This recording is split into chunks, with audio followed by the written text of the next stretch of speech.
There's a rhythm to things done right. It's not flash or fancy. It's work that weathers, bears. And through life seasons, there's the test of waiting, of seeing if old tricks can hold pace with the new. And it is then, and then, and then again, that those made well sustain.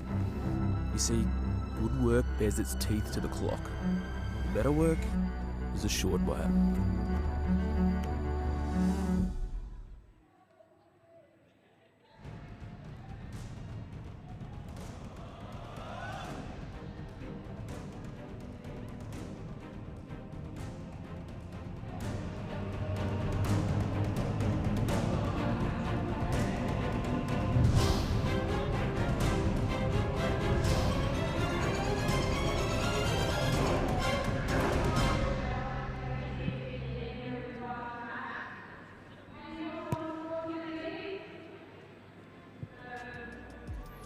Hello and welcome to the StoneX Stadium for the second time, the return to the StoneX of the Varsity Match, the women's match first kicking off in around 10-15 minutes time at 12 o'clock local time. And then the men's game coming on a little bit later. It's all to play for. If you look at the form guides, well, it's only going to go one way, but we know behind us on the pitch things don't go that way. Let me introduce the panel though, and we'll get to grips with what's going on in the women's game and what to expect out here today. First of all, to my left, hello Tamara, how are you? Tamara Taylor is here. It's great to have you here. Great to see you again. Thank you very much. It's always a pleasure. We have Dr. Anna Stodter as well. It's great to have you here, Doctor. Thanks for welcoming me back. I always like to use the formal title there for Anna Stodter. And we have Rachel Burford on the end. We're going to be hearing a lot from you, aren't we, Rachel, today? Well, hopefully, yeah, on some good play that's going to be going on in the afternoon. Now, all three of these ladies have a huge amount of experience. It is International Women's Day, of course, and it's the 10th year since both the women's and the men's game combined for the varsity. So let's start off there with you, Anna, and talk about the women's game. I know you've got a paper about this where you've been looking at women in rugby. What can you tell us? Well, I suppose we've been doing some research with women working in and around the sport of rugby, and one thing when you speak to women who set up the game and who set up games like the Varsity Match for women, they'll always talk about progress.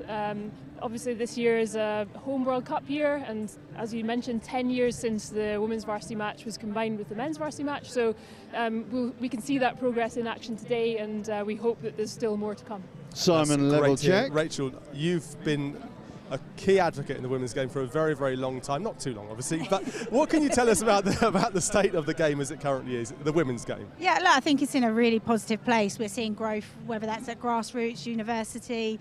Days like today are really important for that, and you know, the PWR in the UK is obviously really expanding the competitiveness. We're getting so many overseas players, so you know, we've always known it's a really attractive sport to be part of, but every year we're seeing growth increase, whether that's investment, whether that's players participating, and days like today, which are really, really important and special. Now, Tamara, it's a World Cup year. We've given you the smallest mic as well, which I know you love, but it's a World Cup year. How key is it that rugby, women's rugby in particular, utilises a World Cup year to really encourage more women to get into this sport?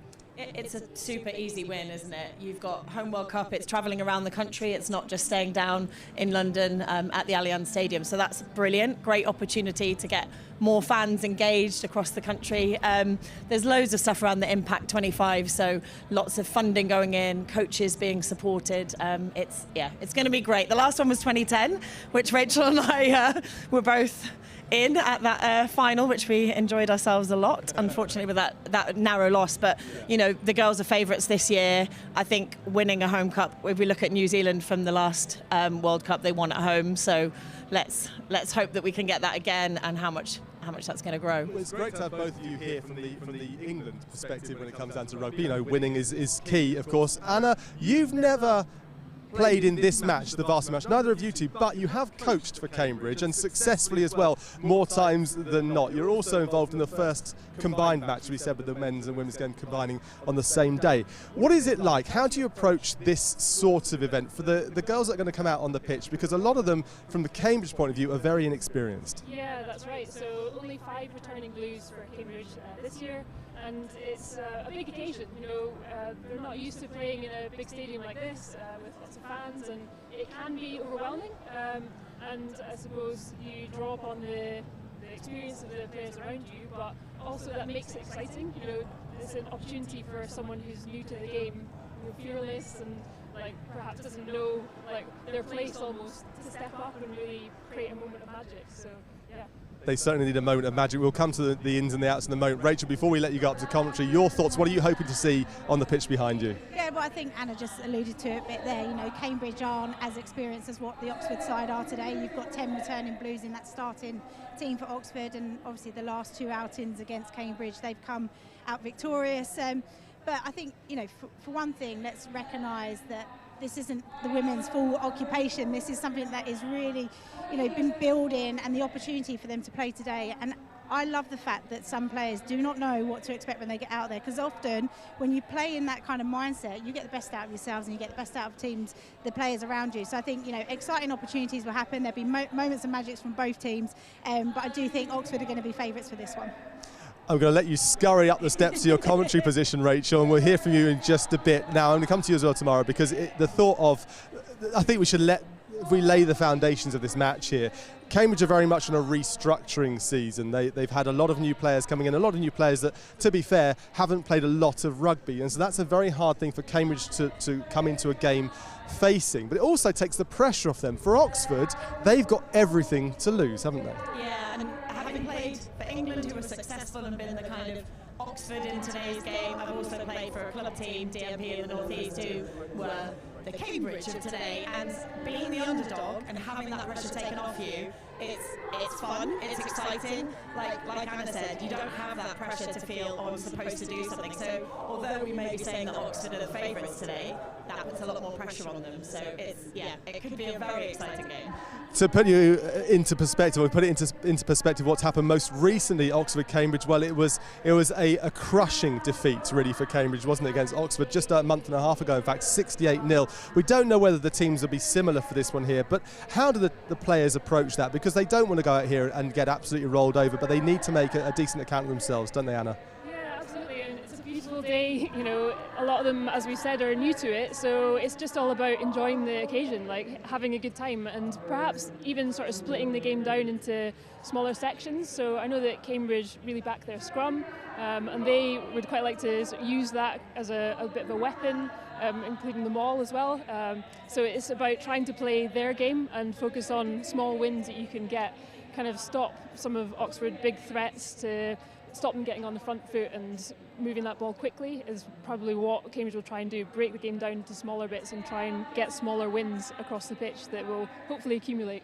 In the men's game, one of the captains was telling me they've looked at things called the 14 peaks, where they look at different peaks, different games. Each game is a peak, and they try and take something positive from it. So over the course of the season, it's not about the individual result of the match. They want to see gains and improvements. Bethan Jones, the captain for Cambridge, was also telling me just last week, in fact, that they did have their victory against Swansea, and they took a huge amount of encouragement from that, Anna. Yeah, I mean, when I've been part of teams as well where you've lost pretty much every game in a season, and then when you finally actually do get that win, you see all of that hard work that you've put in and that kind of perseverance that you've put in come to fruition. It's amazing, and you hold on to that feeling and you learn from all of those mistakes, and hopefully, you know, you can put that into a performance on the day-to-day. 4 wins in 12, though, for Oxford. And Alex Wilkinson, their captain, was telling me just that they've grown in the team, they've grown in confidence. The 4 wins mean they know they can do it. They know they can do it against Cambridge. I always point to you, Anna. Cambridge, I'm sorry about that. And as we say, it's all going to be about maintaining some consistency out on the pitch behind, and not letting complacency take hold, which could happen.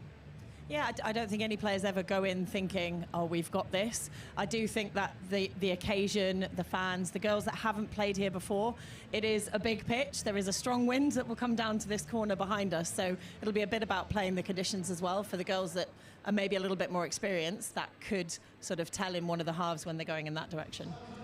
We've already written Cambridge off, and we shouldn't do that, because it is a fresh start. When the clock starts, it's 0-0. Anything can happen in the next 80 minutes, and I'm delighted to say we are ready to welcome the players out onto the pitch in just a few moments' time. Before that, though, we're going to hand back up to Rachel Burford, who's made her way all the way up behind us just there, but first of all, to Simon Ward.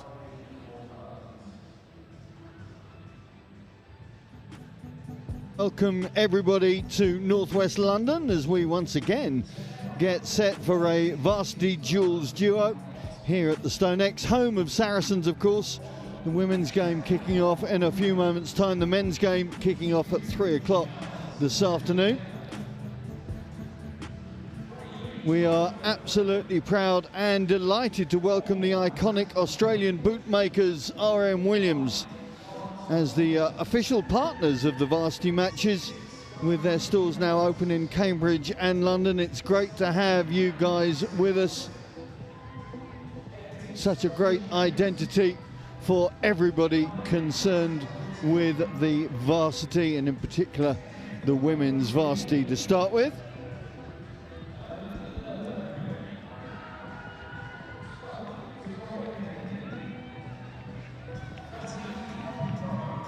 The crowd beginning to build as we get set for this first match of the doubleheader.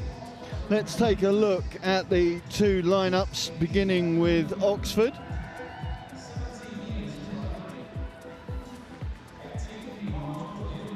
There are a dozen Blues in that starting lineup, for whom last year's close defeat no doubt still rankles.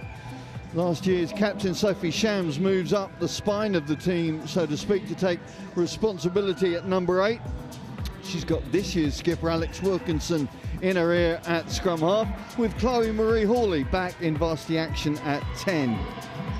The centres are new, but that pack is very experienced. Only Loosehead and Walker is new to this fixture. We look at the light blue lineup. It's the flip side of that experience coin, really. There are only a handful of Blues in that squad. The pack has plenty of power, which may set the table for athletic number 8 Ali Mae Brown to show her best moves. Both halfbacks and back three are varsity newbies, so the voice and steering of Phoebe Jackson will be vital to their cause this afternoon. Now, neither side are satisfied with their seasons thus far, but the reference points, of course, are the two Bucks Premier games between them, that have had resounding wins for the Dark Blues, and the psychological impact of that will be massive, you would think, going into this big game. Alongside me, well, it's only right on International Women's Day that we've got one of the women that I think has had exemplifies that in international rugby, Rachel Burford. Burf, now you've recovered from coming up all those steps, but up to the thin air of the commentary gantry. I mentioned the two previous games that these two have already had this season. For both of them, I guess, they have got to try and forget that, particularly for the first 10-15 minutes, and reset their table in this game. Absolutely right. I think when you come into a game where you maybe have won or you've lost that game, today's a very different beast, isn't it? It's the varsity. It's such a huge occasion for all of these women being involved, but I think you want to come out clean slate, be able to approach this game with a fresh mindset to go after it.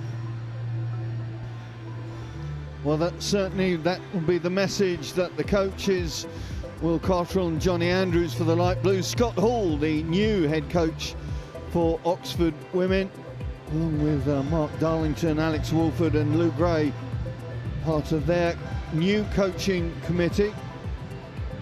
And they've got to make sure that heads are in the right place to start this game, as Alex Wilkinson and Bethan Jones lead out their charges.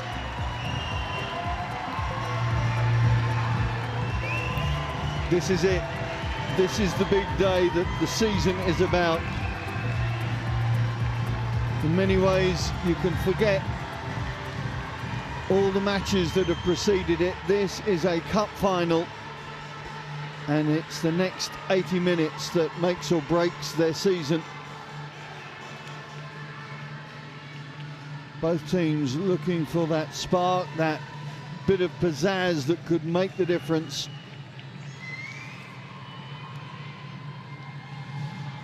As you can see from the flags, there is a stiff breeze blowing right to left as we're looking. Alex Wilkinson has won the toss and is going to kick off with that breeze behind her. First up, the national anthem.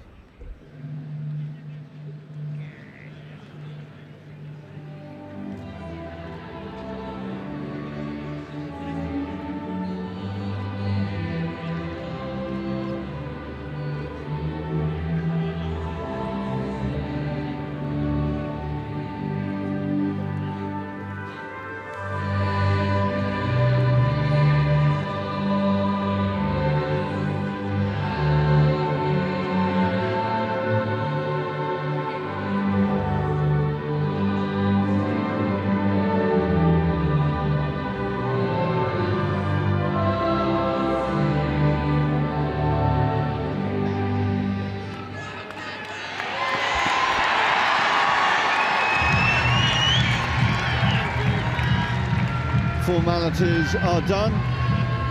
Time to get heads and bodies into gear. Rachel Burford, you've stood for many a national anthem. In many ways, that must be the toughest part of the game, because by the time you actually hit the track, you just want to get out and get on with it, don't you? Yeah, but it's truly a special moment to be singing the national anthem. It really kind of gets you going, gets you excited, brings everybody closer together. And now it's all about the focus. Quick huddle, chat, just to work through, make some key messages about what they need to do in order, because both of these teams are going to want to start really well, start strong. Obviously Oxford with that wind advantage and coming into this with that mindset. They've been able to beat Cambridge already this season. What can they do from here? It's the big day, the cup final for Oxford and Cambridge. Varsity 2025 is underway. Referee Casey Allen says let's go, and Sophie Shams with the start to this game. Going to be very interesting to see how Shams operates with a single digit on her back, but of course we've known her for so many years playing at 12. Yeah, she's always a key player for them, isn't she? A real leader, was captain previously as well, moving into that number 8 anchor role. Yeah, it's an interesting change of operation for, well, Wilkinson of course still at 9, but you put Shams in at 8 and you've got Hawley back at 10 for Oxford, and that is a very experienced trio to run things for the Dark Blues. Right now, Morgan Warner, the Morgatron, as the Canadian hooker is known. Alaglasia invites Bethan Jones to try and get them up towards halfway. There's Jackson wearing 12. Oxford able to snaffle that attack, but illegally so.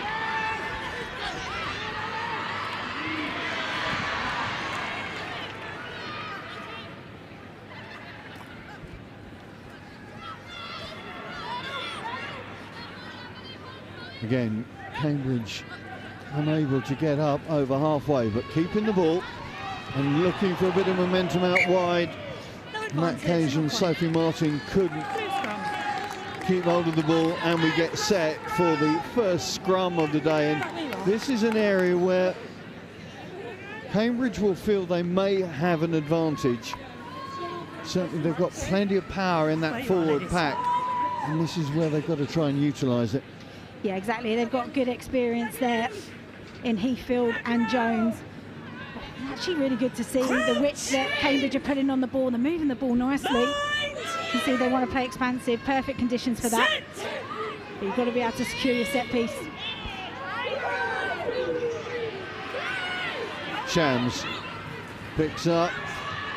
Wilkinson slides through a gap. She's got numbers outside her. It's Lena Berry. Good tackle, bringing her down 6 metres short. Shams in at first receiver, and that is a position I suspect we'll see a lot of the former Ealing trail finder this afternoon. Look at the numbers out to the left though. Hawley can't get the ball through the tackle, but there's a high shot, I think, from Safi Shoei. Advantage is still there. This time Casey Allen takes them back. 11, high. Bring it down, please.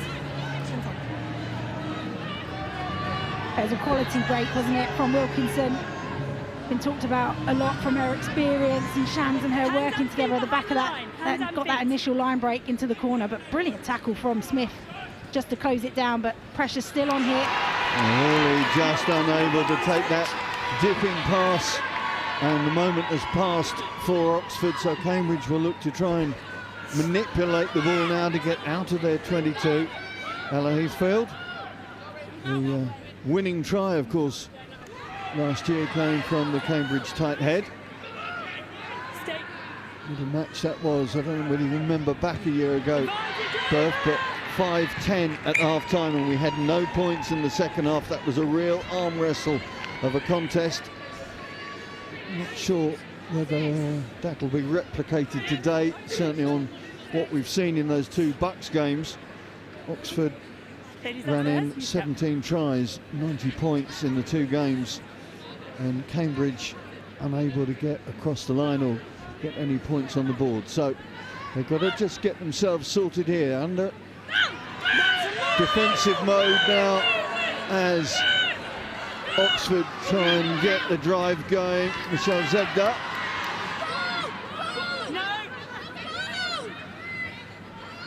Hawley. To Kennedy. Just getting her eye off the ball for the moment, and that's twice now in a similar position that the Oxford 10 and 12 have just been unable to keep the move going. Yeah, it's a real shame because they had a massive overlap on that right-hand side, but you know when you're 5 meters out from your line, you know exactly what the defence is going to do. They're going to come flying, they're going to try and rush you and force those errors, as you saw there, getting off the line, putting pressure on, and then that's where the error comes in. Just slowly takes our eye off the ball, and it's enough to make the error. And good D from Cambridge to get up in their eye line as well. Yeah, absolutely. They've been under so much pressure in this opening 5 minutes, but keep forcing Oxford to make the errors.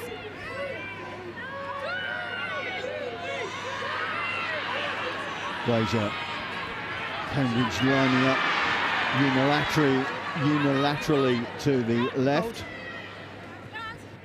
The kick is partially charged down, and if Oxford go left, there's huge gaps out there. Katie Haynes, who scored an amazing 40-metre try in the game at Iffley Road, is all on her lonesome on this left wing. Lovely little pop pass to open the door for Zegda. Now the ball comes left. Hawley again. Unforced errors from the Oxford midfield, just hampering. Maybe there's a bit of nerves in there. It would be understandable if that was the case. Yeah, of course, it's a big day for both teams, so there will be nerves in there. You know, it's the pressure coming from and forcing them to play early. Just getting a little bit flat. If they give themselves a little bit more depth, that means they've got a little bit more time on the ball to move it to those outside channels. They are shortening up Cambridge. Crouch! Chloe Marie Hawley, who's returning to the 10 shirt after a victory 2 years ago, the last game at Twickenham. Wasn't involved in varsity last year. Annie Mae Brown. Now this lady has got power and plenty of pace given the opportunity. Hands again. Hands. So rock, hands. Casey Allen just making sure that Sophie Shams understood the call. Yeah, it was a good run, wasn't it, from Annie Mae Brown off the base. Making some good yards, good support in there, which then formed the ruck, and rightly so from Casey Allen. That's the ruck's form, you can't put your hands in the ruck. It's really good game management, hasn't it been so far? Really organised to get themselves out of this position, just working their way up the pitch. Cambridge showing some really good resilience early on in this game. I remember last year we were talking about the 2-8s. One was Lauren Webb for Oxford and Emily Bell for Cambridge, and they were critical in the way that that game played out in many ways. I think we could have a similar scenario here with the 2-8s we're viewing in this game. Not straight. The wind just turning the ball into a frisbee there. Scrum called, ladies. The Shams and Annie Mae Brown have got that dynamic Ladies, scrum called. that, given the space, given the opportunity, can Crosses the middle. put their team onto the attack within 2 steps. Yeah, exactly, and you know that Shams has got really good handling ability, played in the back line on a number of occasions, normally a centre, so can link up really well with the back line too. Crouch! Plenty of experience on her CV as well, DMP. Couple of years here at Saracens, Ealing Trailfinders as well. Henley Hawks, she's been playing for as well. As is Alex Wilkinson. Hawley steps inside. Lucy Hamer. Offside 15 blue. And again, the Oxford backline just a bit jittery with ball in hand. Allie Mae Brown gets her team up over halfway for the first time in this contest. 9 minutes on the clock.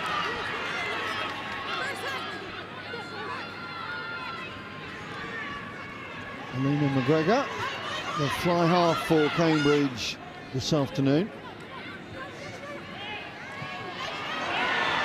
Shams gets the offload in to Clara Stromstead. The Danish second row. Once again, victorious 2 years ago. Back injury last year precluded her from being involved. Shams goes a-wandering. Comes back from where she started, and Alex Wilkinson looks to the left. Again, the passing just not quite accurate, and Cambridge able to pick up the scraps. Heathfield.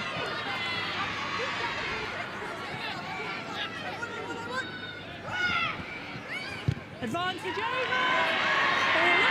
Boot away. Time for Lucy Hamer to have a look. She's been trapped by Alice Yao, and Yao gets her prey. And for the first time, the light blues go into the opposition 22. Zegda drives and happy to do the hard yards, as is that lady, Tolly Duckworth. Penalty 9 must roll. And the Glazier's being pinged here, so there'll be a chance for Oxford to clear their lines in any case. No advantage, 9 white roll. Time off. Well, everybody just taking a breather. 11 minutes on the clock, no points on the board. And Cambridge will be happy that they've held out their opposition and got over halfway so that they can get their attacking game into some sort of operation. Yeah, well, I think if you consider how much possession Oxford have and how many opportunities they had in the 22, and for Cambridge to deny them on multiple occasions, they'll be feeling pretty confident in that huddle. I think defensively, the back three for Cambridge have been outstanding, reading the plays really well, getting up, making their tackles.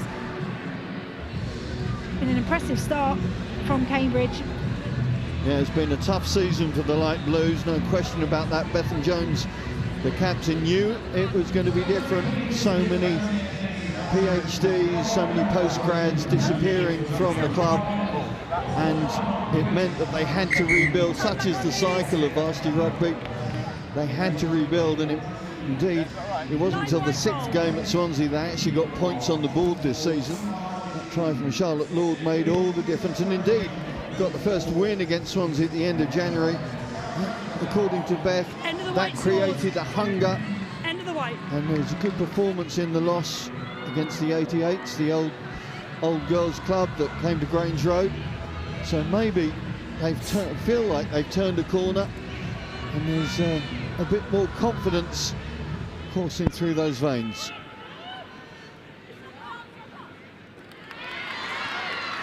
Good line out from Oxford. Shams in midfield. Knock on Again. advantage. It's a recurring theme so far in the first quarter of an hour of this game. White scrum. Yeah, from an Oxford perspective, you'd be hugely frustrated. The number of errors that have creeped into the first part of this game. I think that Sophie Shams dummied so many times, she tricked her own teammate. Crouch. Just took her eye off the ball, but this gives a great platform now for Cambridge to strike from. Set.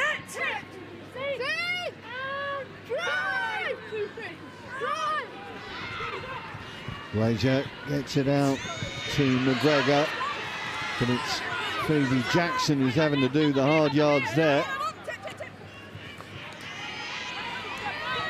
From No Izzy hands. Miller, and they get the call. 7 and 1 must roll. 7 and 1 must roll. Just in front.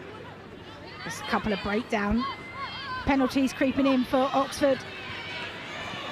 What can Cambridge do from here? Up into enemy territory. The call comes from the captain, Bethan Jones. played in every position in that forward pack except hooker. That's the flexibility that we know is more prominent in the women's game, but she really has got flexibility in her skill level and her physical attributes. Here's Ella Heathfield. Penalty advantage, offside. Good to see her back after that long-term knee injury that she suffered. Hold that mark, Jenny. Just losing the ball in the contact, they'll go back for the advantage call. In the middle. Blue 7, offside. Again, another discipline issue for Oxford. Just in front. There you are. Sophie Shams might be needing to have a word with her team. It's just inviting Cambridge into the game. You talk about a lovely special play there. Oh, I like that. I'm not sure that it achieved an awful lot because Oxford were 10 metres back, but It looked good. I like the dynamic. McGregor walks into an Oxford cul-de-sac but lays the ball back for her scrum half partner. And Heathfield again, she wants to get ball in hand, doesn't she? Yeah, their pack's doing really well, getting around the corner, being direct, but look at the soft touches as well. Knock on. No advantage. Knock on only. Just unable to stick in the midst of Sophie Martin, which is unusual because she plays cricket for the university as well, so known for having good hands. Just heard Casey Allen, the referee, speaking to Wilkinson about the number of ruck penalties that needs to be tidied up. It'll be interesting to see what Oxford do off this scrum. They've run the same play but changed the options. Bind! In, please, 8. Set!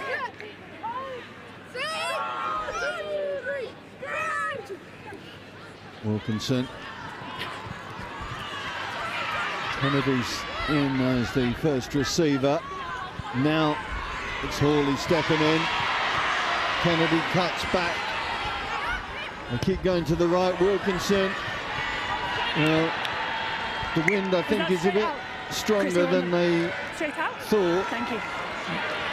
Chrissy Clark, the assistant referee on that far side, having to trot back to the 10-metre line. And that kick for Wilkinson. Great to see her on the park. You think what's happened to her through the course of this season? Pretty much lost her left-hand side this year. Ankle injury, broke her hand against Bristol. So a real relief in many ways for Oxford that their captain is starting this game. And of course such a key cog in the way that they work. Morgan Warner.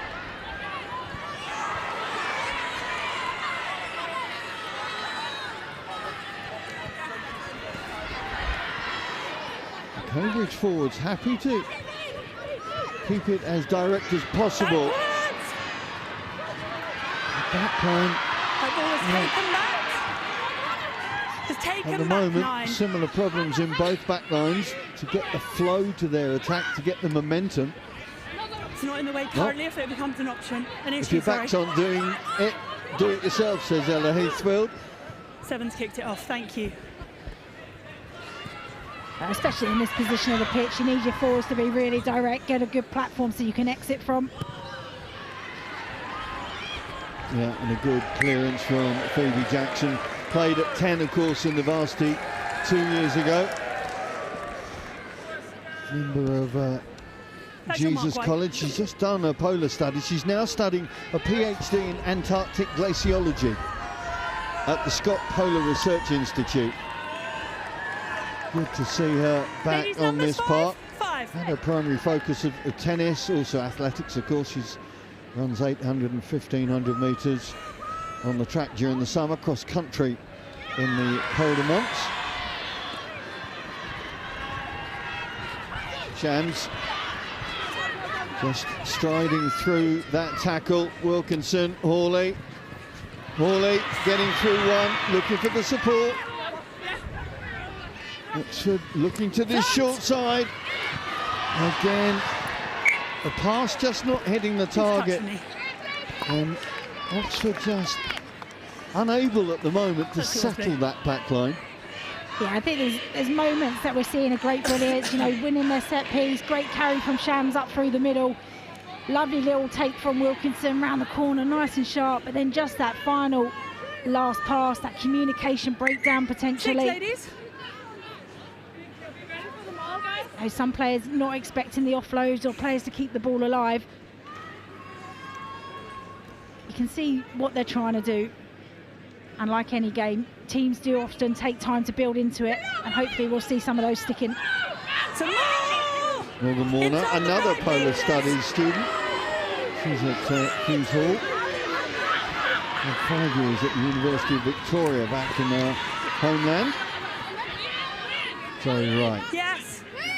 Good to see the 18-year-old there as Sorry, I was answering that question. You're good. Thank you. Jackson finds the exit she was after. It's a great quote from that lady there. She loves the old girl community, the alumni community of Cambridge. Such a family. This is the quote: "It's like a team that never stops being a team." I love that.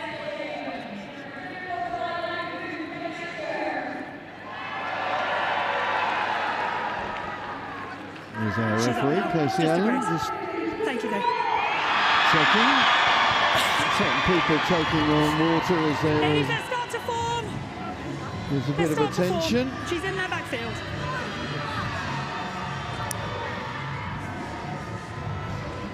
Let's start to form. Michelle Ziegler, Warner's opposite number. Going to be a helicopter pilot in the US Army when she finishes her research in on, oncology. ladies.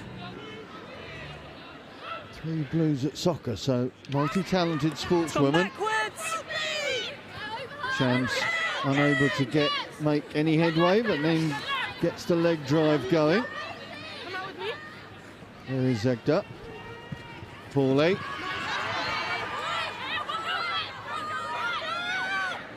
Oxford options left and right. Shams is there to feed out to Katie Haynes.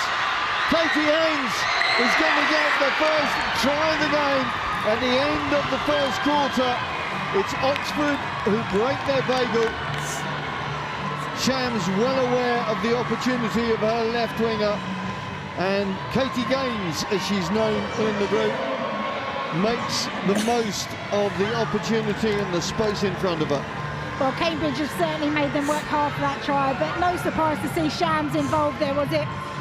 She's been everywhere on the pitch so far, recognises on the left-hand side of the pitch here. And the ball comes to her, wasn't expecting it, but stays really calm and composed and finds Haynes. She's still got a lot of work to do here. Free covering defenders coming across, little in and away. Perfect drawing pass from Shams, just what you want. Haynes doesn't have to break her stride at all, and they finally get on the scoreboard. Yep, the biochemist from Lincoln College doing all she needed to do. Morley unable to add the extras from out wide. This wind is quite strong behind Oxford backs, so no great surprise, I suppose, that we've seen the majority of the action in this first quarter inside the Cambridge half. Yeah, you want to be able to, whenever you're picking your side to play against, you want to take the win because it just gives you that extra advantage. So challenging to be able to kick clearly out of your own 22, but Cambridge have done exceptionally well up until that try to manage that. But Oxford will be hoping for more. Phoebe Jackson taking a good step towards the Oxford post with that restart. Now gets the ball back. Jackson goes a wandering up the left flank to see if there is the merest gap that she can sidle her way through. Heathfield takes a more direct approach. No thoughts of a sidestep from the big tight head. Done a really good job so far with ball in hand. There's the 18-year-old second row, Zoe Wright. Played a fair bit of rugby in her time, right just up the road, in fact, at Valerians, and had a year at Grasshoppers as well. So maybe a little unusually in the women's varsity, coming in as a fresher with rugby experience on her CV. Duckworth with plenty of experience on hers, earning her third blue this afternoon. Zegda Gets the ball through the tackle and offloads to Stuart Roberts. Out it goes to Lillaberry.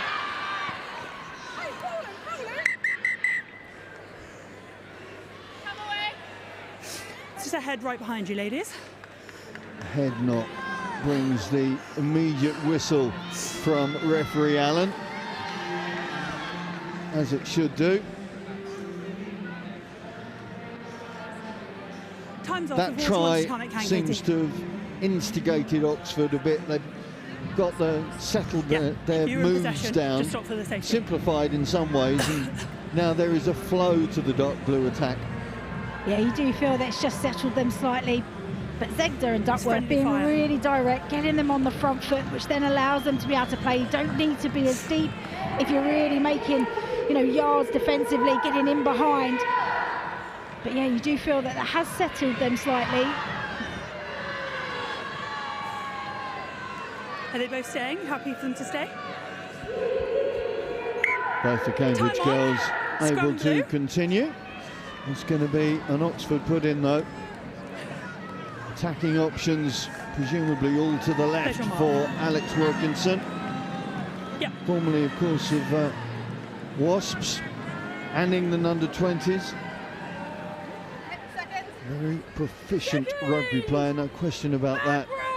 And having chatted with her over coffee, an inspirational person as well. Bind!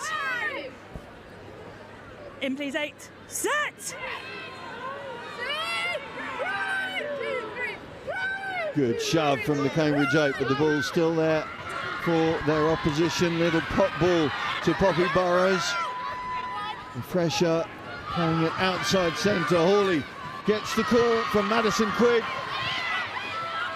Quigg sets it back. Quick ball is there. Again, they throw out to Haynes. This time she is taken down by Smith, making sure that her target was not going to get past her on that occasion. And indeed, it's come back on the light blue side, down in that bottom corner. Line's yours, White. There's a certain survival feel for Cambridge right now, with the wind being so strong, the sun in their eyes. If they could get through the next quarter of an hour or so without yielding too many points, I suspect they'll be fairly happy with that, don't you? Yeah, absolutely. I mean, they're still in the danger zone at the moment, but the desire and the determination, even when Oxford are coming knocking on the door, they're not giving any inches quickly, and they've managed to get a turnover again in the 22. Yeah, Clara Stromstead holding the ball on for too long for the referee's liking. So Phoebe Jackson has another chance to try and get her team, well, up the pitch slightly. It's never going to be a long kick from that angle, and also with the elements coming straight at her. Yeah, it's challenging into the wind here, but you just see, just gets isolated there. Support not quick enough.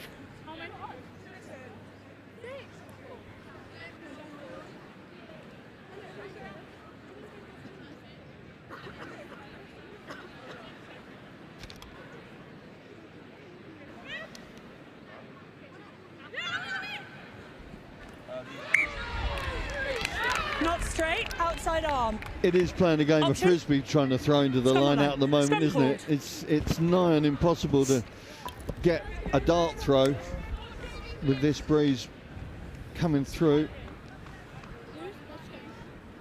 It's challenging, but that's where you need your leaders to be able to step up and say, let's hit the front ball, don't even need to go up, which was successful on their first line out, which just gives you a platform. It secures the ball and gives you an opportunity to play from. Crouch! Quarter of an hour to go until the break. Set! Shams letting her pack take her a little bit further forward. A little show and go, but she's not gone. She's still there. Wilkinson feeds out to Zegda, revs the engine a bit. Shams again makes the call. Head down and drive. Hawley tries to cut back against the weaker arm. A loopy pass. Luckily for Wilkinson, finds Poppy Burrows. They drive again. Numbers to the left if they get it out. And guess who? Katie Haynes is Katie Gaines once again. It's double bubble for the Oxford number 11. Well worked up front by the Oxford forwards. And then they find their left winger in acres of space to get their team into double digits. Much better patience from the Oxford team. Just going through the phases here, being direct, looking after the ball. And here, Zegda, she's been so good at carrying and being such a threat that the players stick on her, and she does a simple draw and pass to the outside to Haynes again. This time a bit of an easier run-in for her, but 10 points to her name.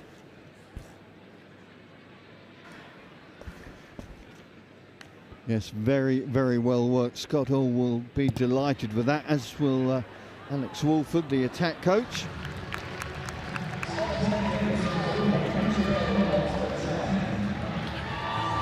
No conversion to add. Now, Cambridge sub coming on, I think, is Cara Haspel.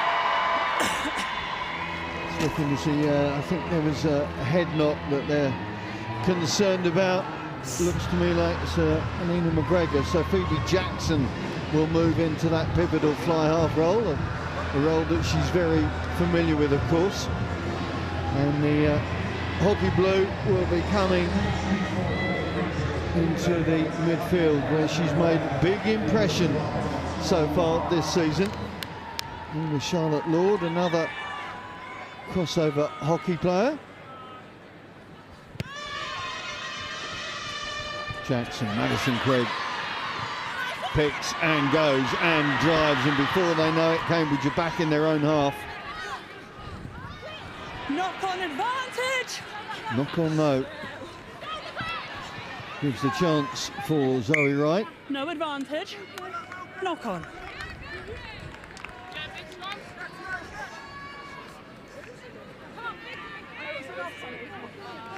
So Cambridge just realigning that back line, just looking to see where Haspel's going to fit in. Looks like she's going into the outside centre role, with Alice Yao moving in to take the feed from Jackson. Bind! Set!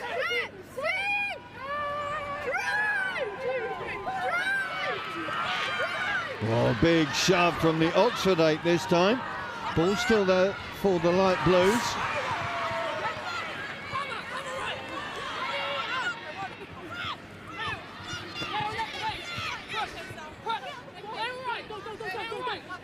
Glazier feeds out to Jackson. Heathfield appearing in midfield. Yao, good run. Can she get the offload going? Cambridge now stretching across to the left. Warner, Jackson, Wright.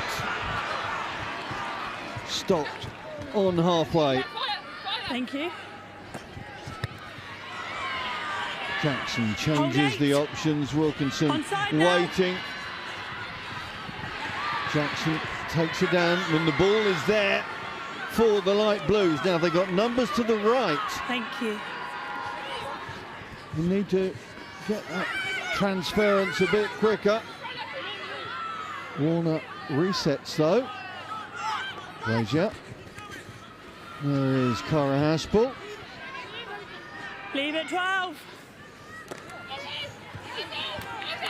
Right, finding no way through. Heathfield and Jackson once again looking to wider channels. The pass from Yo is always going to go into the midst of Lena Berry there. Lost now. She anticipated and read it well. Offside. And here come Oxford now. Zegda. No thoughts of a sidestep from the big hooker.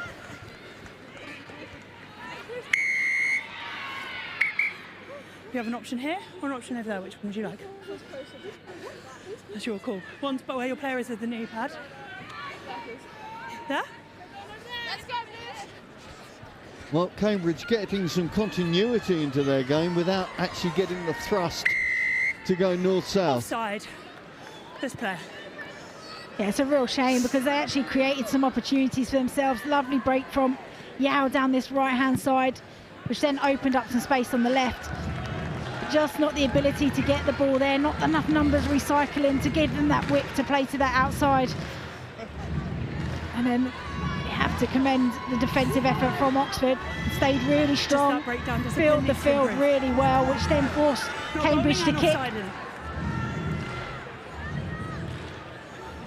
Must mention it's great to have RM Williams with us as our sponsor, long been the first choice for sportsmen, adventurers and leaders, and proudly stands with us today in support of the next generation of varsity rugby greats.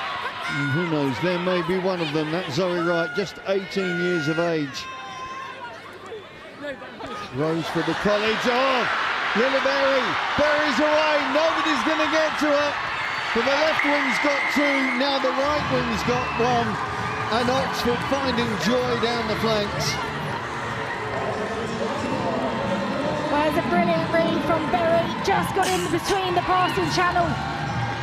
Cambridge managed to secure that possession, but slowed the ball down so much, which just allows Oxford to organise, be able to read the play here. Just watch her get off the line, gets in between the channel, and then she's got the wheels to finish whilst being hunted by all the Cambridge players. Really good read there, unfortunate there for Warner, but great finish from Berry. Berry, a Cambridge local, would you believe? Went to Hills Road, sixth form, played for Cambridge Rugby Club and Shelford Rugby Club, a bit further up the road. Returned from a year abroad, placement at Spanish University Salamanca to make sure she was here for this one. And she's already made a mark. She's in the history books. And Oxford with that 15-0 lead into the last 10 minutes of this first half.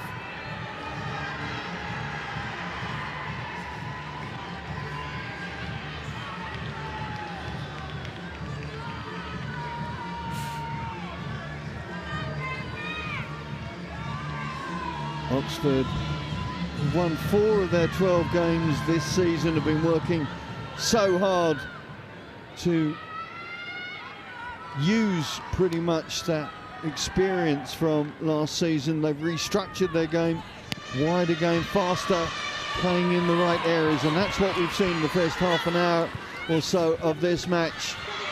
Zegda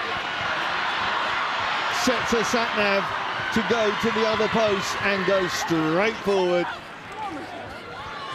Out it goes to Berry once again. Oxford trying to turn the screw now in the last 5 minutes of this first half and get maximum reward for the wind advantage and sun advantage that they've got. Good hands from Quigg.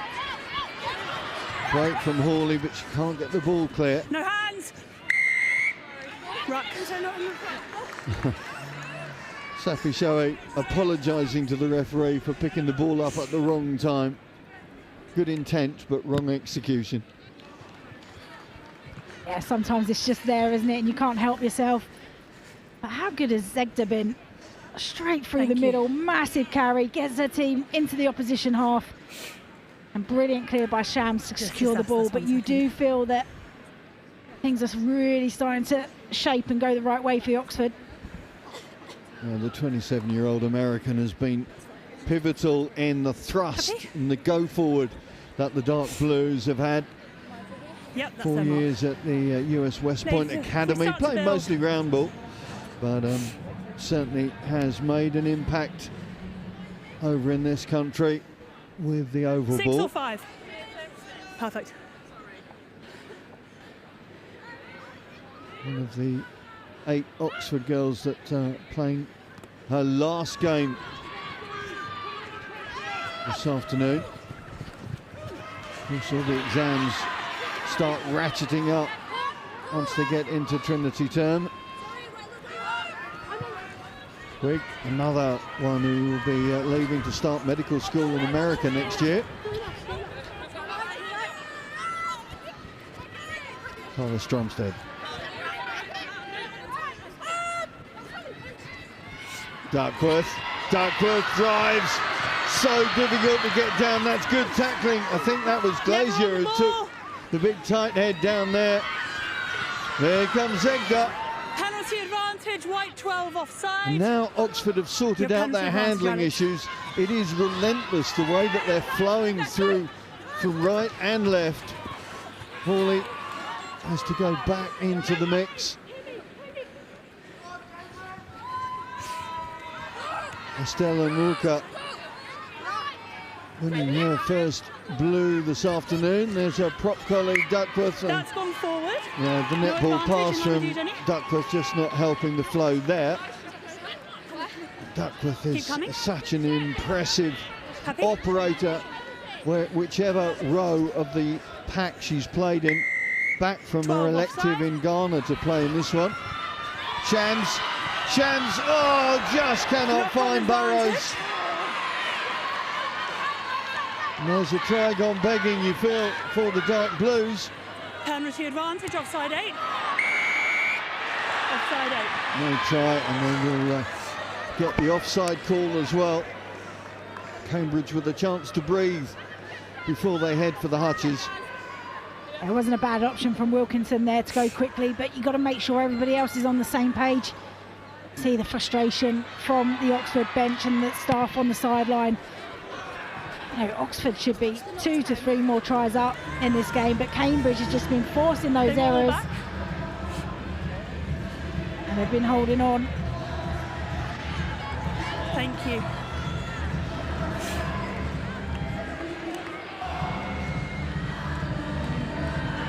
Last couple of minutes for Cambridge to survive.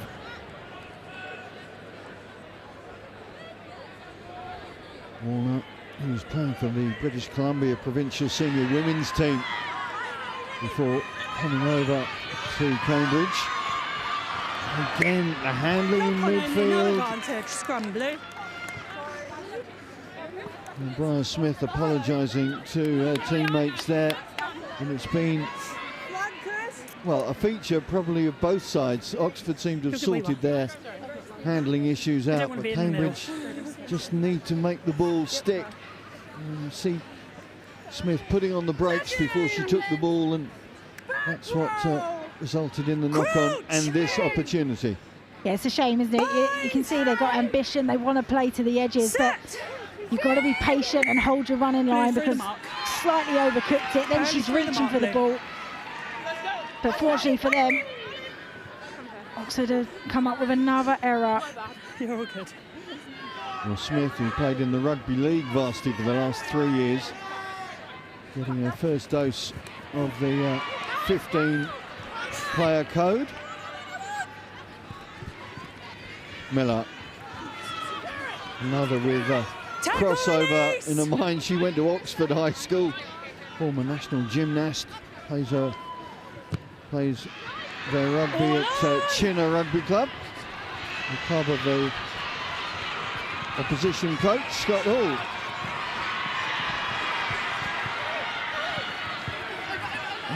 Cambridge trying to close the door a bit nearer halfway. We've got a matter of seconds now as Big Ben signals the end of the first half. And much as Oxford have got all the points on the board, you suspect, looking at the Cambridge side, that they're not too disheartened by that. I think you saw them congratulating each other at the end. You know, really critical time in the game not to concede again. Managed to get themselves out of that pressure zone. As you say, they've got the wind against them, lacked possession in that half as well. So yeah, they'll be going into the changing rooms feeling fairly confident, knowing that they've got work to do, but also with that wind advantage, what could they make of that? So Oxford with 3 tries on the board thanks to their wingers, Lila Berry and Katie Haynes, and it gives a healthy half-time advantage for the Dark Blues, but as we keep saying, they'll be up against the elements in the final 40 of this game. Let's just take a look at the tries, and it was Shams, the conduit, who fed her left winger had it all to do, Katie Haynes, but she has got confidence in her finishing ability. Yeah, absolutely. As soon as you see her get the ball, she knows what she's doing. She's not thinking of backing off. She goes for the outside. And here you just see Sham. She's actually pointing the other way because there's not a number advantage here, but does enough to draw in the edge defender and feed Hines. As you say there, 3 defenders coming across. Doesn't give up the fight and gets over. You had to wait a while for that try. 19 minutes were on the clock. The forwards had worked so hard to set the opportunity to stretch the Cambridge defensive line for that first score. Here's the second one. And again, it's the forwards led by Zegda. Michelle Zegda has been so impressive. There she was feeding the left winger on that occasion. It's just super impressive, isn't it? The vision there, you see her scan to the outside, see that the space is on, know who's there, and then manages to execute the skill as well. And the smile says it all, doesn't it? That's a left winger's Christmas card. Absolutely. Run it in. And quite often not, you might see the forward taking it on themselves, but sees the space, sees the opportunity, and executes. I mean, she's been brilliant, Zegda, throughout the game. And her wingmate was just worried that she wasn't seeing enough ball, so she went and pilfered Cambridge ball. And Lila Berry has the pace and the stride to make the most of those opportunities. Well, like all good wingers, if the ball's not coming down your channel, you go looking for it. Super impressive to see her just get it up, read that pass, see what they were planning, and then gets in between the channel and then can finish it off with the speed that she's got. Yes, Oxford finding joy down both flanks, got the pace to make it count, and Berry with the anticipation to make sure she was able to maximise that opportunity. And it's Oxford who are on the board in good style at half-time. Cambridge with it all to do, but maybe this is going to be a game of 2 halves. Who knows? Let's go down pitch side and join Bryn Lucas and his guest. Bryn? Thanks very much there, Simon. Yeah, what a half we just saw there. It wasn't the onslaught maybe that we were hinting to maybe at the start, and I think when we look at it, Anna, you've got to be pleased with that from the Cambridge point of view. They held on. The first 5 minutes they were battered, and then they start to find a way through it. Absolutely. So they lasted about 20 minutes before letting in any points, and there's great sort of spirit shown there. And we saw that when Cambridge were putting pressure on Oxford in the 22, Oxford were making some mistakes, so a few little knock-ons, and Cambridge have to just sort of celebrate those small wins and just like keep putting that pressure on because it was starting to pay off. Yeah, it was the 10-12, wasn't it? It was Hawley and Kennedy that were really struggling, making a few mistakes, but in really crucial moments for Oxford. They were looking like they were maybe almost about to go over the line, then a handling error, and it went back to Cambridge each time. Yeah, we spoke about it before the game, how that pressure might get to Oxford. Certainly they were camped in the 22 of Cambridge. They've got the wind with them. Everything looked to be going in Oxford's direction.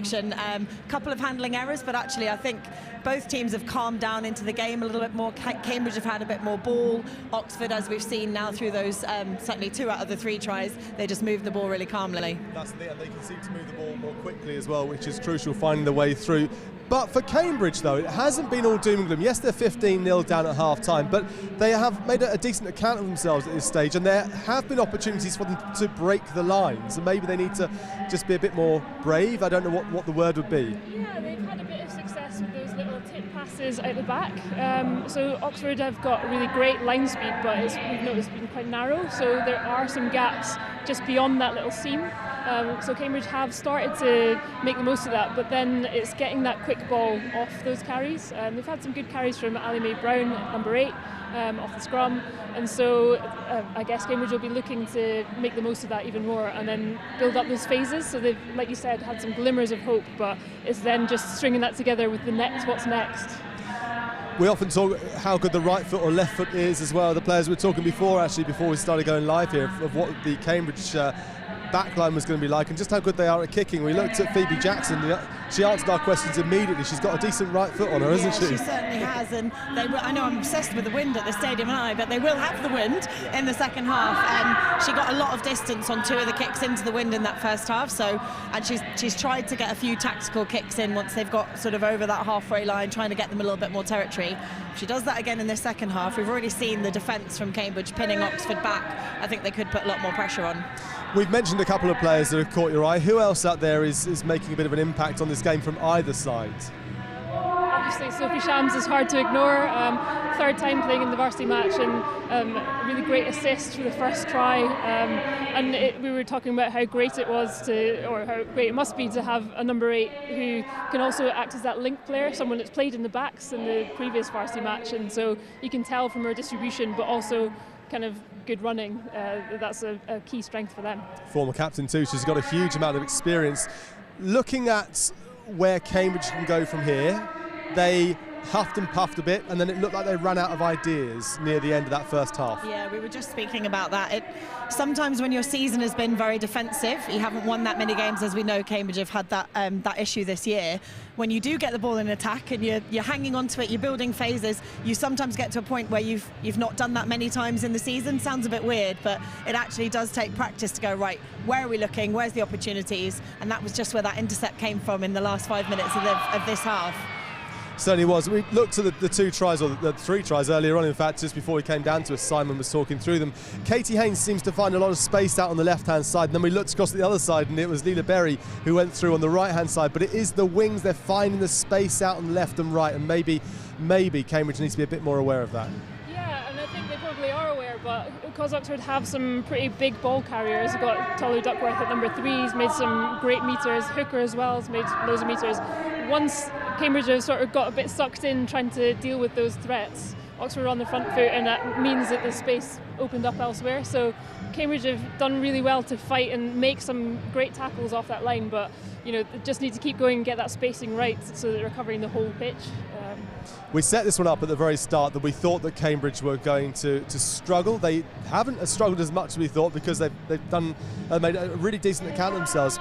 Put your coaching hats on then, and I will do you for Cambridge, Anna, but we'll come to Oxford first of all. Let's just say, if you were the Oxford's coach, what would you be saying to the team out there in the change room right now, getting their heads right for this second half? Probably keep going in terms of building phases, because actually Cambridge are getting quite tight. So look after the ball, keep using the forwards, because like Anna said, they're making some really good meters, and then look for the space. So both tries, the first 2 tries were on the short side, so on the blind side. You've got someone like Sophie Shams feeding a winger. She was involved in both of those tries from a passing point of view. So I'd say keep the patience when you've got the ball, and then look to move it wide, but be aware of that kick. What about from Cambridge's point of view then, Anna? Because it's not all over. It's 15-0. There's a whole lot to play for still here. They have found occasion where they've been able to break the lines. What would be going on in there right now? What would you be saying? Well, Cambridge have a game plan. It is not what they expected, if that makes sense. So they'll be probably coming back to those key points, trying to really stop those big runners at source, trying to stop Oxford getting on that front foot and covering that whole pitch in defence. But then in attack, we've seen some great scrums from Cambridge, and we did get them all, which they made some ground from as well. So I think it's coming back to the things that they know that they can control and building on those. And like we said, there's some space on the wings for Cambridge as well. So it's about building up those phases, connecting up to what's next, and try and make the most of that space. You said before the match that it was all about taking moments, looking at breaking the game down into maybe 10-minute sections, and I guess that's what Cambridge needs to keep on doing, break it down into 10-minute sections and then see where they are. But of course, if they're going to get anything from this, they need to score, and they need to score first in the second half. Yeah, absolutely. So if they do manage to get into the 22, take any opportunity that you can just to get over that line, or even kick for post if that becomes an option. You want to avoid getting nilled, especially in a varsity match like this. So do anything you can, basically. It was so close here last year, 10-5. There were no tries in the second half last year. Let's hope we get at least one this time round. Let's hope Cambridge get one on the board. Final thoughts, Tamara? Look for the kicks, look for the wind. Look for the kicks, look for the wind. There you go. Back up to Simon and to Rachel for the second half. There speaks a second row. Look for the kicks and look for the wind. As long as you're playing in opposition territory, that's the name of the game, and it'll be very interesting to see how tactically the two teams may have to adjust their game plan to get ready for this second half. I'm just going to mention a commentary thing that we're doing to try and raise money for the My Name's Doddy Foundation in aid of the great Doddy Weir, and of course, and the Alzheimer's Society in memory of a good friend of ours, Nigel Starmer-Smith. The commentary sheets from various commentators, myself included, are available for those that wish it on sportscommentators.com. So if you fancy a memento, be it as a player or be it as a fan, please log on to that as we try and raise as much money as possible for those redoubtable charitable causes. So two teams back up, plenty of changes I can see in the Cambridge lineup. Looks like Charlotte Lord is on wearing 22. And I think Poppy Latimer is on as well, former Blue, of course, Latimer. Started indeed at hooker last season, so changes in the Cambridge ranks as they kick off with the wind at their backs, the sun into the faces of the Oxford team. Stay. And a chance to see if they can do some damage now to this scoreline. Ellie Mae Brown, good strength from the number 8. Loves the number 8 apparently, he's even got it tattooed on her ribs. Good job she wasn't 15. That's commitment, isn't it, to a position? Yeah, I'm not changing because I've got it tattooed on my ribs. Good tackle to stop Bethan Jones. Step away, ladies. Time off. Jones in a bit of pain there, the Cambridge skipper. Struggling, Phoebe Jackson just stepping forward. That was a big hit. Yeah, water can come. Ladies, there will be your scrum restart. Not what you want to see, is it? Really bright start from Cambridge. Won the restart, really good direct go forward. And the last person you want to see down is your captain. However, a leg hyperextended in that contact and that collision. Let's hope it's nothing serious. Yeah, and what a captain she's been. She's captained the Rugby League varsity side for the last 3 years. Also captain of the home Rugby League club Warrington, where she was born and bred. So a big experience as a leader, Bethan Jones. Another Welsh captain from Pembroke College, Amelia Bushrod, of course, for the last 2 varsity matches. Indeed, the last 6 varsities, 5 have been led by Welsh women in light blue. And that is a sad sight as Bethan Jones is helped off. Not what anybody wanted to see, whatever colours you're bearing. Number 6. Perfect. Thank you. Izzy Miller will take over captaincy duties as Faith Ubon, the law student from Jesus College, steps in to become a blue herself. Stay ball, ladies. I stop for the player. Cambridge lost the scrum!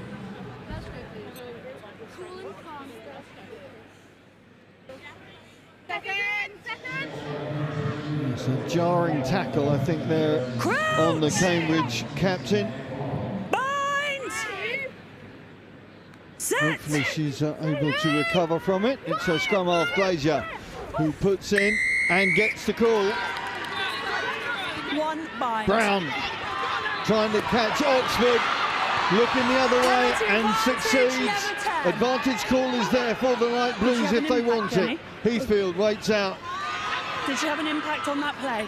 The winning try scorer last year from a, well, maybe a slightly closer position. There's Sarah Crozier.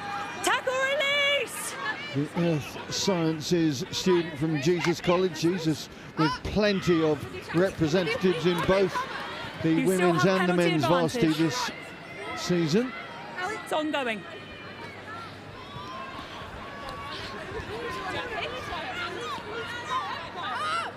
Just get the feeling that Cambridge need to get some points on the board to galvanise their Penalty belief, advantage, high, galvanise 10 their blue. confidence. Another call goes their way. And slightly further back. The tip-on works to No LA advantage Field, coming. but they will go back for that earlier Time off. call. Captain and 8. And I think Sophie Too many Shams penalties in general. You were never onside, is preventing going the play. to watch the next 10 minutes. Yes, she is. So Another hit. Oxford down to 14. Opportunity knocks for the light blues. Never onside. Yeah, that's massive, isn't it? We talked about the wind advantage. We've obviously seen Cambridge come out with a real spark to their attack. On it goes. The drive is there. Zoe Wright celebrates becoming a blue. The teenager does it for Cambridge. She's done it in college rowing. She's done it in mixed lacrosse. Now she's done it in rugby union. And at last, Cambridge get themselves on the board. But it's so good, isn't it? They've been all go since they came out in this second half. Being really direct, little switch of play. Marie there, Chloe Marie on the ball first, but then look at that leg drive, power through. Brilliant, brilliant. What a great way to impact that yellow card immediately and get onto the scoreboard straight into this second half.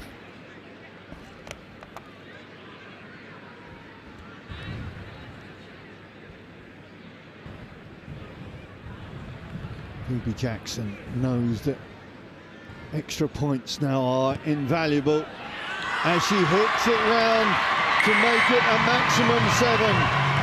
And suddenly this game has got a different feel to it, albeit we're only 3 minutes into the second half. Yeah, but what a way to get yourself straight back into this game from the half. Which way are you They going, go Tan? forward like they were going to go to the corner, and then the quick hands, the quick thinking. Oxford left napping and with a player down, and they absolutely execute it. Yep, the yellow card to Shams may have made a difference there, but Zoe Wright, the former Falerian, is certainly not going to be stopped in that sort of Lost now, locale. 13. Yvonne sets it back, Hold. and Jackson sends it downfield. Homer, plenty of time. Well, she doesn't want to look now. Oh, collides with her own team. Great work there from Charlotte Lord. Another crossover, hockey start, and the handling behind the line has hampered Oxford. 22. And here we go. Cambridge It's gone knocking dead. on the Taken door back. once again. Gone dead, 22. It's 22, ladies. Or is it? It's another grounded. Never grounded, she said. So it's going to be It's 22. I thought that came off an Oxford hand and went dead. But again, just using that wind, not overplaying in the middle of the pitch, just using the boot to push the pressure down. Really are seeing a different side to Cambridge. Penalty Charlotte Lord advantage, and 14 Cara blue Haspel. high. What an infusion of talent and enthusiasm they brought over from hockey. And of course tomorrow they're down the road at Southgate Hockey Club because it's the varsity hockey.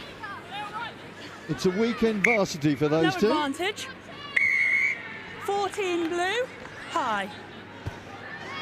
On the cross. The call goes against Lena Berry for a It's on high the cross. arm. Yep.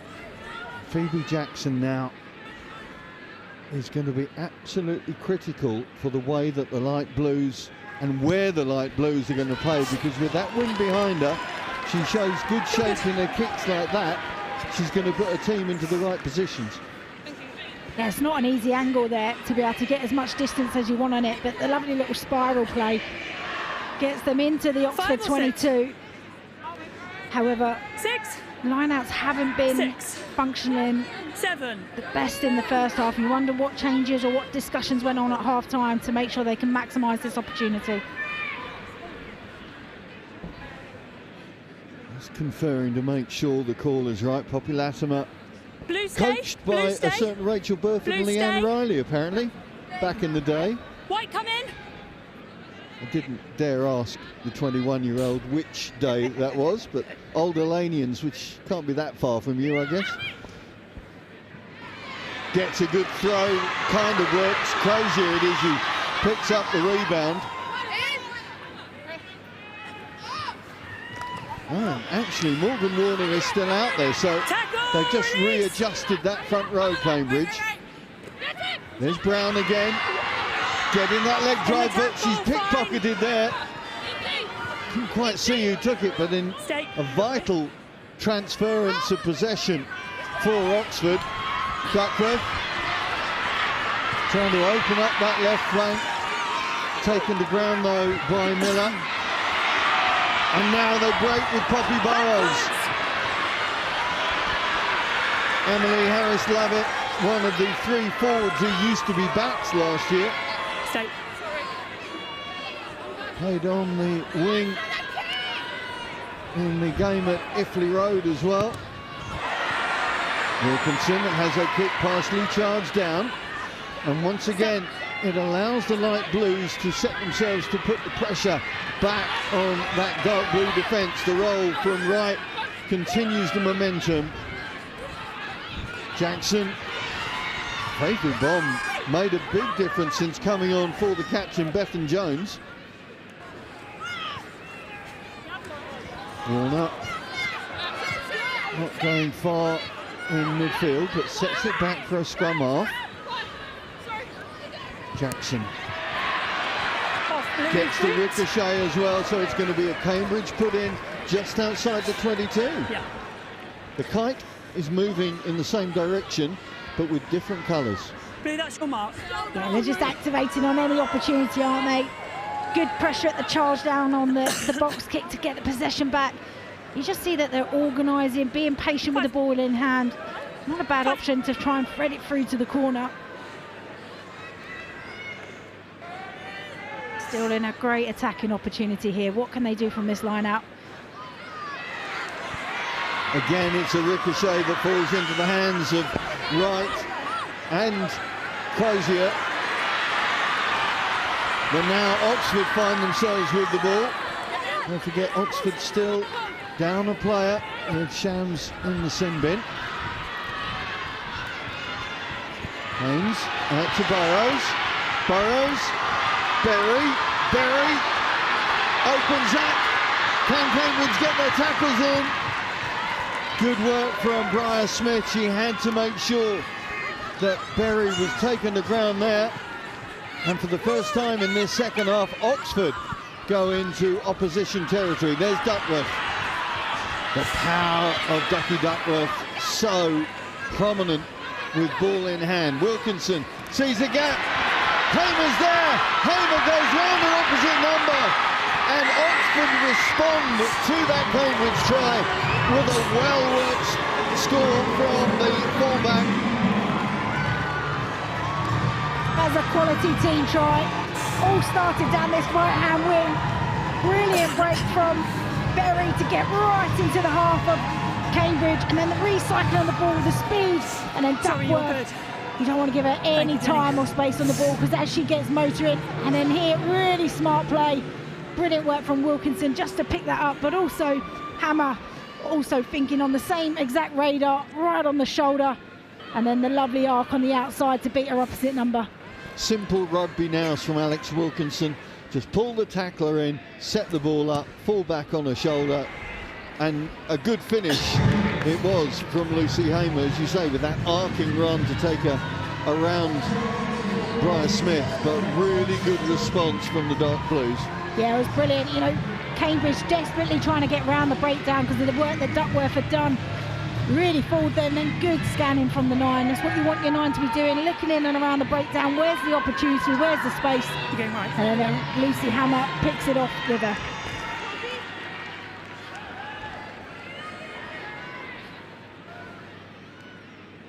So, not that we've got bonus points this afternoon, but 4 tries in the bag for the Dark Blues. Cara Stromstead winds it up.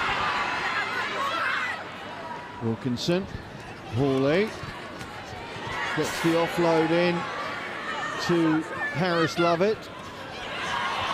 Burrows cuts back in now. Has the wind changed direction, metaphorically? Hawley out to Zagda. Duckworth in as the first receiver. Hawley kicks it on when she had a two-player overlap on this near side. Good work from Bryce Smith. The biotechnology student from Clare College does well there. Ella Heathfield winds it up. Says her prowess is cutting and sticking. If anybody remembers Blue Peter, that was unnecessary skills. And Cambridge making the most of that slight fumble from Katie Haynes to get themselves back into the Oxford half as Sophie Shams returns to the play. Yeah, just Phoebe Jackson again, recognising there's a bit of space in the backfield. No, thank you. Makes the winger have to turn, which then makes it challenging to be able to judge. We've got a player in the line out down.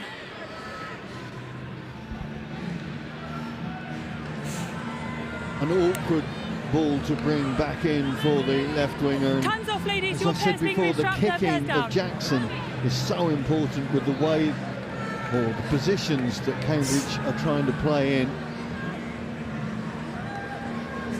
Looks to me like Bryce Smith is down this near side. Can't see beyond the attendees there. Yes, it is the Cambridge fullback. Sky's always the limit. Presumably Sky Stewart-Roberts. Strike move from the 15. Back from injury last year, the Truro College alumni. Smith is able to continue. That's good news. And Stromstad just gets a little bit of patching up.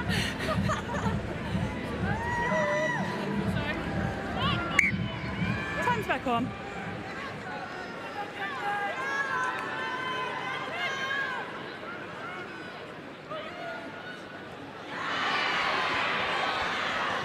Heathfield takes the short one at the front. Dozier. Been involved in the Sales Centre of Excellence, Lancashire age groups as well. Jackson gets the call from Brown. Tackle release! She's played her rugby at Sudbury Rugby Club up there in Suffolk. Nice hands from Warner. Almost a show and go from the hooker there. Right. Becoming more and more influential in these broken phase plays. Alice out. No way through there. No hands! On the bench last year, of course, the Arsenal fan. She's a big runner. Runs for Shaftesbury Barnet Harriers here, so if she circumvents the pitch at any point, then maybe she's forgotten what sport she's in. Brown spots an opportunity. Tackle! Downtown. Yvonne trying to clear the ball out. Cambridge loading on that short right flank. Yao again cuts back in. Went to school not far from here, Henrietta Barnett School up there in Hampstead.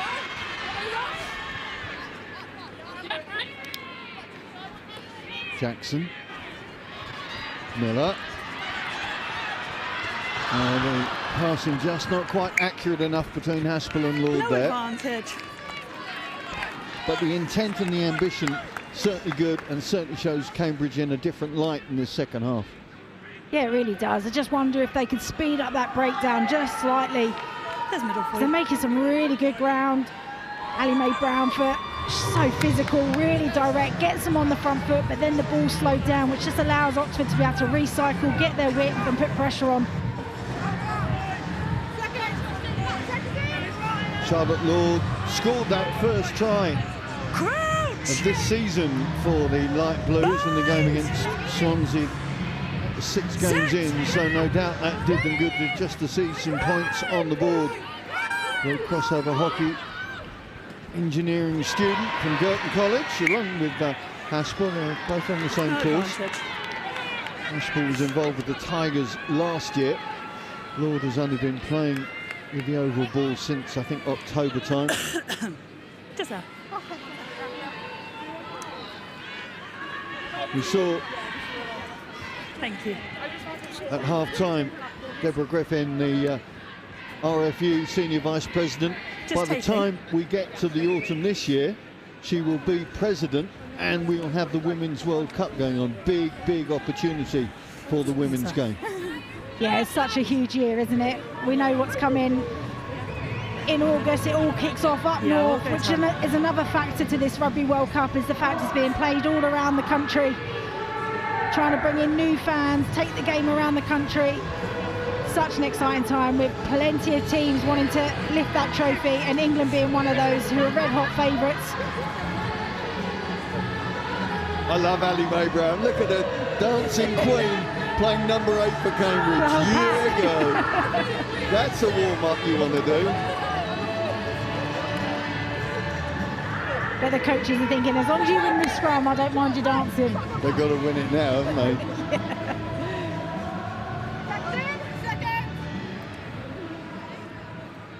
Crouch! Bind! Set! Frella Glazier, as she's known. And Brown picks up and goes looking for something in midfield. Of course, the two Oxford centres are New Blues rookies. All on! Great take from Lucy Hamer, but she's running away and going to get tracked. Good work from Haspel there. And good work from Shams to try and release the pressure on the dark blue line. Haynes sets it back. There's Shams once again. No! Surprising not to see Sophie Shams on the scoreboard yet. Scored a hat-trick against Bristol. Scored a hat-trick against Cambridge, indeed, in that Iffley Road game on 22nd of January. Backwards, lifted. Ubom really has made an impact since coming off the bench, Faith Ubom. She's 22 years of age and showing really well in the minutes she's had in this year's varsity thus far. Phoebe Jackson waits until Ubom and co, there she is, get into midfield. Jackson trying to keep things moving. Good pick up from Latimer. No, release. Glazier. Heathfield and Wright combining well in midfield. They get the call. It's on the floor, must release. Pick up from Brown again. Oxford not looking, and Ali Mae Brown catches them. Deep into the 22, ball goes loose. And I think Oxford have just managed to save their skins on that one. Yeah, Oxford really need to rise up to that. Every time there's been a penalty, Ali Mae Brown is straight on it, getting some steam built up before they even recognise that she's gone. But same with Cambridge though, you've got to recognise that, you've got to get with her to secure that ball. Option. What's the coach's rule? Always run backwards from a penalty. They'll always be scanning. Sophie Shams feeds out to Madison Knock Quigg. on advantage. Quigg loses it in the Scott contact, only. and it's Latimer who picks No things up. advantage, knock on. Madison Quigg just Wide unable scrum. to get the ball through the tackle there. Yeah. Chan's been good, hasn't she? Carried a lot, done a lot of the hard work in and around the breakdown. And she's just got such subtle hands, little show and go there to feed. Unfortunately, the error comes in. They're on the flank. You can tell that she's a real leader of this team, even without the captaincy. It's the experience, isn't it? We talked about the 8, 9, 10, and the 8 and 9 in particular. Thus far, we've seen a lot from Wilkinson and Shams. Last year's captain and this year's captain have combined well in the the spine of the way Oxford have won them. As you rightly say, Beth, with the handling ability that Sophie Shams has from her midfield days, her centre days, there is a variety in the way that she can play.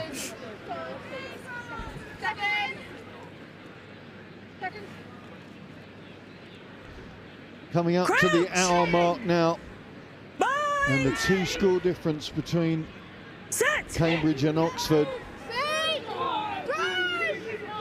Played 37, Oxford have won 21 of those, 15 for the light blues, and that one draw, when was that? That 10-all draw back in 2022. Roll now, White. She's away. And Shams trying to get some width on it now through Burrows. Out it goes to Haynes. Good tracking though from Carmen Embil.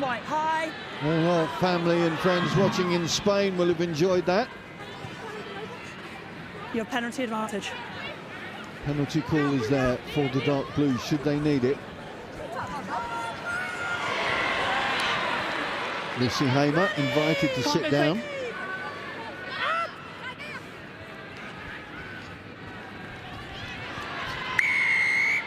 No advantage, 14 White, high. Thank you. Yeah. I thought it was a tough call there. Just looked like she got round by the shoulder, not over Tackle it. height needs to come down, White. We see Tackle Cambridge are height putting down. together some really nice plays. She's That not one off aware the of scrum where there, you but can the speed to the breakdown just isn't quick enough. And got the likes of Stomer, Duckworth, Shams, all very quick and over the ball. You've got to be able to clear those threats out, so you've got to get your support in closer. Substitute. Well, Michelle Zegda's day is done. And what a day it's been. Sophie Goodman will become a blue now, as Michelle Zegda says goodbye to Varsity Rugby, and a hugely impressive hour it has been from the American. Yeah, she's been absolutely class, been really physical, She really skips direct. on. Love it. Still got lots of energy. But yeah, she's been really, really good for the Oxford Blues today. As I said, just bringing that physicality, being direct. A couple of brilliant line breaks as well. Got a team on the front foot, so she can come off the pitch smiling and proud of her performance. She is positively beaming as her teammates come to thank her for her efforts, not only today, of course, but in previous matches as well. Great to see, and always good to see the different ingredients that the varsity holds, both in men's and women's games. So many nationalities involved, people who are so keen to come over the waters from whatever country and take part and say, I've played in a varsity. Yeah, it's so enriched, isn't it, in history. And even though the women are slightly behind on those history numbers, they're making their own, and as you say, it's making it attractive opportunity as part of it. It's part of the occasion today.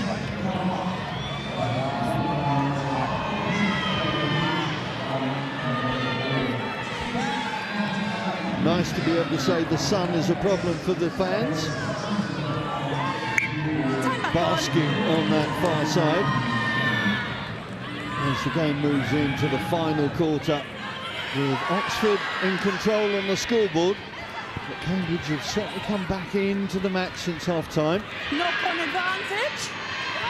Scrum only. Charlotte Lloyd. No 15. Just able to pick up that loose ball. Coach Burford says kick it, so Phoebe Jackson does. Advantage over. Hold that mark. The wind behind the kick is going to take it dead. Captain, scrum or 22? There was good recognition Back from from the Jackson kick or again, just on the 22? turnover.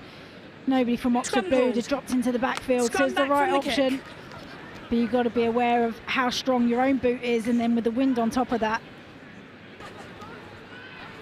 Kicked it away. They've called scrum. Just thinking about Michelle gone dead. Zegda and Scrum or 22 how is much their she option. has obviously loved the experience. You look at the social side of this as well as just what's on the pitch, and you know, Cambridge have had their trip to Amsterdam, they had their glamping weekend at Thetford. Oxford have been out and about as well. Crouch! It's all the things that are around the game that make such a difference to the whole experience, the whole camaraderie. Ladies, it's come straight out. Yeah, it's one thing that rugby does do very, very well is socials. If you've got a strong social committee. But you're right, it's not just about the playing opportunity part, it's about everything that encompasses around that, the friendships that you make, the experiences that you go through that really do. You talk to many people who have played in this historical game, they'll always recite back to moments like that, teammates that they played with that they're still in contact with now today. It really is something special to be part of. And I refer back to that Phoebe Jackson quote. It's like a team that never stops being a team, and I think that really sets things up as Hawley takes Oxford up to the Cambridge 22. Shams drives into Crozier, the former Durham University student. Stays firm. Duckworth gets the leg drive going, just a few extra metres. Options right and left for Wilkinson. Penalty call, Wilkinson goes quickly. Hawley's on her shoulder. No release. Hawley slaloms inside one, inside another, and gets the try down. And that, you feel, with 16 minutes to go, could well be the deciding try in this year's varsity. Well, Hawley really does deserve that. Initiated the break on the outside to get them into a really strong position. But again, that quick thinking from Wilkinson. Look how many Cambridge players are right on top of her, so she knows that she can run with at least 10 metres without being touched. And Hawley, again, right on her shoulder, recognises it and then gets over. 10. You can step in line with the player.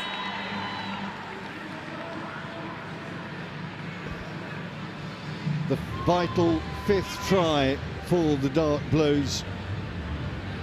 Chloe Marie Hawley, multi-sportswoman that she is, Blues at basketball, football and of course rugby, and now looking to just cement the advantage. And there's the first successful conversion from the boot. Hawley raises her arms in celebration. And now with that 20-point buffer, you would think the Dark Blues have this game in their control. Just looking at again, just Wilkinson being really lively around the breakdown, being aware. And like any good 9-10 combination, they're on the same wavelength. Thank you. And I'm pretty sure there must be a stat somewhere that says most kickers who score a try always manage to convert it. Added extra oomph. Time's on. Well, she's enjoyed the moment, and why shouldn't she? Again, benches now being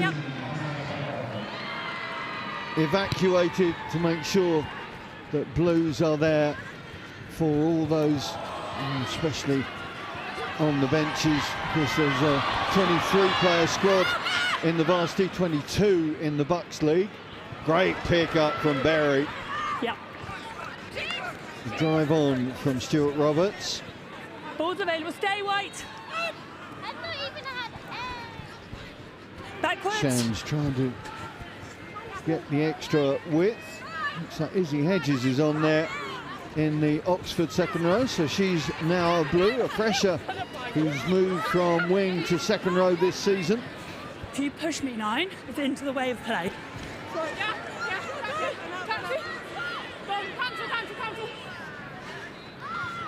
Quigg sidles past the attempted tackle of Caris Weatherhog, who's also into the mix now.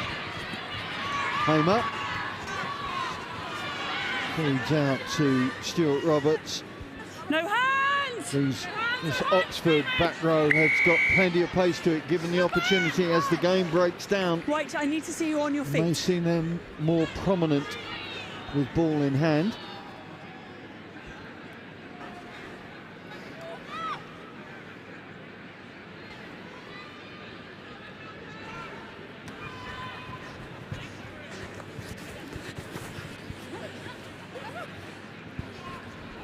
Hawley. A little kick through from Wilkinson, but that's gone straight out. Straight out. Yep. Yeah, probably Wilkinson probably wasn't White, expecting 50. that ball back from Shams. Sub.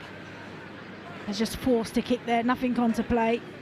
Lucy Newton-Ingham on for her blue, replacing Brian Smith. Looks, I think, that Carmen Embil will go to full-back to allow Newton-Ingham onto the right wing. A serial napper was the notes I got about Lucy. Apparently she can fall asleep anywhere, preferably not on the right wing this afternoon. They're on their mark. That's a You great come up skill to meter. have, though. They're on their mark, you step in. Latimer. Been playing rugby now for 8 years, Poppy Latimer. Backwards. Old Elanians Rugby Club.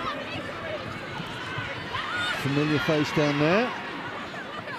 Scrappy ball that Oxford rescue. Hawley out to Burrows. Haynes steps in one.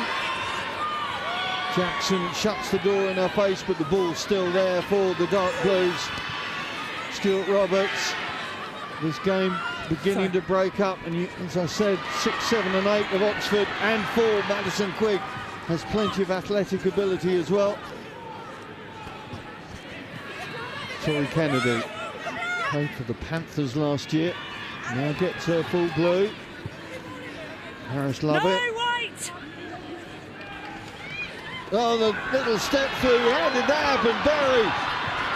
Good tackle from Embil, had to stop, make that happen. Knocked on the floor there. That is a try-saving tackle Scrum, from Embil. No question about that. Abuelo doing her job. Haynes almost paused, didn't she? Just to check that she was allowed to go through. You cannot put hands in. I reckon if she just kept her head down, she probably would have made it. But brilliant last-ditch tackle there. And the work rate from forwards to get in and over the ball, which forces that error. It's exactly what you want to see. No matter how far behind you are, you want to see that fight. Not in the way of play. No, ladies, spilled. Well, Annie Mae Brown is down in back play behind the posts. Let's build. But referee is saying scrum can set up. Yep, it is. She's the 8. Time off. Ah, now she's realised what numbers she's got on her back.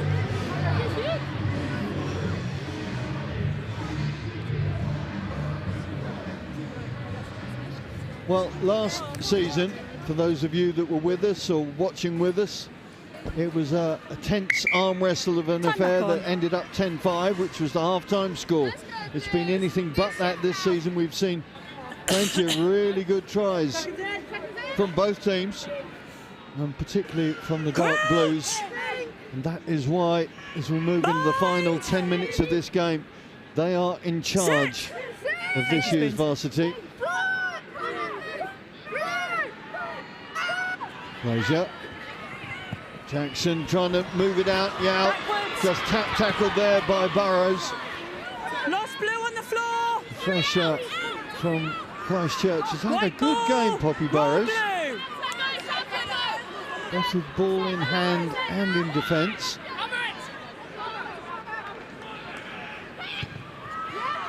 Hold 12 White. The boot away is going to invite Oxford to come back at some pace, you would think. Good tackle from Miller. Release. That's a brilliant tackle, completely stopped her dead. Must roll. 6 White must roll. Then they're penalised for not rolling away. Pity. Hard work had been done. Scrum called. Scrum called. Yep. Blue 11. Sub. Well, Katie 11. Haynes' day is done. It's going to bring on Kat Vincent. And White 2. White 2. White 2. Sub. As is Morgan Warner. Big Nods is in the building. Nadia Chidochi comes on for her blue.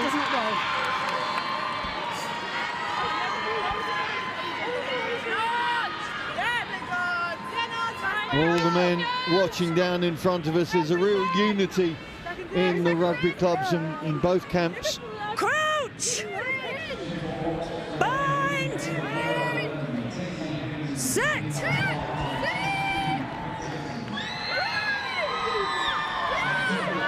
Wilkinson throws along. Hawley hanging out in a wider channel, but tracked down. I think that was Charlotte Lord getting the tackle in, but there's opportunity on this right wing as a consequence.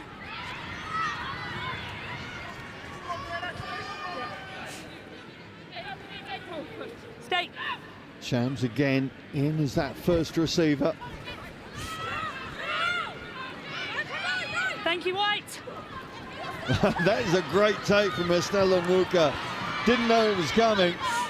Great hands from the loose head. Takes Oxford into the 22 once again. Hawley trying to sidle away through the tackle. Taken down though by Glazier, but it's still there for the Dark Blues. Stuart Roberts. Duckworth senses an opportunity. Stay down. She's such a menace, isn't she, when she's got ball in hand. Shams fends off one, fends off two, drives within 4 metres. Wilkinson, Hawley has loads of numbers out right. No hands, White. No There's hands. 3 Oxford players hanging on the right wing with no tacklers in front of them. Now Cambridge try and cover it. Quigg cannot get the ball out. The moment's gone, I think.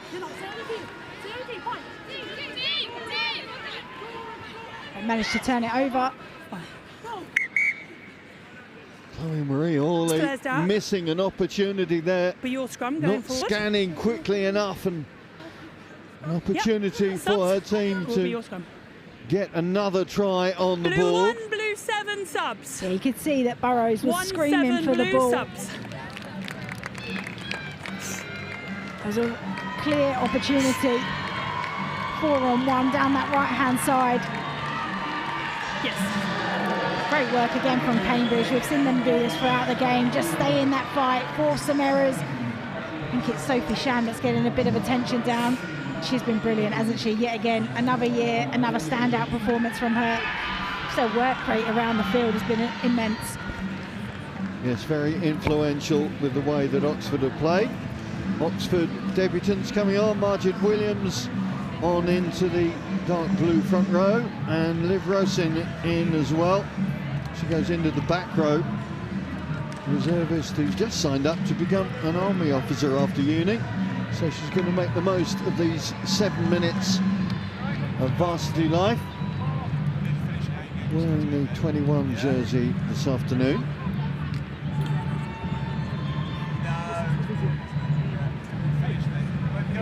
Are you making a sub? It's looking at big nods. Nadia Chiterchi describes herself as quarter Iraqi, quarter Guyanese and half boring. That's tough, even for a front rower, that's boring. She loves rhinos and logs. Apparently her oldest rock is 3.5 billion years old.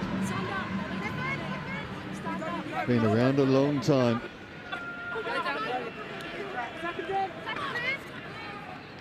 Ouch! Bind! Set!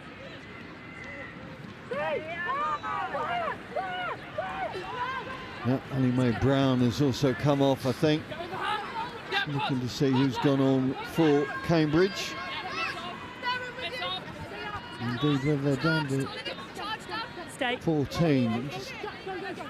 Berth, can you count and see how many they've got? They may have, I think they've used all their bench, so that's why I'm questioning. Chrissy, can I count to 15? Yeah, well, you never could as a centre, so as any fullback that played outside you testament to. Yeah, it looks like they've only got 14 on the pitch. I'm sure Annie Mae Brown didn't want to come off, but unfortunately has been forced to. She's been great as well, hasn't she? Yeah. Some real standout performance on both sides. Cambridge are having to play the last 6 minutes. A player down. Well, they've got that lady there, Faithu Bomb. They've got plenty of zest about their play. Ball back in Oxford clutches as Madison Quigg has a look. Just rolling the wrong way there and almost ceding possession. In the side.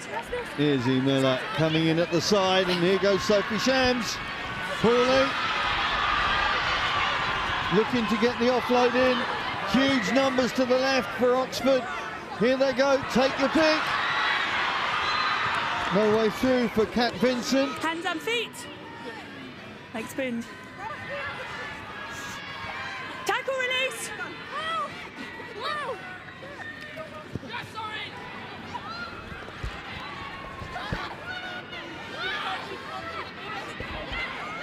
Hawley, and here it goes, Burrows. Oh, good tackle. Again, No advantage. another Oxford try goes a missing.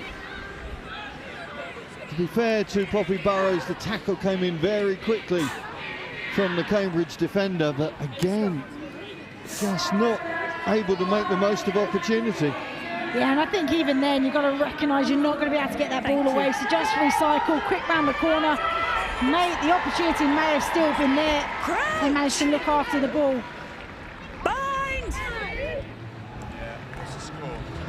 Set!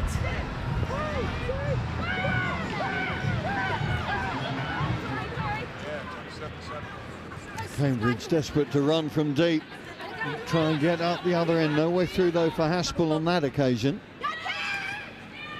Jackson, an inadvertent show and go then. She does really well to get away from her own try line. All on! Berry. Again, Oxford with numbers out. Again, very good tackling coming in from Haspel. Really important tackle there from Haspel. Massive overlap and opportunity gone again for Oxford. Hawley.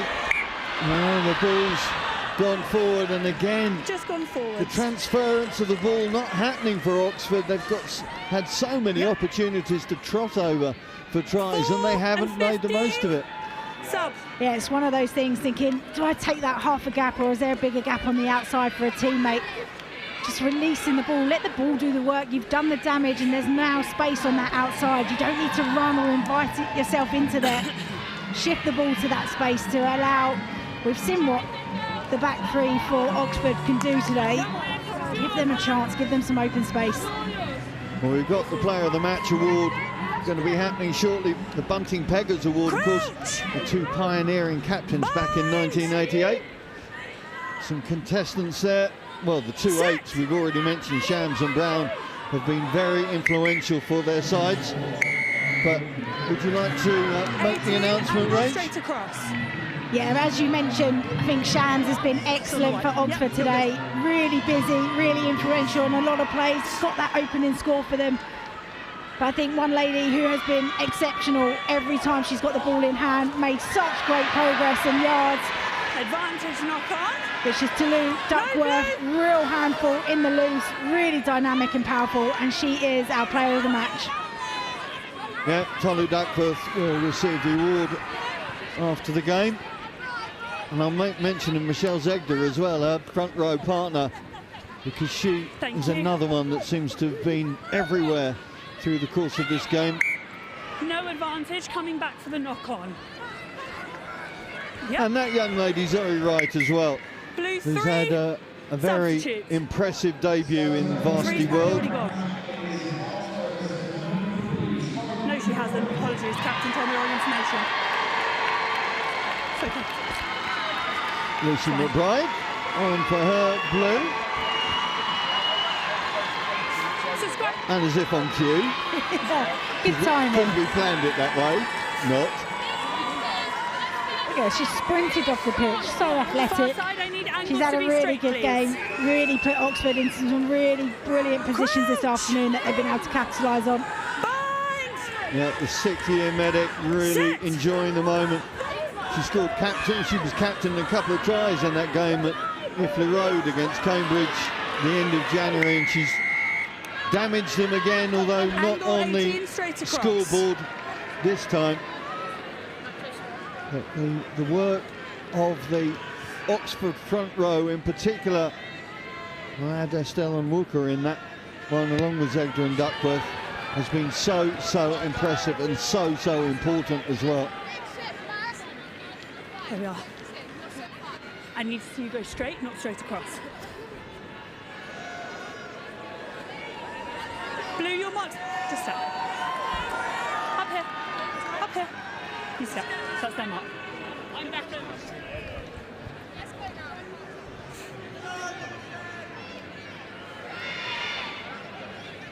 Final minute of this contest. Maybe, just maybe, a chance for Cambridge to find a little bit of feel-good with the last play. No way through for Embil there. She does well to stay strong in the contact. Stay. Crozier. So Crozier, a black belt in kickboxing, so a very useful athlete. Jackson, another one who's had an impressive game. Still live. Occasion not quite finding the angle she was after. Again, not a bad option from Jackson, just probably put a bit too much on it. You set a meter. Certainly was a little kick to herself, trying to exploit some time and some space in behind, but unfortunately it's gone into touch, and now it's likely that Oxford are going to have the last say in this game.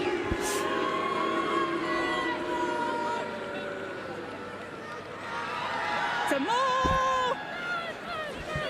Through the mark! Good take and good systems. Oxford, Wilkinson sends it off, and her dark blue team can celebrate.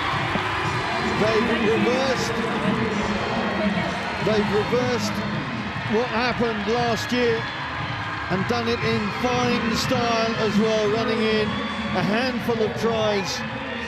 They were never behind on the scoreboard.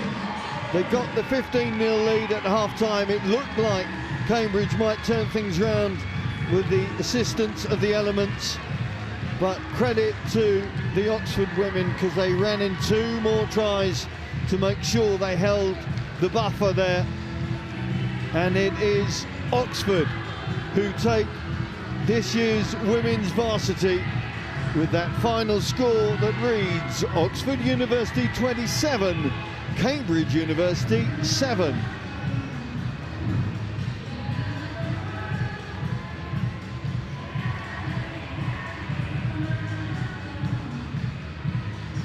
Well, that scoreline more similar to the last time Oxford won, which was 2 years ago, of course, 31-12 on that occasion. And with the Pumas, with the Panthers winning as well, it means that Oxford dominate this year's varsity from a female perspective. Let's get down pitch side and find out who Bryn Lucas has got. Bryn? Thanks very much, Simon. I'm joined by the winning captain here, Alex Wilkinson. It was a great match. It was tougher than we thought it might have been. We set this one up thinking it might be a bit of a rout out there. It didn't turn out to be that way. No, Cambridge really came out fighting, but I'm so proud of my girls. We stuck in it till the end. We really put in a big defensive shift, and I think that won us the game. When you went in at half-time, 15-0 in the lead, what was the team talk going on? Because Cambridge came out almost a different team in that second half. We just said that we couldn't get complacent. We know Cambridge are really good and really gritty, and so we said we had to come out like we were losing this game and win it again. What does it mean to you? This is your final one, isn't it? What does it mean? You've now got a winning record, 2-1 now. Yeah, it means a lot. Captaining these girls all year has been a privilege, and for my last game in dark blue, I couldn't ask for anything better than to be with them and be on this pitch winning today. Well, look, it's a photo opportunity. You go and join your winning teammates. And I'm going to jump over to Bethan. Well done there to Alice Wilkinson. Bethan is here. Bethan, it didn't go the way you'd hoped, but I tell you what, in the lead up to this, our conversation we had about how this was going to go, you put a real strong account of yourselves towards Oxford. Yeah, after such a difficult season, we just wanted to leave it all out there on the pitch, and I think that's what we did. I'm so proud of every single girl that got on that pitch. They gave it their all, they ran hard, they tackled hard, and it doesn't go our way, but I think we can still be happy with how we performed. The first 5 or 10 minutes or so, you were really pushed under the cosh, and you managed to come out fighting a bit more, and it was until the 20th minute before there was a final score on the board, or a first score on the board. Going in at 15-0 at half-time, what was the team talk? So we were really happy with our first 20 minutes. We knew that we dropped off a bit, we weren't pulling the width in defence, and I think when we came back out after half-time, we'd fixed the mistakes that we were making. It was just a shame that they'd already got that far up. In the second half, though, you came out, as I said to Alex a few moments ago, Cambridge came out almost a different team. It was like you've been drinking a lot of nice isotonic drinks in there.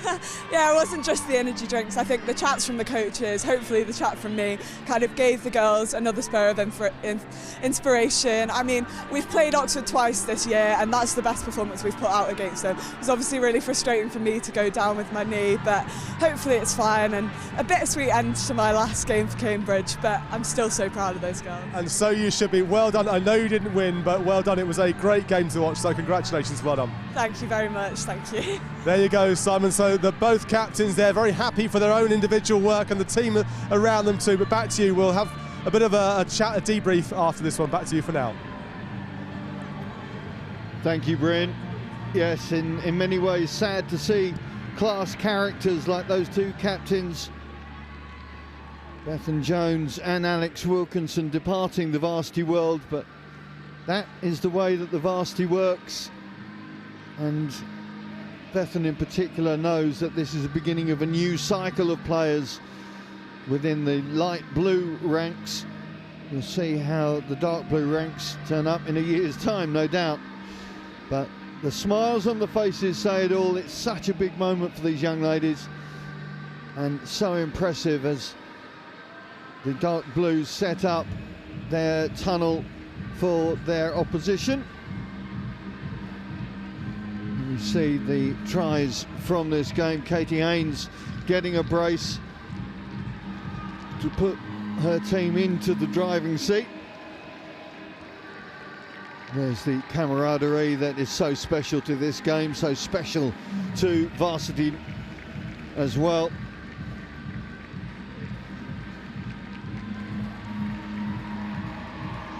Before this, Oxford had won only 2 out of the last 10 Battle of the Blues, so a very important victory for those from Oxford. And as Bryn mentioned, the Cambridge girls can be mighty proud of the performance they put in. They've really upped the ante over the last, 3 games or so.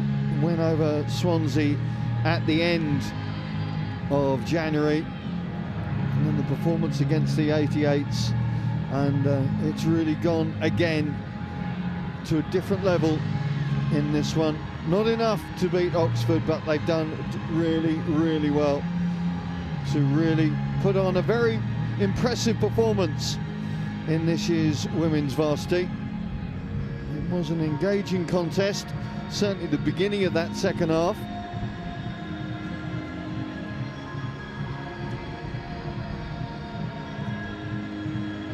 We'll see the try from Lila Berry at the end of that first half, the artful dodger on the Oxford right wing, with plenty of pace and opportunity there to run in for the third try, which gave them that 15-0 lead at the turnaround.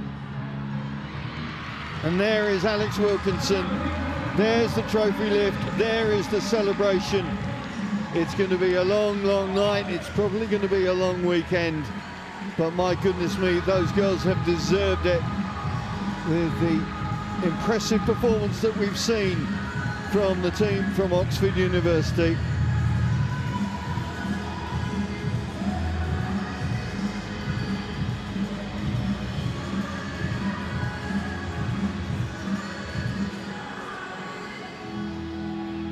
The girls from Grange Road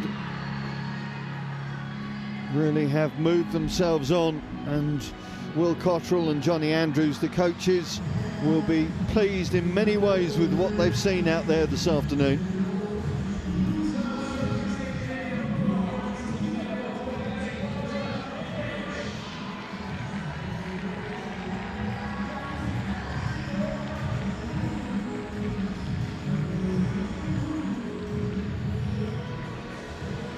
There we see that Cambridge try scored by the 18-year-old second row, Zoe Wright, and that seemed to give Cambridge just a bit of belief that they could get themselves back into this game.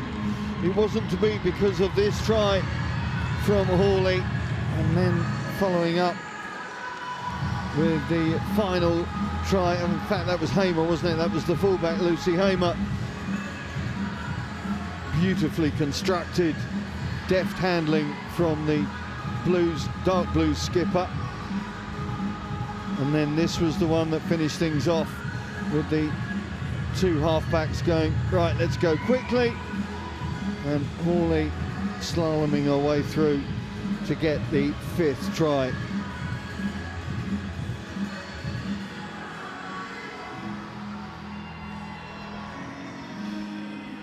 So that was it. Great performance from Oxford. The winning of the Bunting Peggers Award for Player of the Match went to the Oxford University tight head, Tolu Duckworth, and I think Bryn has got her down pitch side now.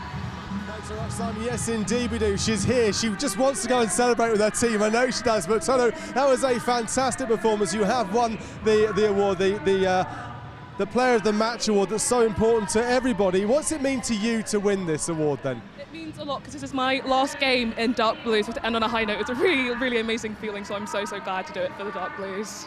Well, have a look at the trophy, the award itself, the Bunting Peggers Award here, Player of the Match, handed over to you. And whilst you have a look at it, let's get a word from Tamara. Tamara, what was it that really allowed Tulu to win this one? Honestly, your ball carrying, we spoke about it today. You never stopped your leg drive. You got so much ground for Oxford, but you kept working. We often say, don't we, that front rows to play 80 minutes. It's a tough old game, lifting, scrummaging, so it was the work rate as well. Fantastic stuff. Look, you rush over to your team now and go and get that trophy and celebrate as well, but well done to you. Simon, back to you. We'll have a word afterwards as well, I'm sure, from the panel here.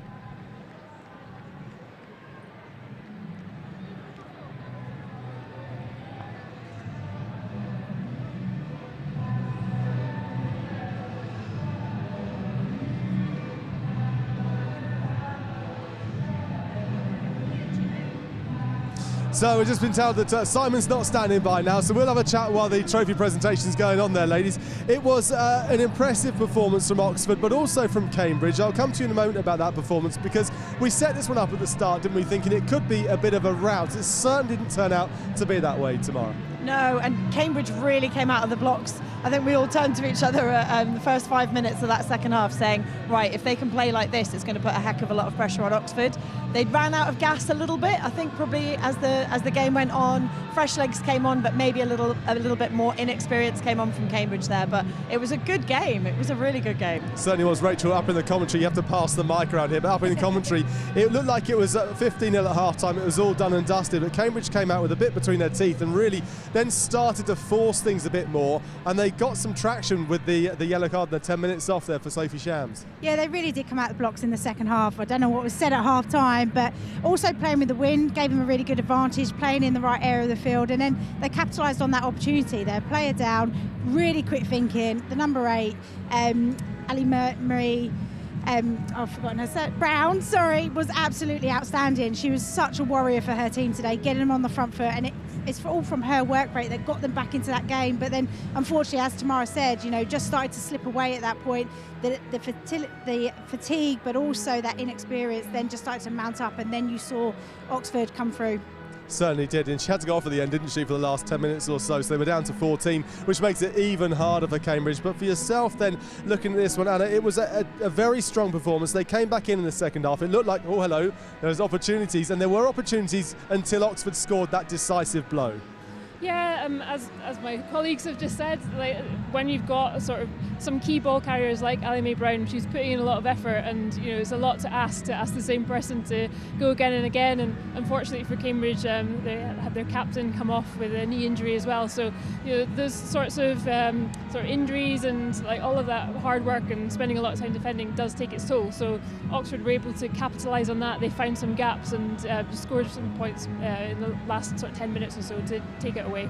Yeah, and it was a decent account for both teams. I think as we saw that Oxford were starting to open them up a bit more as the game went on. Fatigue coming in, as you rightly say there, Rachel, as well. But International Women's Day, as we know, set up quite nicely, wasn't it? I think out there, those 30-plus women on the pitch made a really, really strong account of themselves. Oh, absolutely. It's a great occasion, and they're well aware how lucky, how privileged they are to play in a fantastic varsity match like this. And so I think they'll be aware of that kind of example that they want to give as well, especially in a home World Cup year. And we hope that people will continue to watch rugby, support the varsity match, but also looking ahead to our World Cup.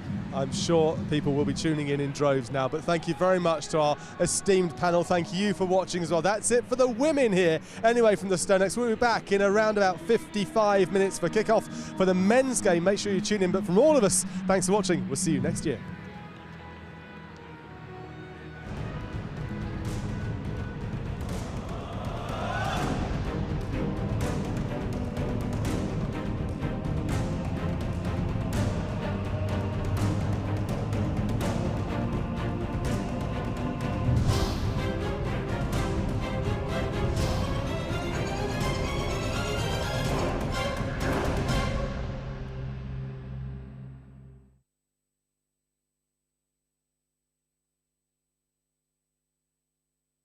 There's a rhythm to things done right.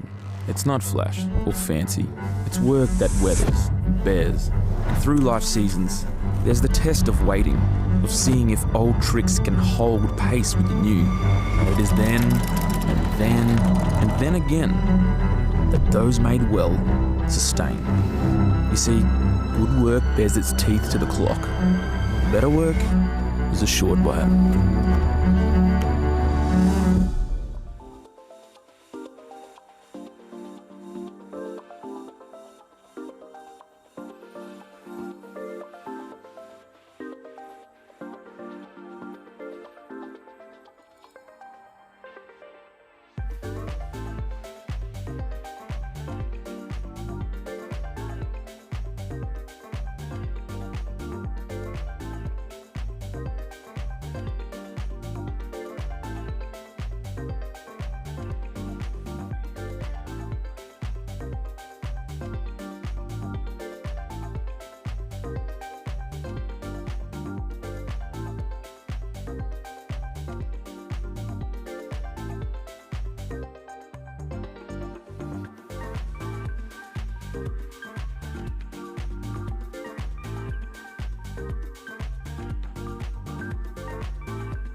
What does it take to make an Australian icon? A single piece of leather? Your fair share of musters? Drought and deluge? A stitch or two? And more years than you'd care to remember? What does it take to make an Australian icon? Well, it helps to be made here.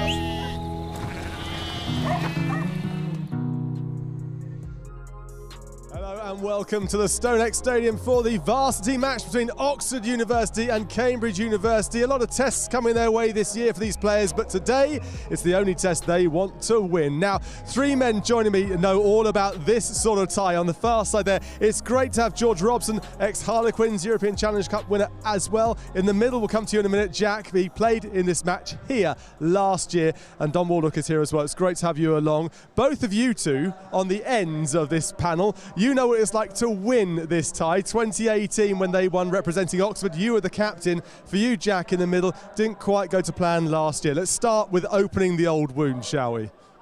Yeah, I mean, last year wasn't the most successful time for us. I mean, we put up a good fight, but in the end, Cambridge did have some experience. They controlled the game better, and I think overall they did deserve to win. But yeah, coming back, it's a little bit of a flashback to what happened, but it's good to be back, good day. Hopefully get some rugby. Absolutely right. We'll come to the strengths of Cambridge in just a few moments' time. Before we do, though, what's it like for yourself coming to this stadium? Because you didn't play here in your day when it came to the varsity match, did you? What's it like then for you being here to see these players? I know you've got your Oxford hat on firmly, pressed down hard. Yeah, look, it's great. I played here a couple of times for Quins against Saracens. They weren't always positive experiences at the time. They used to get the better of us, but I think it's fantastic that they've got this in this venue, this surface, this time of year as well. I think it lends itself to some real free-flowing rugby, hopefully. And you know, as you said earlier on, the pressure's on today for both teams on the basis of exactly how you started this off. How was your varsity? That's the question every one of these players is going to be getting in perpetuity for the rest of their lives. So no pressure to them when they're running out on the pitch, right? No, and it's nice when you can say you won yours, isn't it, Dom? It's nice to say you captained yours as well. Yeah, and what a privilege that was. What an occasion that was, and I was lucky to take the pitch with George. And it's quite a unique experience, this Oxford-Cambridge build-up to the varsity, which climaxes in this massive moment for everyone's careers. And George played top flight rugby. I was lucky to play some big games of rugby, but the varsity experience is quite unique, isn't it? Because it's the climax of both groups' journeys together, and like how you finish, it ultimately reflects how your memories of it, and that's the biggest thing. You come away with this with like tainted memories, Jack.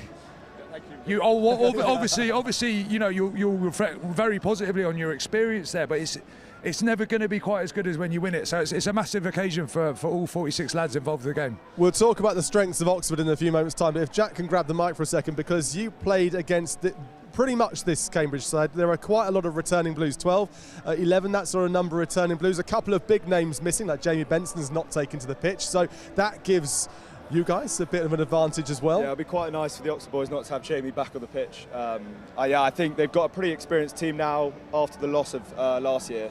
They can take a lot of that experience and kind of put it into this game. Yeah, the Cambridge team look a bit different this year. They've lost some big names who controlled that game really well. So yeah, it'll be an interesting fight up front. Yeah. People like Tim Andrew, 4-time Blue, American international Ryan Santos out there as well. They could be the difference to the day. That is what their captain has been saying anyway. They've got explosive power. They can do something out on the pitch. So how do you nullify threats like those when you identify the threats the opposition has?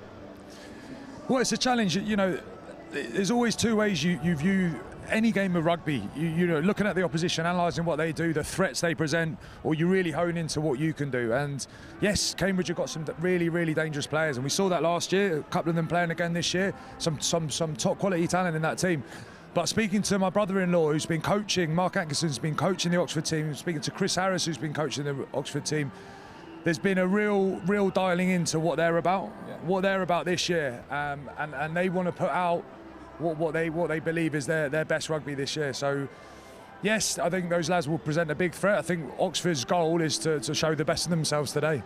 Makoto Tosa, another one to look out for, the Japanese international. Their captain, though, Fergus Hughes, is saying that they've got things about them that we don't need to write off. And also Ben Gompels, we should mention Ben Gompels, he's leaving university at the end of this year, his 10th year at uni, so he's going to be wanting to leave this one on a high. But let's cast our eyes and across the way then to Oxford, strengths that Oxford always bring. Yeah, well, again, speaking to some of the coaching staff at Oxford, I know that we've spoken about, okay, do you look at the opposition? Do you look what they're doing? Another thing that's changed in the last couple of years, right, is this surface and the time of year we're playing this, right? The sun's out, so I know they've done a lot of work on their fitness and making sure they can move the ball as well as the territory side of things. So I think that might be something that's a bit of a change from last year and something they're developing into their game. Luke Wiley was saying that it was disappointing for their season really with a 50% win rate. They were hoping for more than that, but they were taking each game, they were calling it the 14 peaks. So saying you take one game by game. It doesn't necessarily matter on the result as long as there is a gain at the end of each match. Yeah, I think what Dom alluded to earlier is it's such a weird system. It's not a league. You're playing these exhibition matches, and I think there's the common phrase that you can lose all your matches in the season and then win your varsity and you've had a successful season. So yeah, I mean, as George said, there is pressure to go out there and win, but what Luke's speaking to Luke, going through that 14 peak is a good way to look at it in the season. I was chatting to the captain, Luke, just the other day, and he was giving me a bit of a rundown of what the team got up to as a pre-season, and it seemed to be mostly doing something quite extreme, like a mini pre-season tour of the heart of Wales. They did 16-kilometre race with 700 metres of climbing, 3 ice-cold lake swims, followed by a lot of drinking. Then they went to Georgia and Istanbul, where they played a lot of rugby, very physical rugby, followed by a lot of drinking. And they also did the St John's breakfast, so every Monday morning they would then get together at 6:30, have a workout, and then have a humongous great big breakfast, and they go off to their lectures and things like that. Doesn't mention drinking on that one, but it is all about getting the collective together. It's all this social side of things as well, isn't it, George? When you look at this sort of build-up, it's I'm not so sure why important. you're looking at me with the breakfast here, but yeah. No, you're right, and they've obviously gone to some, I don't know who was in charge of the touring party committee there, but that's some pretty tough locations to travel in. You know, Georgia sounds like apparently a good wine over there as well, though. But no, look, I think the bond you build on both sides. You know, I've got really close friends who've played for the Light Blues as well at Cambridge. The bonds you forge with each other in the lead up, it is the peak, and it's where all the pressure is now. And if anything, it makes it even more, even more pressured on the pitch, because these are people you know you're going to be friends with for the rest of your lives. So there's even more kind of pressure to make sure you don't let each other down, and Don't look at him like that. I'm looking at Dom, right? Because I mean, speaking candidly from my experience, right, I was really lucky. I had some great players around me. Ben Ransom had a great game that day, and I know it's a shame for it's the same for both teams. There'll be some key players in key moments. I know from a dark blue perspective, I know that Otis Walker as a key ball carrying threat, I think it'll be interesting to see what he can do. And on the flip side, that battle of the number 8s is going to be really, really fascinating, right? You were sharing earlier on about that backstory as well. Yeah. Well, Makota Tosa, he actually played with Ian Kench, the Oxford head coach. So it'll be an interesting thing. We call him the traitor on our side. So it always comes down to traitor. Yes. It always comes down to one thing: who leaves the StoneX Stadium on this occasion as victors? Dom, final thoughts before we head over to the commentators. What are you expecting? Well, first of all, I'm glad they weren't drinking into their 6:30 breakfast at St John's College, because they've got a problem if that's the case. No matter how good the teamwork is there. What's my expectation of the game? Intensity. Like we've all talked, that pressure's come up as a word's been constantly talked about. That's going to bring intensity to the game, all right? And George mentioned this building into our game. I think it's the team, the individuals that can manage the pressure, manage the nerves, manage the anxiety around this pinnacle experience for both teams will show the best of themselves, all right? And so intensity, but who can manage those nerves will come out on best. Managing your nerves, that's what it all comes down to, and the players are about to make their way out onto the pitch in front of the crowd here for the Varsity Match 2025. So without any ado, let's get straight to our commentators, Simon Ward and Rachel Burford. Thank you, Bryn. Good afternoon, everyone. Good to have you with us as we get set for this pinnacle of the Oxbridge sporting calendar. It's been over a year since that historic win for the Light Blues. A lot of time for both sides to assess, to adjust and prepare for this return to the StoneX Stadium. A new dawn on a new varsity contest, and of course a new sponsor with us too. Proud and delighted to welcome the iconic Australian bootmaker RM Williams as the official partner of the Varsity Match, with branches open in Cambridge as well as Soho and New Bond Street here in London. It's great and fitting to have them with us as we get set for the Men's Varsity 2025. Let's take a look at the two lineups for you to start with. To begin with the dark blues.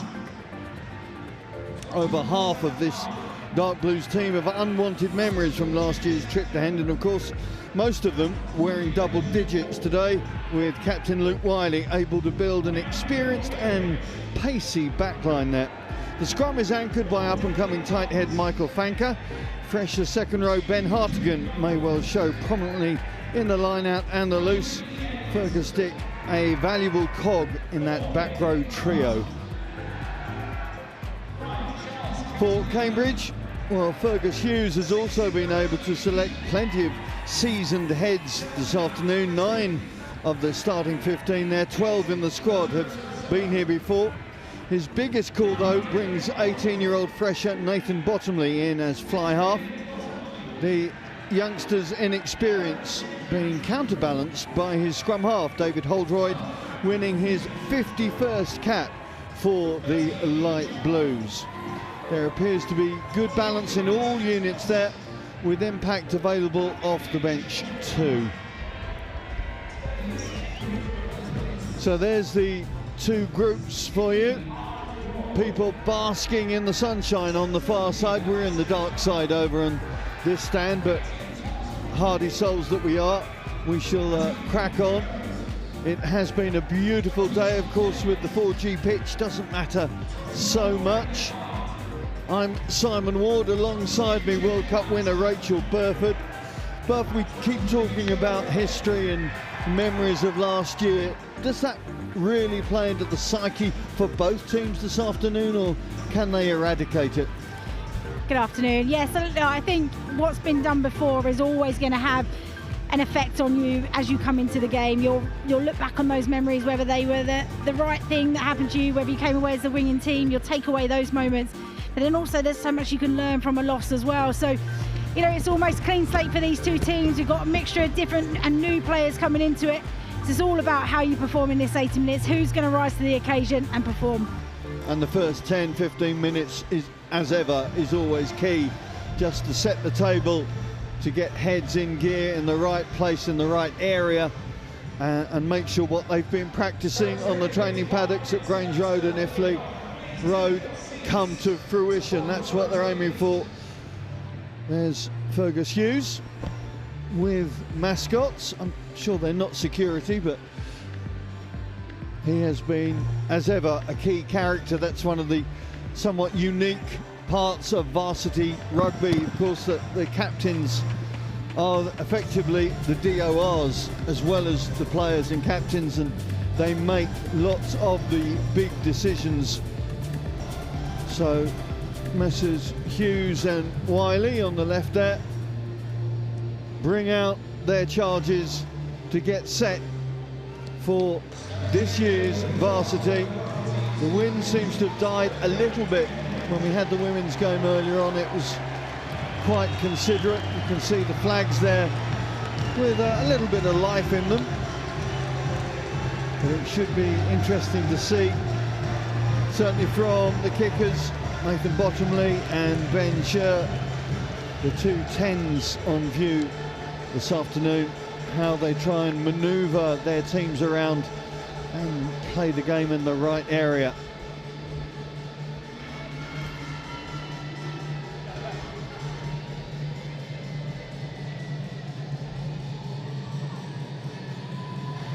Referee Mike Hudson settles the officiating trio in the middle there as we wait to start proceedings with, of course, the national anthem.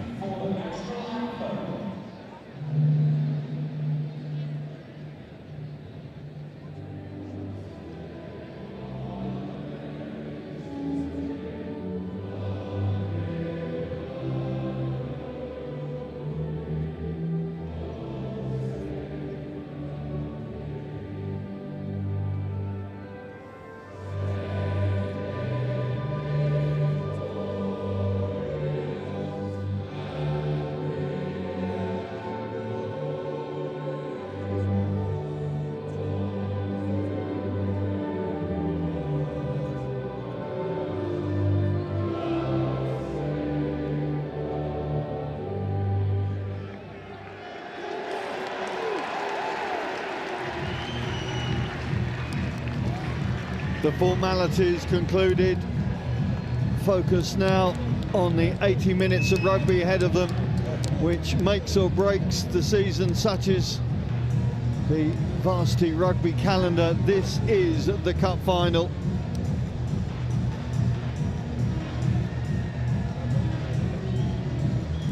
The 143rd Varsity is about to get under starters' orders. The high IQs that have brought these young men to these renowned seats of learning are now to adjust their brain cells and bodies to work to a different outcome. It's the battle of the blues. The other place up against the other place in this age-old rivalry. Shoe that tabs is the call from the dark blue camp. GDBO, the light blue response. It will all be decided in the next 80 minutes as Nate Bottomley sends it up into the dark blue 22. Beautiful day. Bit of a breeze behind Oxford at the moment. So see whether that impacts certainly on the kicking from hand. Jack Hamilton, the Sydney sider in the blue 9 jersey. Bottomley feeds George Bland. Got over an hour off the bench to score a try last season. Ryan Santos, the first Philippine to play in this contest in its long history, dating back to 1872. David Holdroyd. Side entry. Blue 6, side entry. The call goes against Fergus Deck. Two Ferguses wearing 6 this afternoon in either camp.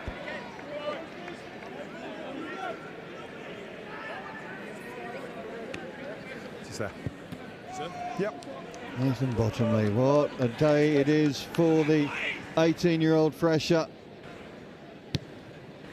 Slept on the captain's floor pre-season, has been totally committed to the cause. It was a tight call along with Jack Allenson, who's on the bench this afternoon for the Light Blues, as to who was going to play that pivotal role. 5 guys, numbers early guys, yeah. As the experienced voices of Matt Riddington outside and David Holdroyd inside to help him should he need it. Ben Gompels gets the call from the captain, comes round to add a little bit of oomph to the driving maul. Same maul. Vantage. Vantage call there for Cambridge. 7 collapse. Well, it's been a good start, hasn't it, for Cambridge? We'll go corner. Brilliant line-out collapse. driving maul. Can see that that's going to be a weapon for them this afternoon. Just discipline there from Oxford early into this game. Just can't seem to get out of their own 22. Take the 5. And Fergus Hughes immediately indicating his ambition by opting for the line-out call, not taking the 3 points. Yeah, I think it's a good call, you know, on the back of a really successful driving maul moments ago, as well as earning a penalty. The ref will be really hot on all the entry points from Oxford here. Aidan Beaumont is the target. 2 6'5" second rows in light blue colours. The tallest man on the park. There's the captain, Hughes. Good day at the moment from Oxford, holding their discipline, getting their shoulders in.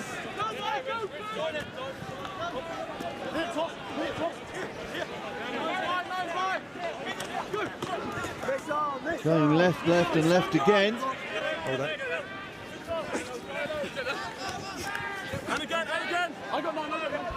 Hughes leading the way.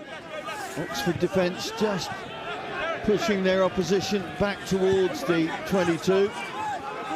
No doubt that will please Chris Harris, their defence coach since September, the Scottish international, Get that number, please. British Lion, of course, and Gloucester player.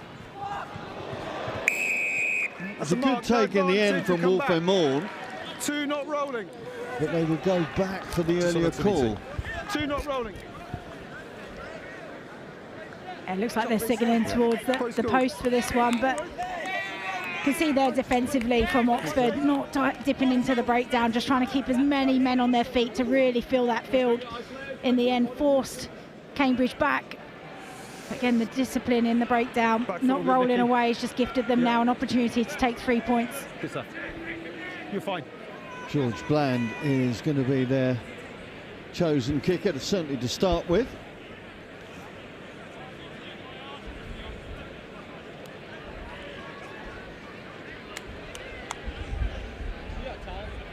Nothing like a simple kick. Certainly he's kicking into the wind, but right in front of the posts to start with. And a simple 9-iron ensures 3 points for the Light Blues. Very good management from the captain there. On the first penalty, back the team to go to the drive-in wall. But they're using his experience right in front of the sticks. It's an opportunity to take 3 points early on. Cheers. Which way are you going? Right, so. Yeah, okay, out of your way. Harry Bridgewater wearing 15 this afternoon. He was at 13 last season and was, of course, the fly half the year before. So a man of many skills.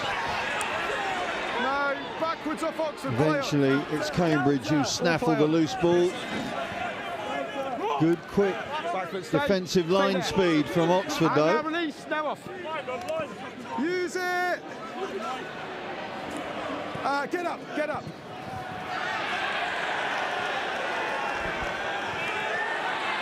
Well, lost forward. Nobody able to take control of the moment. No, leave, so it's Oxford looking to settle. Hughes coming in from the side. Blatant from the Cambridge captain. Yeah, desperate measures there, trying to come in and disrupt. But it was great work from Hartigan. Put pressure on the 9. Same as theirs. Which then forces the kick not to go in the direction he wanted to.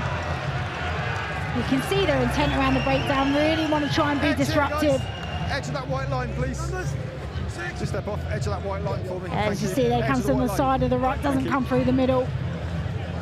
Now this gives Oxford a great platform and their first opportunity in the 22. Hold it there. Will I put them on the Roddy. right mark, I want you up. That's too big a gap. There's Tom Toes, Ben Hartigan. Thank you, perfect. Probably Otis Walker, tail gunner. That looks like Ben Hartigan, I think, is at the back, and at the front it's Walker. And the impetus and momentum into the line-out drive, impressive from Oxford. Cambridge working overtime to deflect the movement of that ball.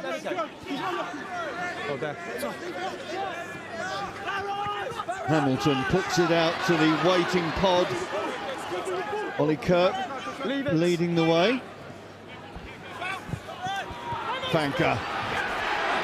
Fanker's down, and Michael Fanker gets the first Oxford points on the board. Well worked from the line out.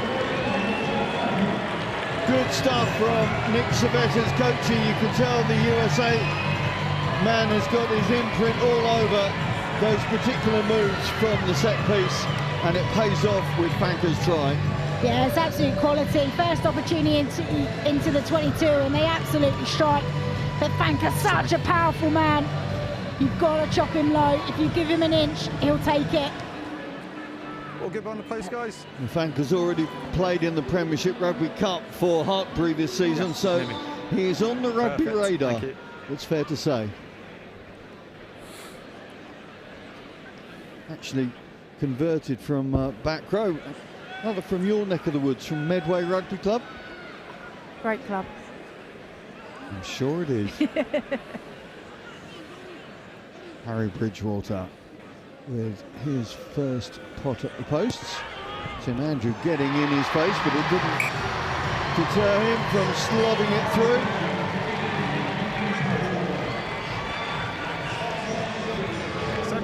It just shows how discipline is so critical, isn't it? We saw at one end of the field where Cambridge got a penalty in front of the post, took 3 points, and then the same gifted to Oxford, penalty, kick to the corner, and you're punished for it. So discipline is going to be a real key factor in today's match. We talk about whether form plays into this cup final of a game, and both teams have, well, variation. Oxford 50% win rate, but with a variety of opposition, including Leicester Tigers, Ealing Trailfinders, pro teams there, Rams and Richmond, semi-pro, international invitational teams, UCLA, Stockman from Australia, classical historic fixtures with the Navy, TCD.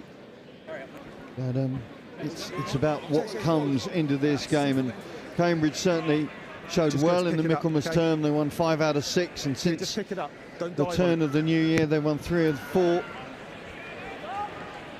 So they will be content without being happy with their lot as Ben Sher tries to run his way out of the 22.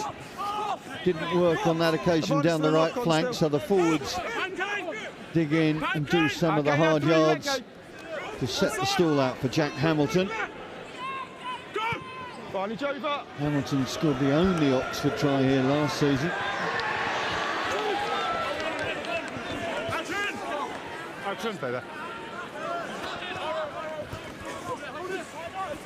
Tackle, release! Tackle, off! Yeah, he's done it. No, he's done it. Into that midfield.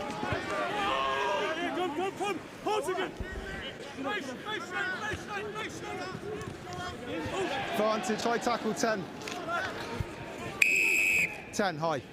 Lower, yes, lower. Lower. Apologies if I called Mr. Bridgewater Harry. It is, of course, Henry. I don't want an email from his parents. So apologies for that. But Henry is on the scoreboard and now is back in defensive mode as Bottomley puts Cambridge back into the Oxford 22. Blue on the edge here, please. Edge of the mark, boys. Blue on the edge here, guys. Oxford on there. Edge here. Don't know. Ben Gompels playing in his last game of varsity rugby, 10 years a student. He hasn't wasted time though. Here he comes round on the corner. Quick presentation, Holdroyd. And tackle off, tackle. Cambridge forwards led again by the skipper Fergus Hughes. Christie, first time blue for the biotechnology student from St John's College. Half brothers have got 4 blue, so carrying the family way. Quality turnover from Fanker. Just in over the ball so quickly. You can see both teams are really trying to assert themselves from a physicality point of view. Stay on our feet to compete, guys. Dominance in the tackle area. Both teams trying to win that collision battle. On that occasion, Oxford come out on top and survive again. Henry Bridgewater finding a good release up to the Oxford 10-metre line. 5. Guys, take the 10. Well, Roddy, take the 10 and I'll move them. from Take the 10. Newport Salop Rugby Club. There's 2 of them, in fact, because the opposition scrum half, Dave Holdroyd, is also from that Shropshire side. Take from Walker. No, nothing. Stay here. Stay here. Hamilton puts a good-looking box kick up. Good take in the end from Ryan Santos. Big man Santos has been playing in midfield as well as on the wing. But the defensive capabilities of Luke John got him the 13 shirt this afternoon. Fresher Dave, as Dave Holdsworth is called by his mates. Judging by his size and look. There he is. Winning his 51st cap. It's quite remarkable. Luke John throws big and wide to Tim Andrew. Andrew bounces off Thomas Muse. High tackle is going to give Cambridge a penalty. High tackle. Come into here. Get the medics on, please. Medics on. I think Muse has come out the worst of that particular collision.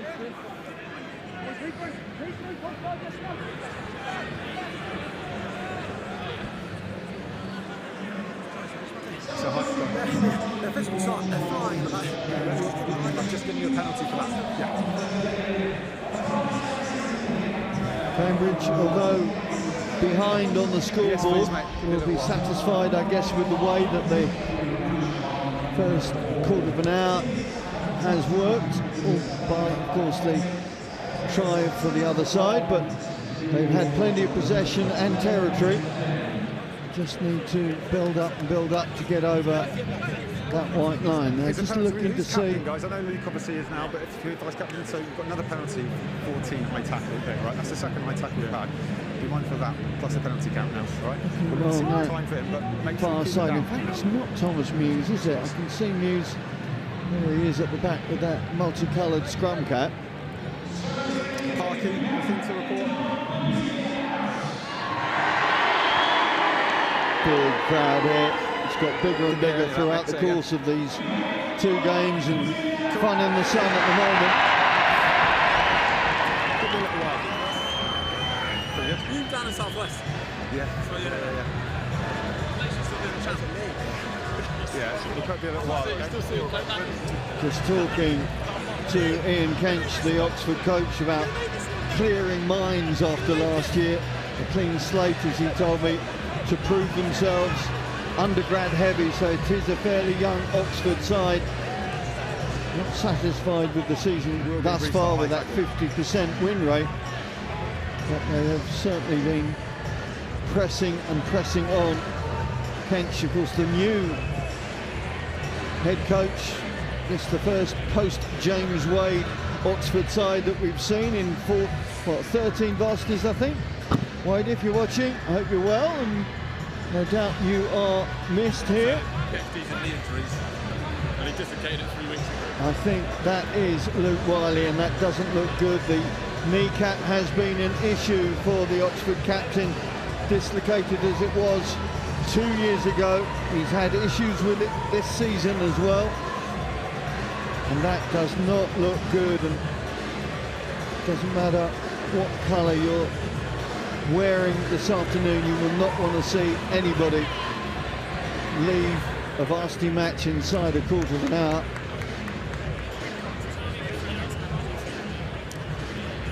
And yeah, it is Luke Wiley. Dislocated that knee again in November and worked so hard to get himself back and fit for this contest. We've got the stretcher coming on, so the stretcher's been called, and it doesn't look good for the Oxford University number 12.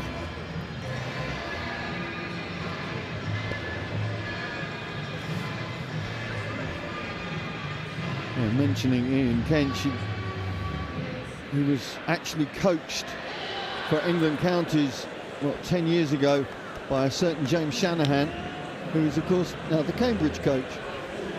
So 9 degrees of separation and all that, and has since coached against him for Richmond.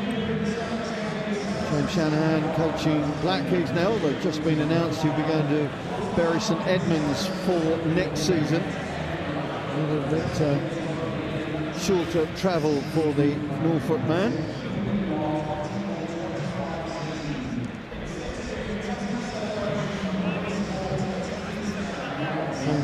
Shanahan's Cambridge side looking for 3 in a row, which hasn't been done since 2007. And last year, of course, the Light Blues won 5 out of the 6 rugby varsities.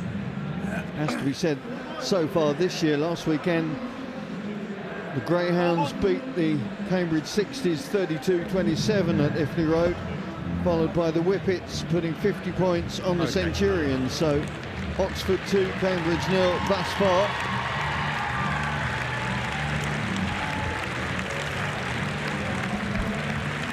No, are you captain now? Yeah, Mike. Sorry, what's your name? Jack. Jack. Okay. Just spoke to Pat, I think. Just penalty count. Just be mindful of it. That's 2 high tackles now, right? The crowd showing their appreciation for the Oxford skipper, as all the Cambridge side are as well.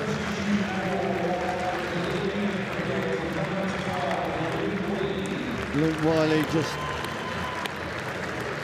making sure that Jack Hamilton is taking over the captaincy.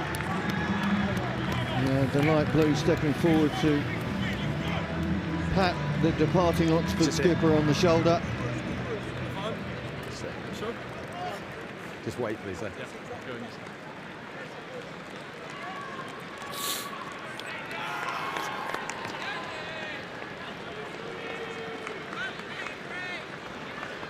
Okay, good to go. Jack, okay. Okay, turn back on. High tackle, 14. So play can resume after that hiatus for the exit of Luke Wiley. Yeah, it's right down here, Nicky. Just the edge of this line here, And boys. both teams have to get the engines revved and going again. I wonder what Oxford are in the right impact place. that will make, particularly on the Oxford Stay there, side. thank you, stay there. Jack Sander, wearing 22, comes on for his first blue, won a rugby league blue a couple of years ago.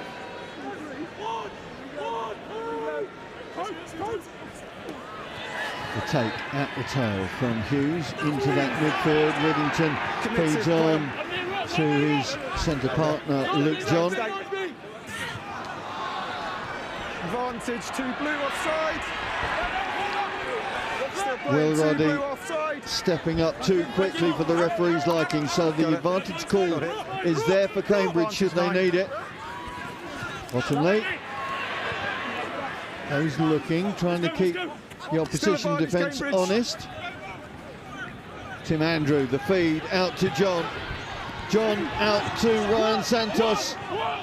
Santos, the USA Sevens flyer, just needs a bit of space to show what he can do. They're going to go back for the call. Back 2 offside. Again, just discipline for Oxford. Jack here, please. Referee's already spoken to him one time, and I feel like this might be the final warning. Penalties now. Okay, have a chat because the next time it could be a yellow card. Have a chat. No, just do it quickly. Mike Hudson issuing the final warning for the Oxford side, and you can see Jack Hamilton just laying down the law to his new charges.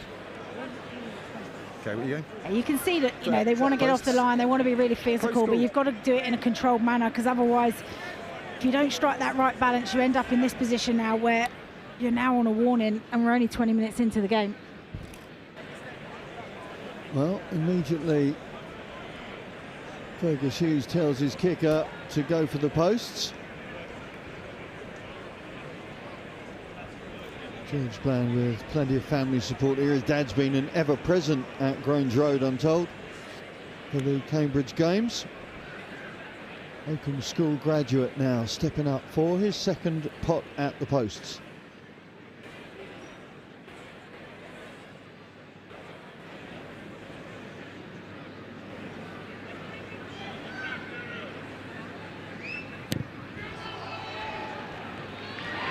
Job done.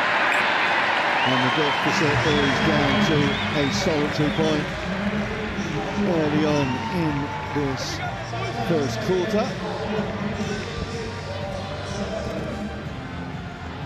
Get the feeling that's a good call from the Cambridge captain, Hughes, just to make sure they got some return, some reward for the possession and territory they've had thus far. Yeah, absolutely, and you've got to think they have got the win, so it is challenging to get into the corner and keep possession. So if you've got an opportunity that gives you 3 points, you're closing down that scoreboard, and now within 1 point, it's a smart decision. And up 3! That's it, Mike, that's it! Touch the empties.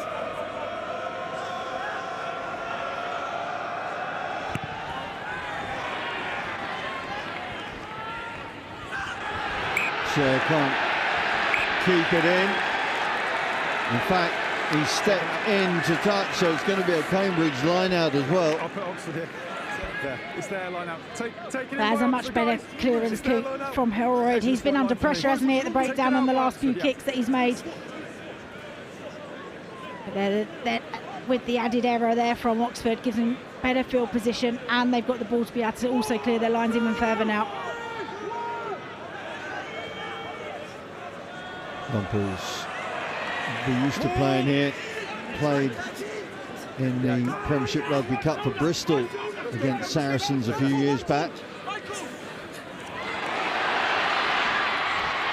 Andrew, good awareness from Bridgewater, covering the gap, getting there, securing possession and getting the penalty too.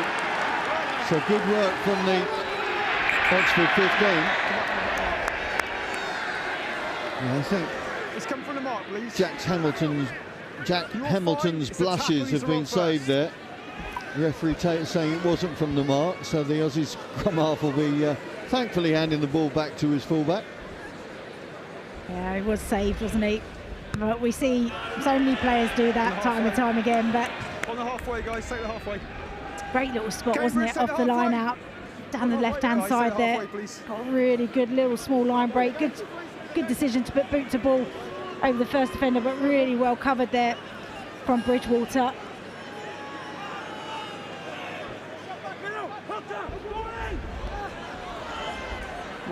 Walker, the target once again at the front.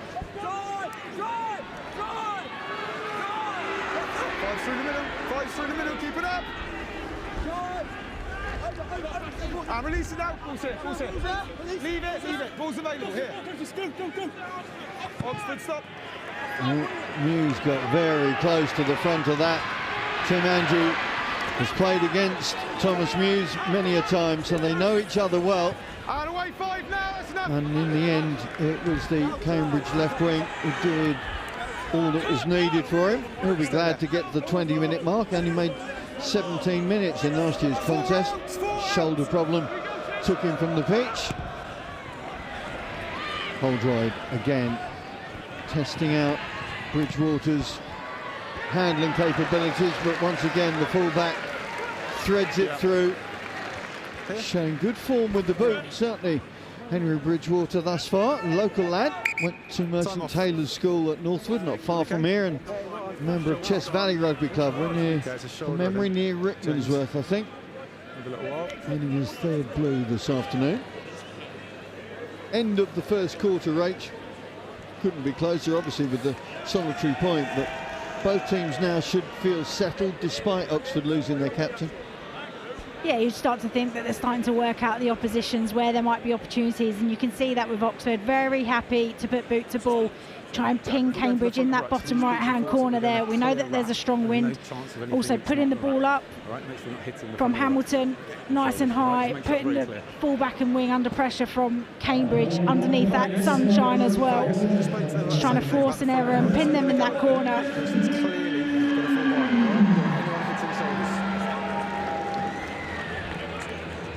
Okay, we're all good? Okay, turn back up. Edge of this white line, please. Ben Gompels, who had two of his brothers who went to Oxford. So I wonder what the bragging rights are. Certainly after last year, he would have enjoyed that historic win here against the Dark Blues. Good take from Aidan Beaumont. RGS Guildford alumni. There he is, at the front of that. Holdroyd completes the exit. Muse does well to take that under pressure from Tim Andrew.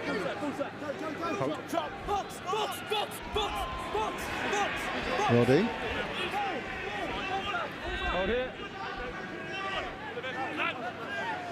Still a sense of caginess about the way that both teams are using the box kick.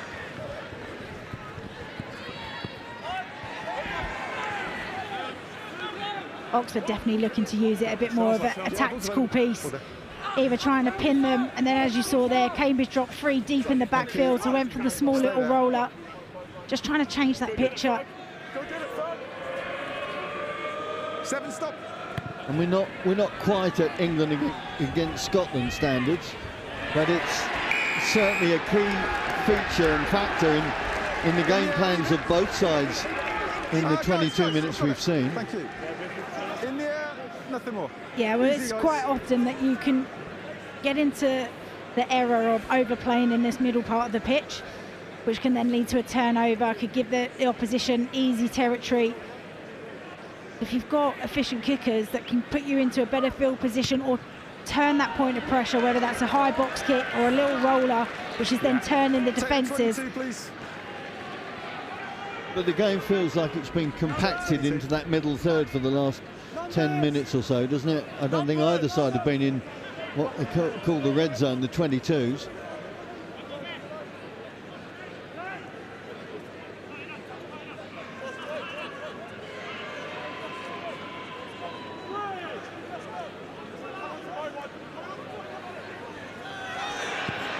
Line out doesn't go to plan for Oxford. I think they've been able to rescue the scraps. Hamilton. Okay, there's a knock on there, but there's also a knock on the line out. We'll come back for the first one. Cambridge hand just knocking the ball forward, which will give the put in to the Dark Blues. Dark Blues. Okay, on me. Working with Wade Thompson once again on their scrummaging. We're outside. Been an intense season, I'm told. A tough programme in Instigator to make sure they were in fine fettle for this. Remember last year there was a 14.5 kilo difference between the two packs in favour of Cambridge. It's not quite that much this season. It's 5.75 kilos a man. 850 kilos plays 804. But as we all know, the technical aspect can eradicate that difference.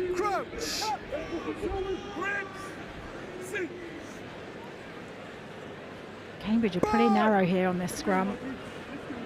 They can hold up that midfield, then they're going to have a huge amount of space on the outside channel. Advantage call. Bridgewater has to rescue things, goes through the gap. Good work from the fullback again. Numbers to the left. Hart again, the 18-year-old second row, taking his team into the 22, but they'll go back for the scrum penalty.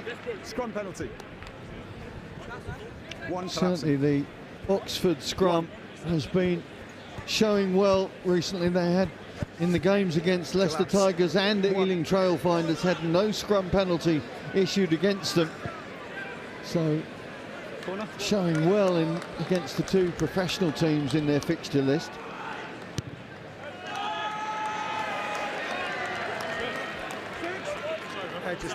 One collapse. Now, bearing in mind what we've seen the last 10 minutes or so in terms of territory, big opportunity you would think for Oxford now, some 7-8 metres out from the Cambridge line. Yeah, certainly you'd think Deja Vu potentially come in, look for a strong platform, driving maul.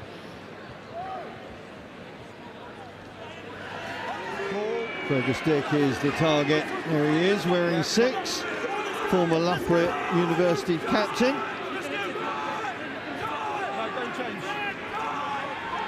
That's coming in to add a little bit more oomph to this driving maul. And they're over. Makes the difference. Who's coming up with the ball? I think it is the hooker, Will Roddy. I was really hoping Will Roddy was going to score because he's got Islands in the Stream as his try-scoring track. And who doesn't love a little bit of Dolly Parton on a varsity day? Well, that's brilliant work from the pack. Initially, Cambridge did so well to stop it, but then the secondary shove came on. You just see the members of the Cambridge team starting to splinter left, right and centre, which gives them a free run in. See there, Roddy unmarked in the end. But brilliant efficiency from Oxford. 2 big opportunities in the opposition 22 and managed to convert that into tries. Well, as my good mate Mr. Flatman always tells me, if you set up a line-out driving maul properly, it's impossible to stop legally. And the work of Nick Savetta and co has once again paid dividends.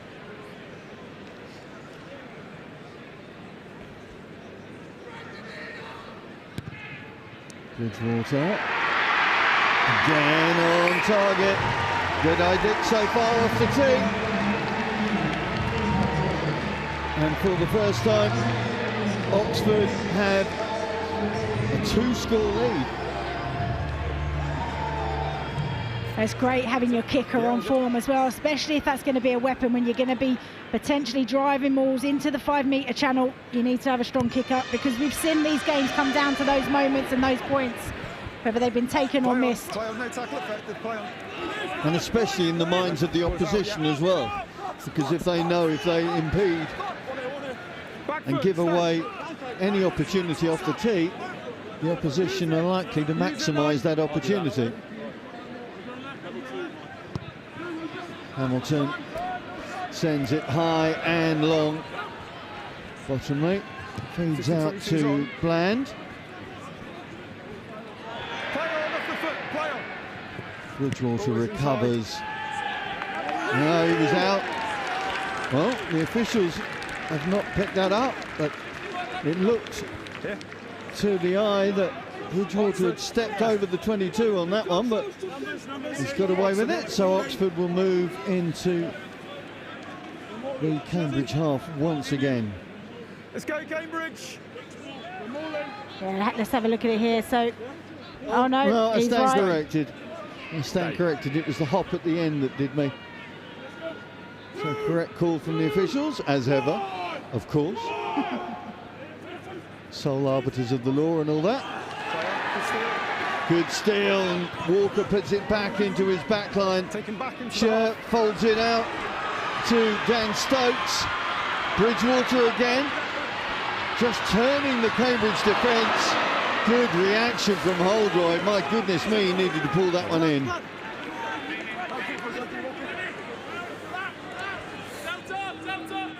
Cambridge once again back in their 22. Such good transition from Oxford there, from their line-out, reacting really quickly, moving the ball to the outside channels. And again, as you say, pushing Cambridge back deep into their 22. Half an hour gone, we've got 10 minutes to go until the break. Is the wind a big enough factor that Oxford need to look at their lead to see whether it's enough? Because certainly in the women's varsity, it was a stronger wind, and you know, the 15-0 that Oxford turned around at half-time made the difference. Yeah, you certainly want to capitalise it as much as you can. You know, you want to try and get a three-try score from it. Ruddy released into the 22, big numbers to the left. Oh, just when they wanted to release that ball down the dark blue line. Yeah, okay. I think it was Luke Newland just getting in his scrum half's way there. Great burst though from Will Roddy. No doubt buoyed by that try. And a lovely little play there to open the door for the hooker. Yeah, I saw them doing it in the warm-up, just attacking that seam between the back of the line out and the first defender. It was a lovely break from Roddy. But yeah, it's just that indecisive moment, just when it was really critical. So just breaks away a little inside pop. And then he's a mobile front rower, isn't he? Still looking for support here, but just here, just hesitation. Do I hit flanker, do I not? And then that's where the crossing comes in. Yeah, beg your pardon, it was Fergus Dick across the blindside flanker that was right next to his scrum half on that occasion. That's one, Stein. Okay, start using. Holdroyd getting good height in it, but Bridgewater always seemingly up to it. His handling has been rock solid so far, as well as his kicking. There's the hooker, Roddy, having to go from further back this time. Sure, looking to get width on it. Daniel Stokes trying to adjust the line at pace. Scher opens the door for Wolfgang Moore. Hat-trick against TCD. So you know there's a bit of cutting edge out wide for the Dark Blues. Holroyd having the cover, but that is a wonderful kick. No 50-22 is the call though, but it takes Oxford once again into the Cambridge red zone, and the Canadian fly-half doing just what his team needed. Yeah, it's a brilliant strike, isn't it? Played to one edge, recognised nothing's on, sees there's some space in the backfield. Really unfortunate to not get the 50-22, but you can't pass the ball back into the half to be able to go after that opportunity. Again, it's still danger zone here for Cambridge. Big pressure on this throw from Gompels. And there's why, there's the steal from Fergus Dick. Opportunity knocks once again for the Cotswold team. Back foot, Steve, back foot. 12, offside. Offside call against Matt Riddington. Oxford are not going to stop until they're over that line. Need to move the ball, they've got such an overlap. Mike Hudson getting in great position to make the call, and he's called the try. And it's Fanker again. Try number 2 for Oxford's number 3. And now that scoreboard is looking a little bit more like you might have expected with the elements such as they are. Yeah, exactly that. It's taking as much of the wind into your advantage. Just brilliant work again from the pack. It's been all the men up front so far in this game. The steal at the line out, putting combos under pressure, forcing the turnover, and then just going to work, being really smart, not overplaying, really quick picks around the ruck. And then that man Fanker again takes some stopping, but from less than a metre out, it's not going to happen. And now that scoreboard has given Oxford some security. How does it affect Cambridge? We shall wait and see. But it's all been about the Dark Blues and the Dark Blue front row. We've got all 3 5-pointers, which have ultimately become 7-pointers thanks to the boot of Bridgewater. Cambridge haven't really had much possession, have they? Every time they've had possession, they're either deep in their 22 or they're overplaying in this middle third. Hold there, hold there. I see them get on the ball and attack a little bit more. They opened strongly, didn't they? And in the first 10 minutes, they were in the Oxford 22, but didn't come away with anything significant. Off Cambridge. No. Okay. So knock on into touch. Knock on into touch for Oxford option.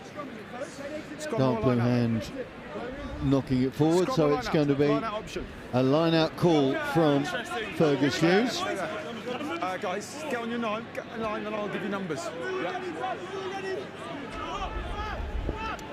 On for a four-man option, so plenty of runners and options out in the back line.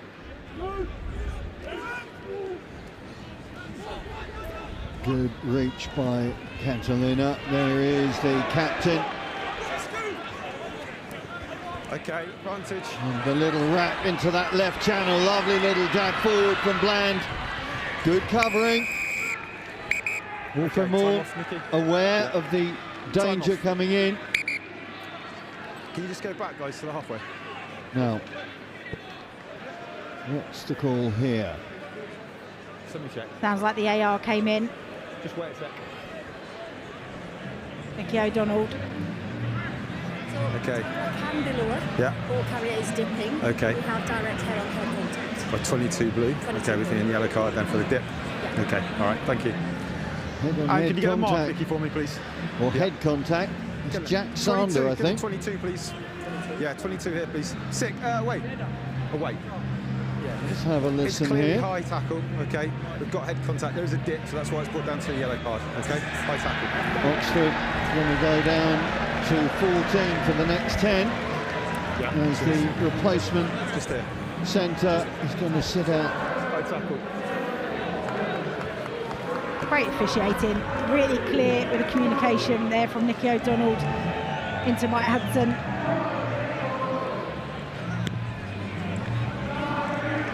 He's going to force an adjustment for Oxford in that back line. And they will feel now that these next 4 minutes are a big 4 minutes. Absolutely, they want to capitalise on a one man down for Oxford. Can they get something before the end of this half? And then also knowing that they're going to come out in the second half, still have a player advantage as well as the wind in the background as well. It's a crucial 5 minutes for them. They put Hartigan into the midfield. Tim Andrew sides through to open up the dark blue line. Big opportunity here for Cambridge. Looking for a score before half-time.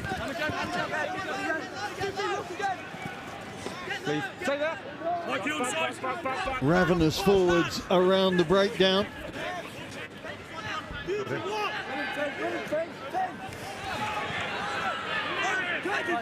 Oxford forwards diligent thus far. Here they go again.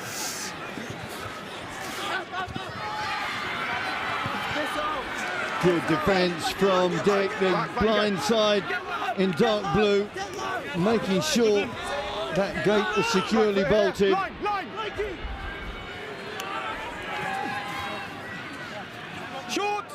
Almost, but not quite again for Cambridge. They looked at the short side, and it's a simple fall over in the end for Matt Riddington.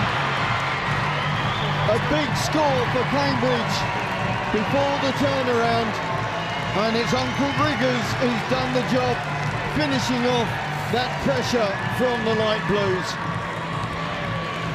Yeah, there's really good build-up and really good patience from Cambridge. Just the forwards going to work around the breakdown, which just pulls in all the Oxford forwards. They're all looking at the breakdown, all worried about the pick to the right, and no one scanning on the left-hand side there.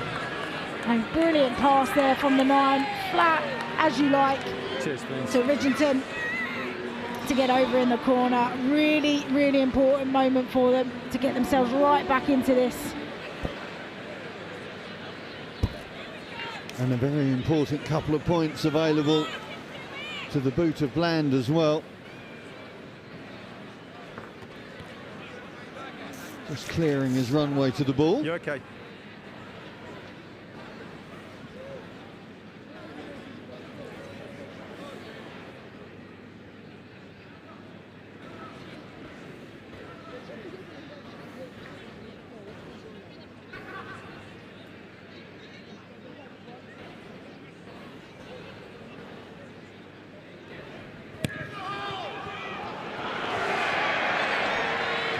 Bland unable to bring it round, but still a very important moment for James Shanahan and his light blue charges just before the break to get something on the board. Let's go, yeah. Just changes the match barometer slightly. Still 10 points in it, of course. But with the turnaround to give the win behind Cambridge backs, makes it a very interesting final 40. Still got a minute to go in this one.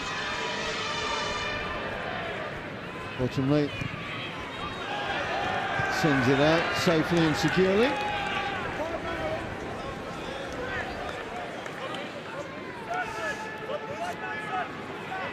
Front here. On your front, on your front. Here's Thomas Mews, scored the only try a couple of years ago, earning his third blue this afternoon. A man from Ripon Rugby Club up there in Yorkshire. Let's go! Thank you, mate. Get it in, Hooker! Top, get it in! Walker bats it back. Roddy comes round on the wrap. Mews looking for a feed That is timeline.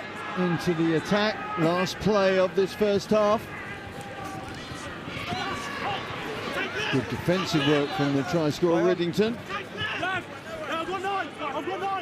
fact, I think that's Bottomley. It looks like he's hurt himself there in that contact, but play continues. Oh, the interception! Here's a big play! It's Bland for glory!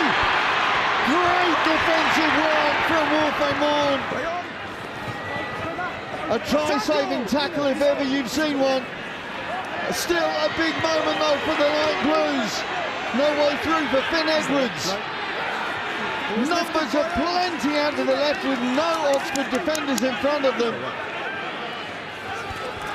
The forwards, of course, heading for glory. Oxford now back in position, but the danger bells and the alarm bells still ringing.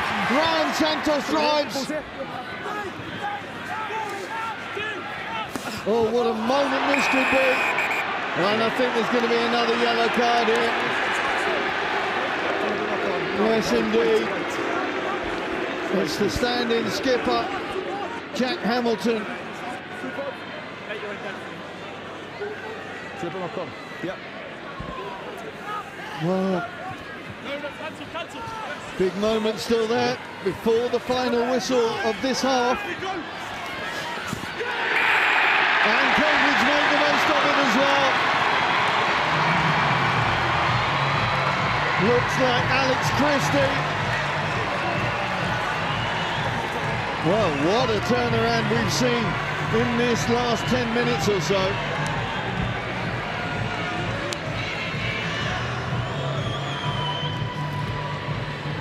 To see as the forwards set it up once again.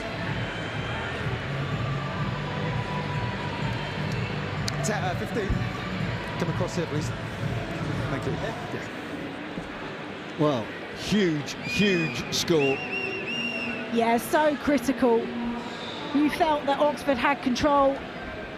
The siren had gone, and then the brilliant intercept play. Absolute quality work from Bland and Santos. Right there in support to score the ball, and then the forwards here. Brilliant work rate yet again, and that belief you feel is very much coming alive for Cambridge. Bland makes it a big 2 points, and look at that scoreboard now at 21-6. It was Oxford's half that they dominated, but they've really been put under the cosh with those 2 tries in the last 6-7 minutes from Cambridge. And just 3 points between these two at the turnaround. This match very much in the balance at half-time.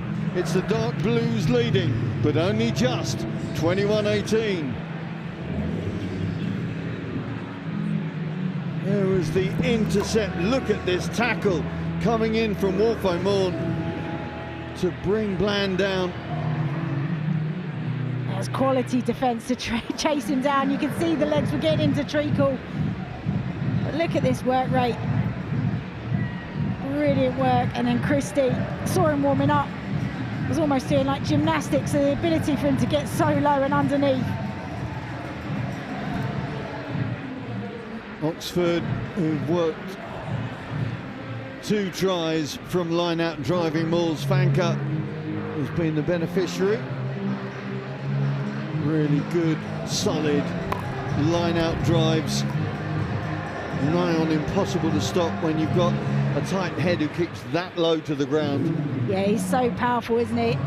The first opening 20-25 minutes, Oxford had all the possession in the right areas of the field and were able to execute every time they got there, and you felt they had so much control in this game, and it all was from the forward pack and the dominance here in the driving maul, and the ability to get over and use that as a weapon.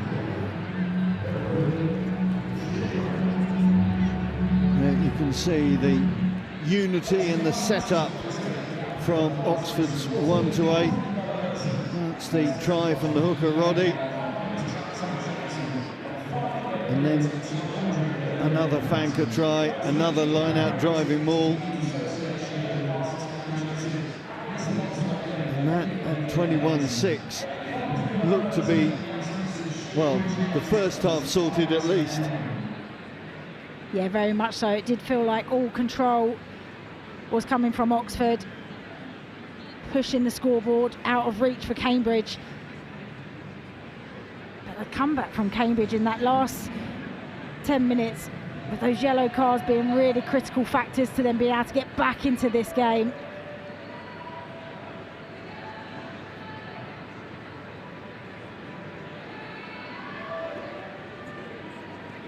There was great awareness from Holdroyd to make sure his pass went straight out, and then the addition of their second try, and it really has got, oh, sorry, there's the Riddington one again.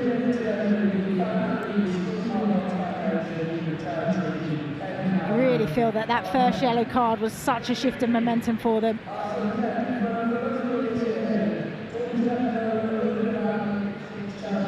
Just see that on the pick and goes, just bouncing out slightly, so the opposition can't get a dominant hit, can't get underneath. It's a quality finish. Well, an intriguing first half. Let's hear what our Oxford trio have got to say about that with Bryn Lucas. Bryn? Yeah, thanks so much, Simon. Well, what a first half that was, wasn't it? It was all about, well, it was compact, wasn't it? It opened up a little bit as the game went on, but George, looking at that one, it comes down to discipline.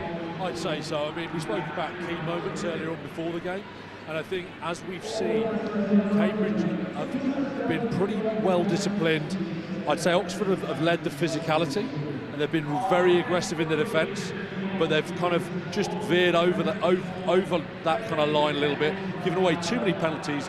You'd have thought a few minutes before half-time they've actually weathered it pretty well, but as we've now seen, 2 men in the bin, and the score, you know, the points they've left out on the pitch, it's going to be an interesting next 10-15 minutes. Jack, at 21-6 Oxford, it looked plain sailing, as we're saying here, but it can turn very quickly, and that, you know, it was all Cambridge after that. But earlier on in the game, Cambridge had a lot of territory, and then it got a bit congested in the middle, and it got a bit bitty. The game wasn't able to get flowing. Yeah, I mean, kind of backing up what George said, momentum is huge in these sort of games. I mean, it's every single year there is a momentum shift. 2 bins, Wiley going off, that's going to be a big loss, but at least they've got half-time now to kind of collect their heads. I know they've got some good coaches there who will kind of steer them the right way. We'll talk about Luke Wiley in just a few moments, but Dom, looking it out here, what are your initial impressions? You have this, it's past the mic territory here, but what are your impressions about what you've seen? Where is it being won and lost outside of just discipline? I'd say the discipline battle has been so influential in the game. Like we talked earlier on before the game around managing nerves. George, pre our game in 2008, he talked about managing nerves.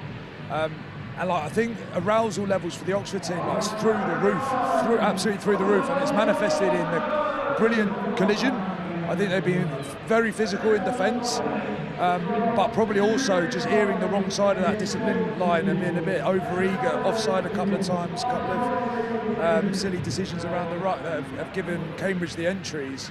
And then we saw the massive swing in the last 5 minutes. Had it been a 35-minute half, Oxford are going in red-hot favourites in the second half. But 14 points, 2 yellow cards, Cambridge are in the driving seat now. They certainly are. Let's go to Luke Wiley and to the captain. It's so disappointing to see him down again, injured. 2023, dislocated his knee. It seems to be something linked to his knee again this time out. This is his 4th varsity, his final varsity. What does it mean to him? You know him pretty well. Yeah, I mean, Luke is still one of my really good mates. I just spoke to him there. He said he's in good spirits now. He is fine. He did say, look, all I do care is about winning and being with these boys. I think he's a completely selfless person. All he cares about is that team. This game will mean a lot to him if they get the win. So I think all the boys will just play for him.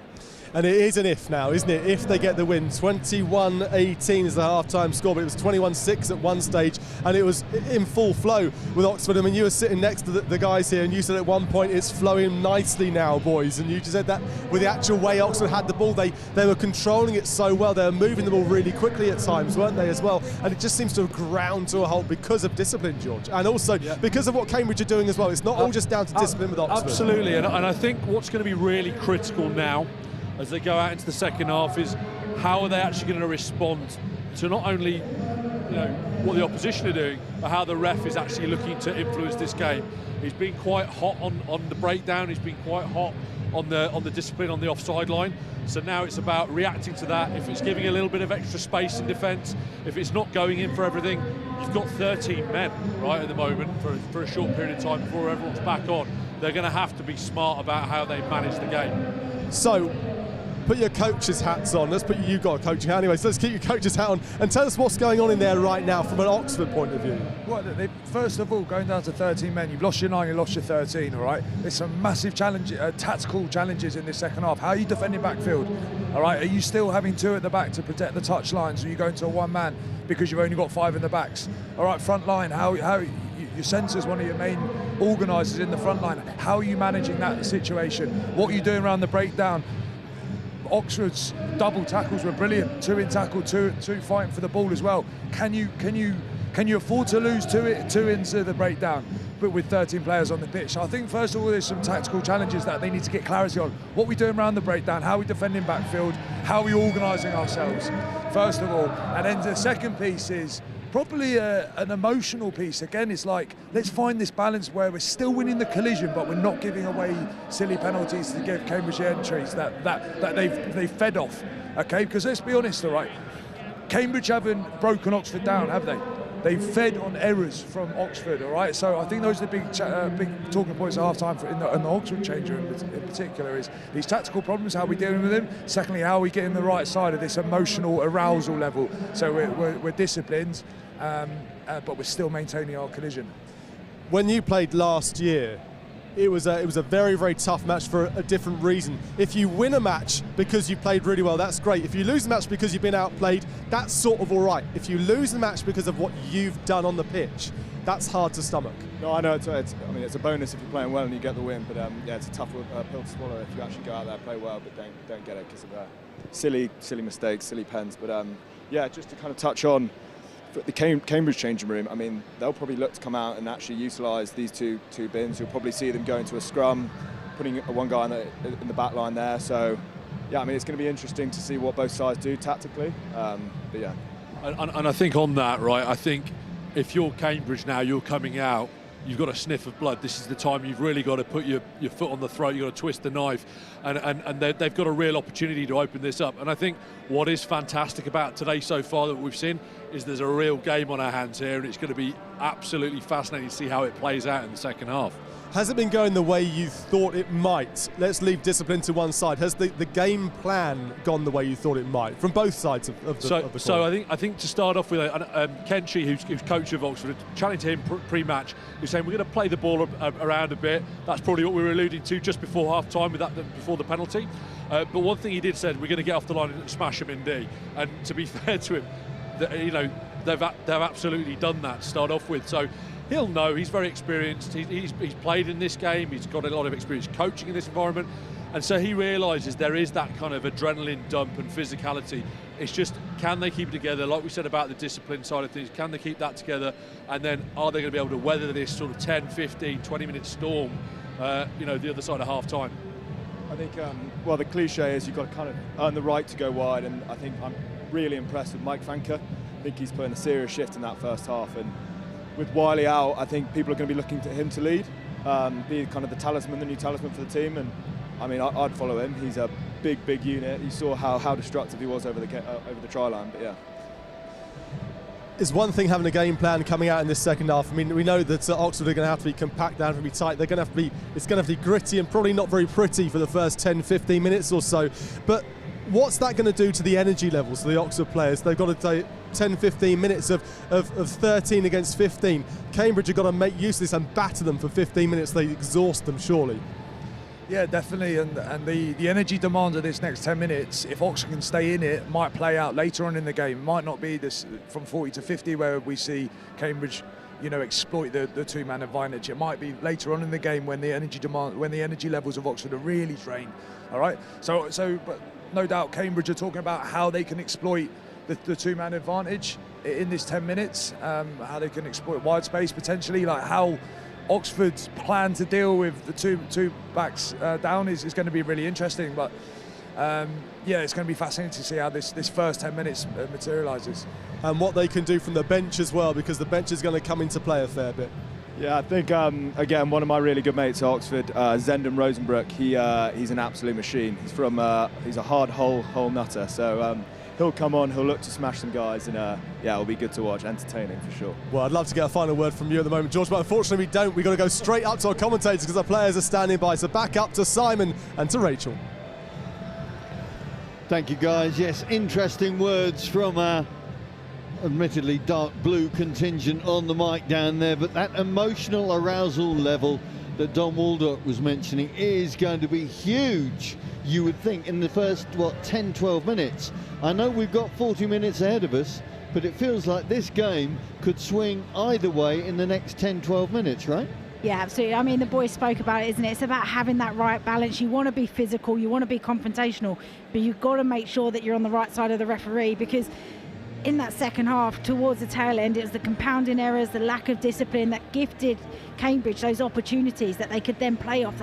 They were feeding off the errors from Oxford. So, yeah, the first opening 10 minutes, Oxford needing to manage this first opening 10 minutes where they're going to be down to 13 players. But also, Cambridge are going to want to come out. They're going to use this win, use those corners to then try and keep that pressure on. And the flip side is that Cambridge can't go gung-ho. They can't throw everything ad hoc at the dark blue line. They've got to be quite measured and composed. Absolutely, and that's one of the biggest challenges, isn't it? You know you've got a two-player overlap, so then you start forcing things, you start doing Hail Marys, missed passes when they're not needed. So it's, yeah, they've got to stay composed, they've got to be realistic to what they're playing in front of them, be direct, create an opportunity, and then try and execute it. Well, here we go. 3 points the difference between the two sides. A two-man difference for the next 10, 12 minutes, whatever it might be. And a big opportunity for the light blues to maybe get their noses in front. I can see a change on at half-time. Tom Petty is into the Cambridge front row. Play on. Bland having his kick charge down and Holdroyd having to scuttle back. And it's going to be a dropout. Just looking to see, yes, I think it's Danny Collins who's been replaced, finishing his 5th blue.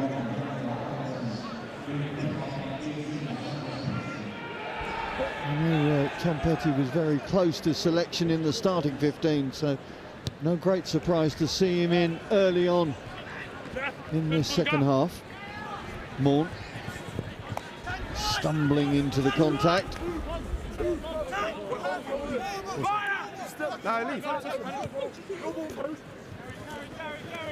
Looks like Bridgewater has stepped up to be scrum half, and presumably Fanker has stepped up to captain the side in the absence of the two nominated captains thus far.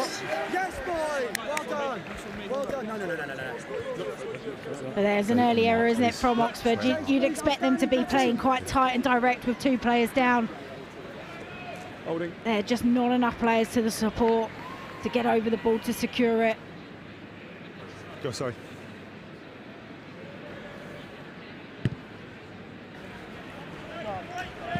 It's a good rally from Nathan Bottomley. Yeah, 4. Bottom 4. Yeah, just Fanker there, just gets caught, isolated on his own.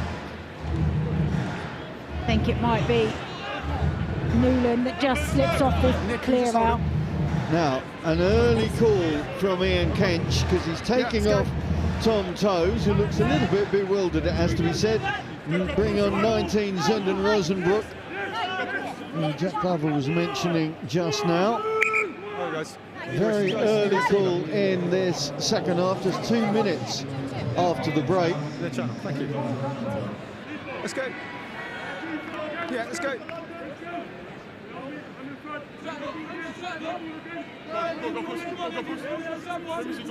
Gompels. Hits Aidan Beaumont. Put on over 8 kilos over Christmas, apparently, to bulk up.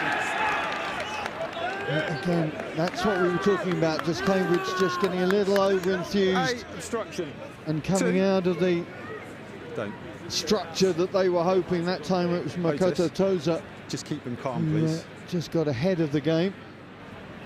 It just looked like they overcomplicated that set-piece play off the back of the line-out.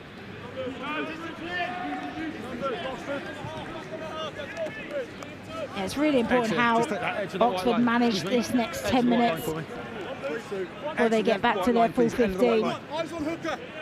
Playing that territory game, not rushing anything. You see they're taking their time to get set. Let's come in, Oxford, let's go! Yeah, trying to work the match clock. Mike Hudson having none of it. Roddy scored that second try in the first half, and that goes skew, and his opposite number picks up, and here is an opportunity for Cambridge. They'll come back for the early call, but Matt Reddington will know if he picked that up clean. He had 2 men outside him. Line out option. It's clearly not straight. No Just saw him take his eye off the ball ever so slightly to scan what might be in front of him. No, let me know. Edge of that white line, please. Edge of the line here. They've gone for a back ball, which is one of the challenging throws to be able to make. Yeah, stay. Yeah, they're good. Gone pull straight onto it, but still opportunity here now for Cambridge. This time it's Cantalina who provides the ball. Reddington gets it back to his fly half. Tim Andrew comes round as the extra man. The cut back from Ryan Santos. Cantalina sets it back once again. Cambridge approaching the Oxford 22. Reddington just putting the man out of position. Bland puts a little kick through. Good work from Ben Hartigan. Covering to pick up the scraps, the pieces inside the 22. And Oxford now just trying to drive their way away from danger. Ben Scher gets a safe boot through the ball, and once again Oxford can breathe. Yeah, still not quite out of the danger zone, but good to see attacking prowess from Cambridge. Little balls out the back, trying to pull the defenders in. One whip to the other. Ryan Santos making a nice line break, and then coming back through the other side of the pitch. But it was great work from Hartigan to get back to be able to cover that kick. So Oxford are back to 14. Just waiting for your contact lens again. Contact lens issue apparently for Tim Andrew. Just saw Mark Atkinson, who's prowling around with the Waterboy vest on, just pushing his man out in front of the fourth official to make sure he got back as quickly as possible. All good. Tim Andrew, not with the bleached hair this year. Time on. No varsity try either. So he will be keen to try and change that before the end of this game. Oxford have. Hold it. Go. Scher Take him back. throwing it wide, putting the width on it. Daniel Stokes. The release is there. Moore takes his team up to the Cambridge 10-metre line. Scher puts in a big diagonal. Bottom is there though. Gets outside his man. He's got 2 forwards, 3 forwards in front of him. Does very well. Gompels the conduit as Finn Edwards comes up. Edwards, a former back rower, only converted the front rower last season.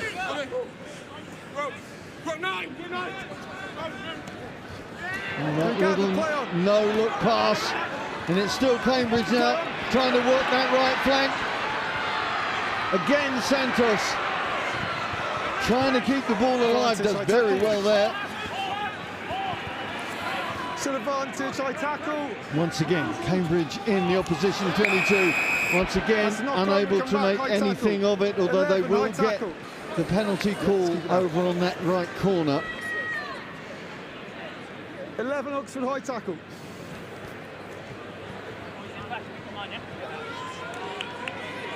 Just a couple of minutes left on that final yellow card.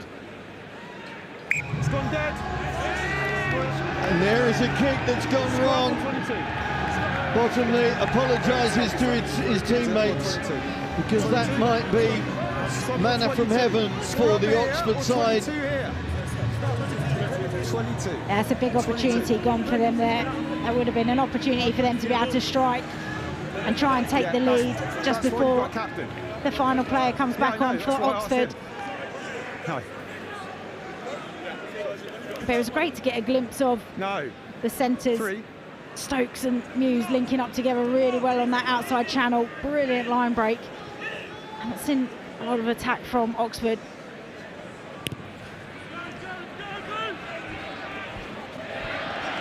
That's a great restart from Bridgewater. Forcing Cambridge back in, forcing them to kick. And great game management from the Oxford side. Next job. End of that white. End of the white line, Fergus. Canadian fly-half just settling his team down. It's experienced heads now that the Dark Blues need. Just for the next minute or so until they're back to their full quota.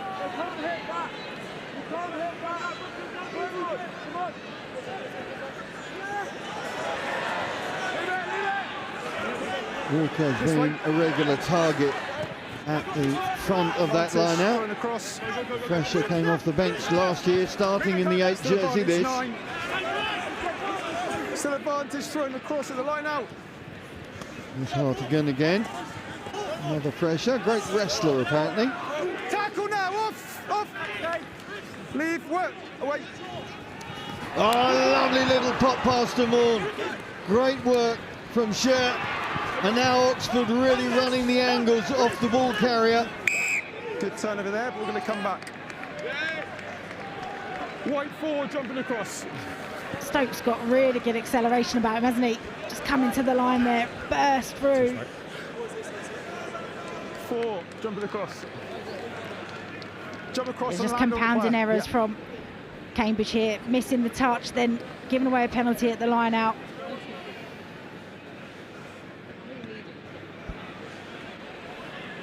Jack Hamilton, captain-elect for the Dark Blues, trots back onto the pitch.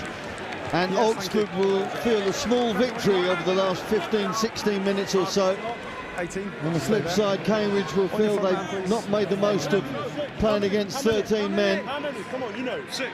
Just get on the front man. If they delay, yeah, potentially the half-time probably came at the wrong time for Cambridge, didn't it? Because the momentum swung in their favour. And that break has just allowed Oxford to manage that last 15 minutes, get themselves back to full 15 men on the field. Great take from Fergus Dick, but not straight. Referee Mike Hudson in great position. Clearly not straight, guys. Yeah, the guys at half-time were talking about the discipline, particularly of the Dark Blues, and we've seen great discipline in the 10 minutes since half-time to make sure they didn't let Cambridge in, and they were just able to manage the game until they got back to 15. There's a steal from Rosenbrook. Good to see him back after that double hip injury.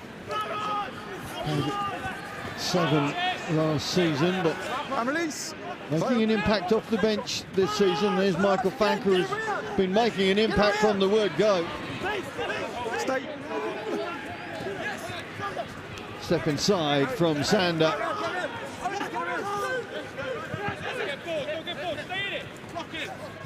Play on. No, he's trying Fergus Dick desperately trying to wrestle his way over the gain line. There's Rosenbrook again. Oxford spreading well to the left hand. Fanker is stripped and looks like he's taken a knock there, has he? No, thankfully. I'm not sure. Just a knock-on advantage. There was a brief stoppage. Fanker's back to his feet. It's good to see. Stay behind. Muldroyd bides his time to get the box kick away. Good anticipation from Muse.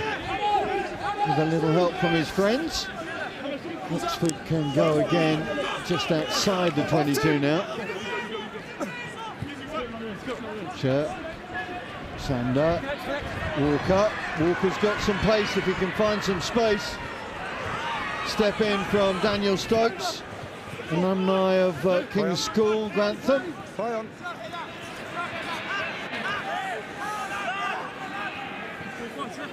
Leave. Play on. Walker again going to look down that short side.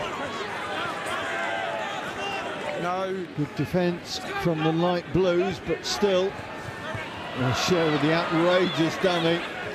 Warpemore trying to find a way through the heavy traffic. Ollie Kirk. Advantage. One of several ex-members of Durham University. Share with the drop goal. Charge down, they'll go back for that call. That's such a shame, because Cambridge were really well organised there. All players on their feet, really well connected, going up. That's what was forcing Oxford to play back inside. The outrageous dummy, because on the outside there's a full line of light blue and white stripes coming up all together. And the basic error of not rolling away. You've got to be really active. The referee's been hot around the breakdown all game so far, so you've got to react to what the referee's saying.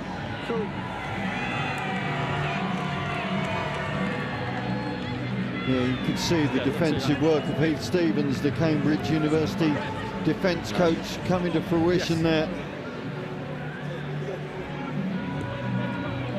All good? Everybody fit and able to return. And it's going to be Henry Bridgewater to try and put his team back into attacking territory.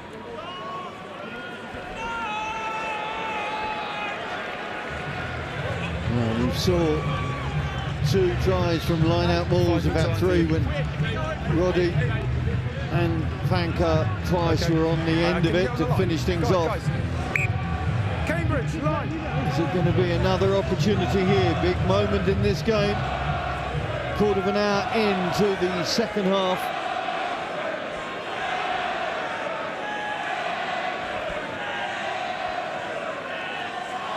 Again, it's Walker thrown to the heavens. Fanka comes round on the short side.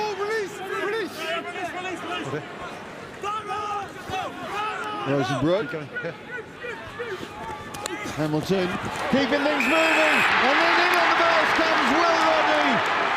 Try number 2 for Oxford's number 2. And a big score for those in dark blue. Brilliant work yet again from the pack. The variation on the set piece goes for a front peel with Fanka, drawing in the players, but just watch the speed around the corner here from Roddy. Just comes at absolute speed and power just from around the back of the breakdown, so nobody's one-on-one marking him. Just comes so late, but at speed and at pace. Cheers. And what a quality try. All good, guys behind the posts. Just what they needed. I keep mentioning the work of USA Eagle Nick Civetta, Ian Kench as well, of course, a former second rower himself. And again, it bears fruit again. There's points on the board thanks to a line-out driving maul.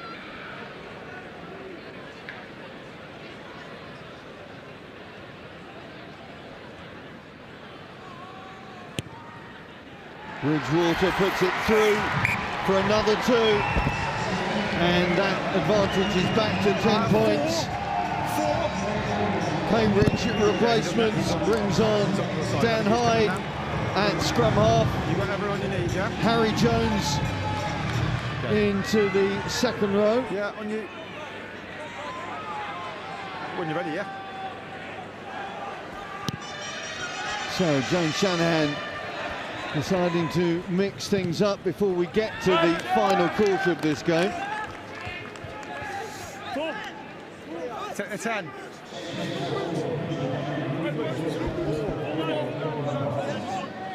Format.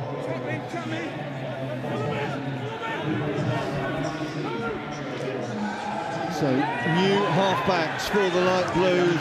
Jack Allenson into that pivotal berth with Dan Hyde now his feed. Hold there, hold.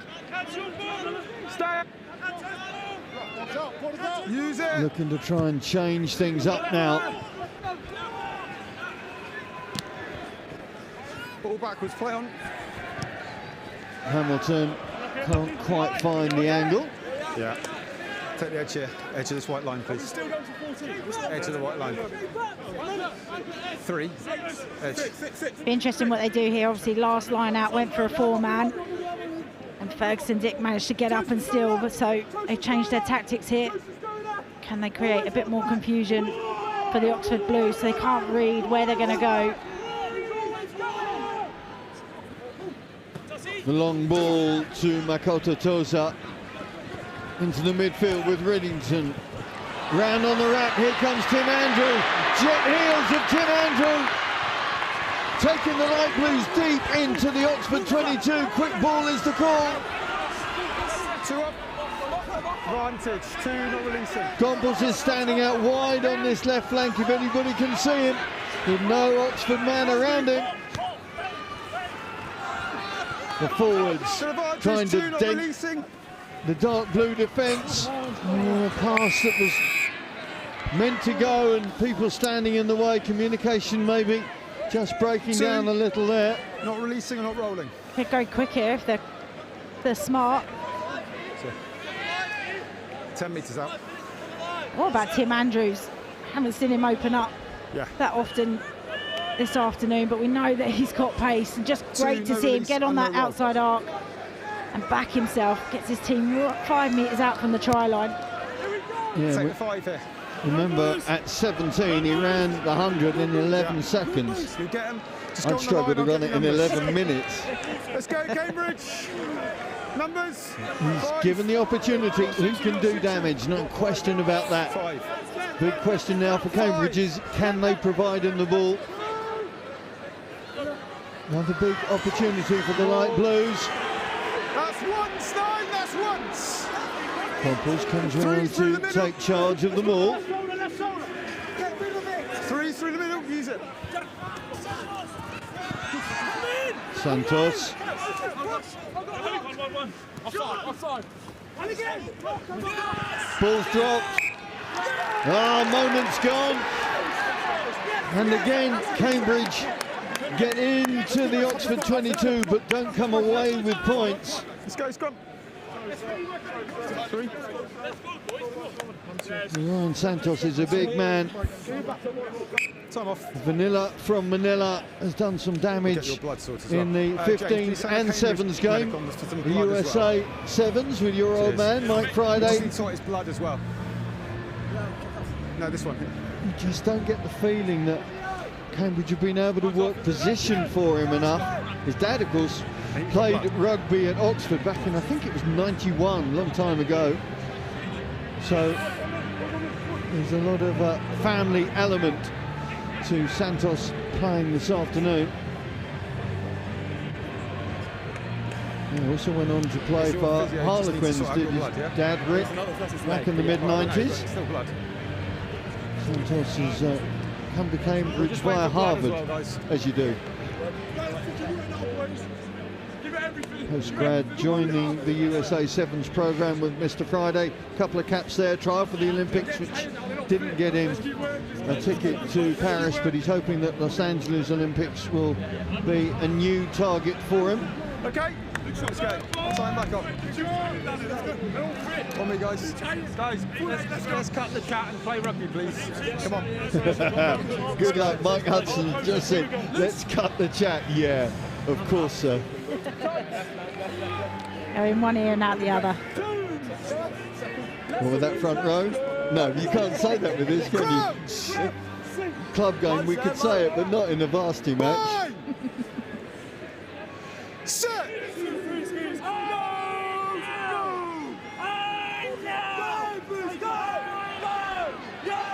Look at that for an arm wrestle of a scrum. Oxford get the call. Push straight.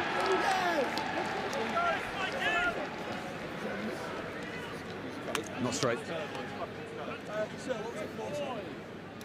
I thought that was tough. It felt that not quite sure where the ball was, whether it was at the 8 feet. That referee could have said use it. Cambridge held their own in that scrum. But this allows Oxford now just to breathe a little bit.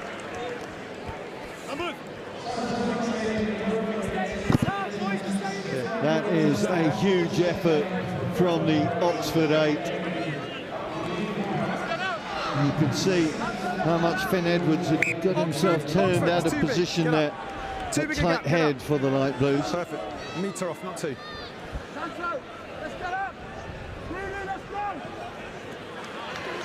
Good take again from Fergus Dick. Already played for Bristol Bears against the Queensland Reds this season, so very much on the rugby radar. Wolfen Moore. Take a seat, sir. Great work from Ryan Santos. 2. Side entry, out of control. Well, you talked about him being a USA Sevens player, and that's all about individual one-on-one tackling in space.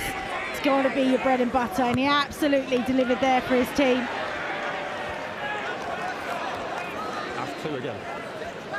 Jack, look after your 2. Look after your 2. Initially, it was a great spot, wasn't it? Picked off down the short side. Hang on, are you okay? Ryan Santos just holds his ground, stays nice and square. And then the illegal clear out there from Roddy. Bridington straightens things up in the Cambridge midfield. Leave it, 2. Now those small wins making a lot of difference right now, particularly in Oxford heads.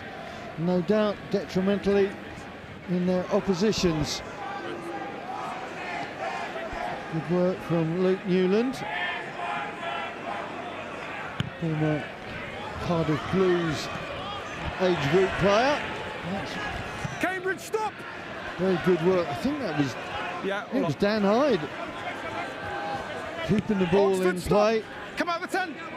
Ben Scher sends it Outside. back. Cambridge, stop here. Game of kick tennis ensues. Bridgewater. In their own half. 50-22's on.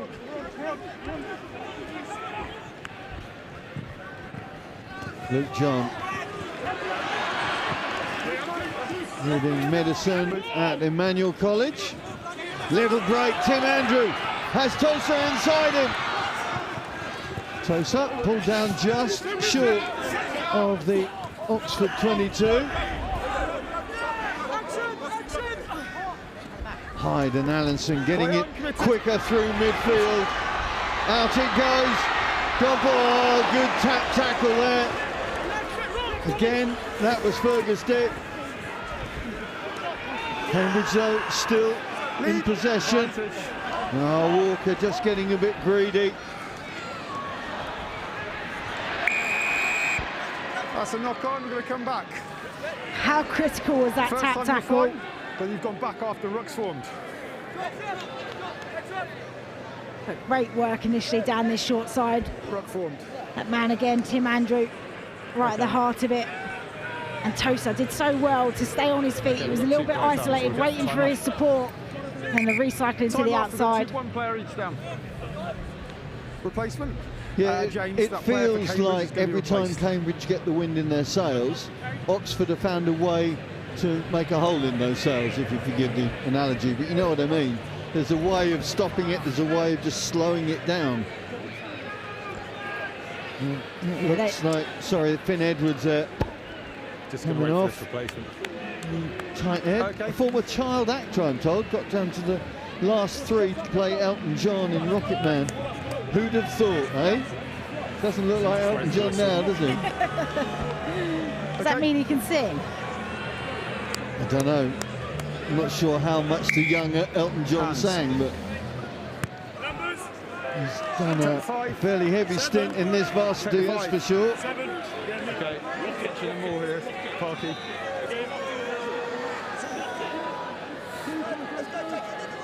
Yeah, just see there from Walker, his hands go to the floor first before getting on the ball, so that means you're not supporting your body weight. Stay there, stay. Again, Cambridge cede possession inside the Oxford 22 and allow the Dark Blues to implement an exit strategy. Santos takes cleanly, play continues. Bland throws big and large to Luke John. Luke John onto Tim Andrew. Andrew gets outside, that's good defensive cover from Bridgewater. Play continues, Muse.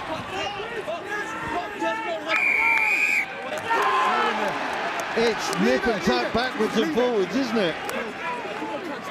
Yeah, it's hugely exciting and desperate measures from both teams coming in there. Tim Andrew done so well to try and keep the ball in, but manages to find an Oxford player instead. Yeah, you just feel that the emotions have all heightened in the last 5 minutes. No. Yeah, no worries. Yeah, really good recognition of space, massive overlap and opportunity. That little in and away. And then Bridgewater just does enough to force Andrews to pass that ball back in. Cantalina in the middle of the line, calling the shots.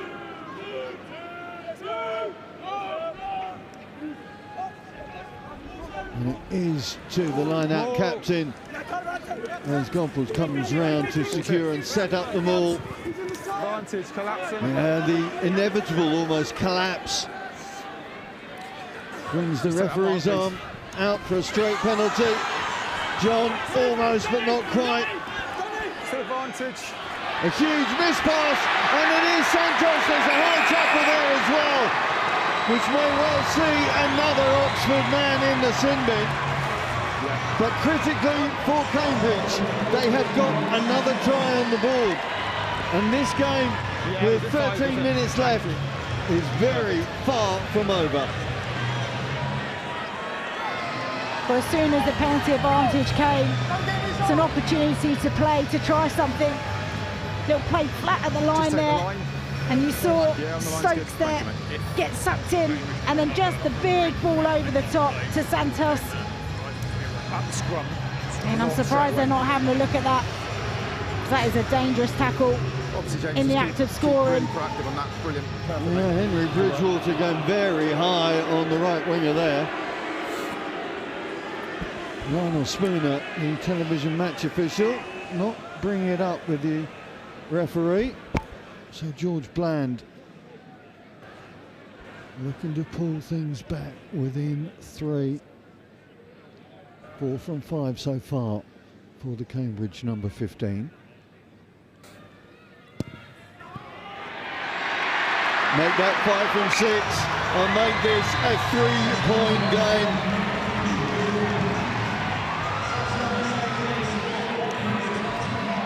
Well, who's your pocket money on? This is so difficult to call right now, isn't it? Yeah, it is, and we talked about both kickers being good this afternoon, so how they manage this last period of play and their discipline, because you start to see players looking at the post to take those 3 if they give away clear and obvious penalties in front of the sticks.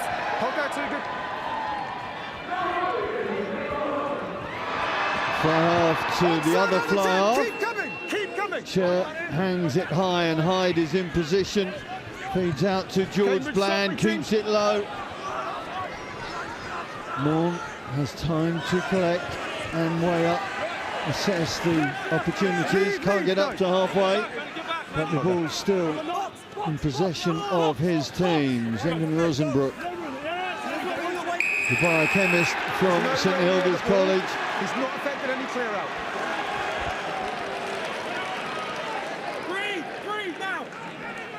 Right, Fergus Hughes, I just heard go 3 now, and he's walked forward George Bland. Oh, he's changed his mind, he's going corner. That'd be along, what would that be, 50 metres on the angle? Yeah, it's a pretty hard kick, isn't it? I think, you know, if it's still got 10 minutes of play here. But this is what I talked about just moments ago. It's like the discipline in these last closing 10 minutes is going to be so critical on both teams. On the white line.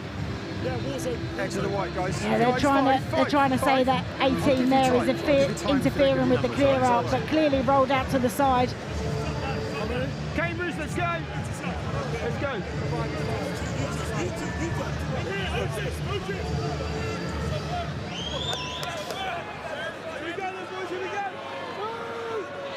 Big moments, and notice Walker gets his mitt in there.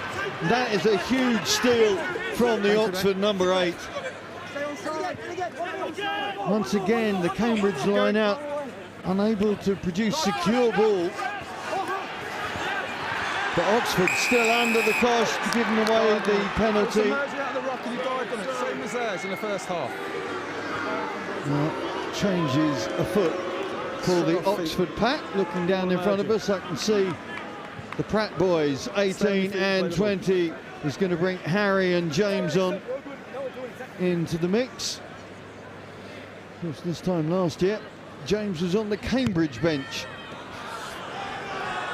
Fergus. Is he going to be victorious once again?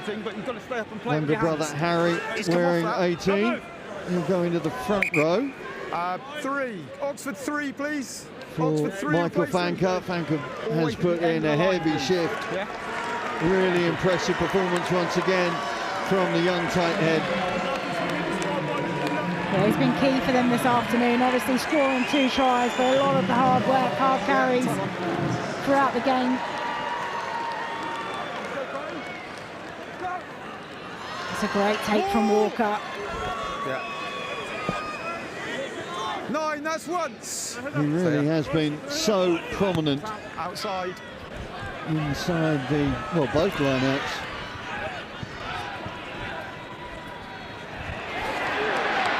Good anticipation from Muse. Making sure that Andrew couldn't get himself going, but the penalty is given away.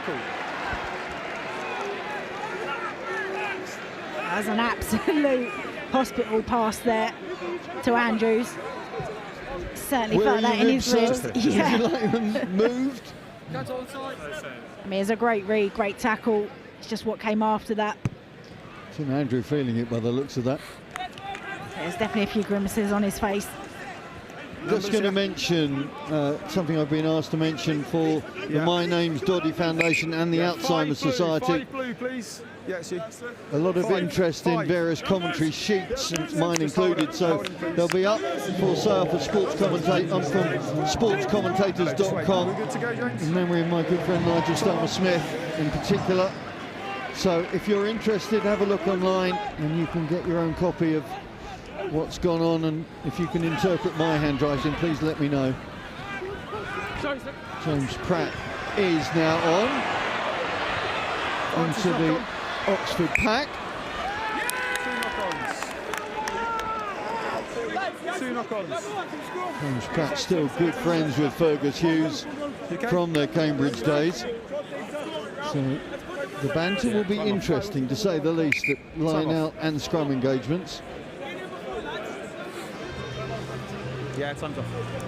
It seems both teams are really on the edge at the moment. Scrum, Oxford. Just mention of our sponsor as well while we have this break. Proud to welcome RM Williams to the Cambridge community with their new store at 7 to 8 Rose Crescent, and want to thank them for showing up for our local teams and of course supporting these varsity matches, an event that shaped rugby history for over a century. They've got stores here in London too. You can check them out in Soho and on New Bond Street. So big thanks to RM Williams for being associated with these varsity matches. Fergus, on those dummy runners, on the dummy runners in the back line, please make sure that they're in a position to take the pass. Or if the obstructor interfere. So many of these players have got big weeks ahead of them. Danny Collins, the Cambridge tight head, has got medical exams in 3 days. Just hope he can hold the pen or tap, or I'm not quite sure how he does his written work, but one of many who've got big exams coming up through the end of this term into Trinity term. Let's come up.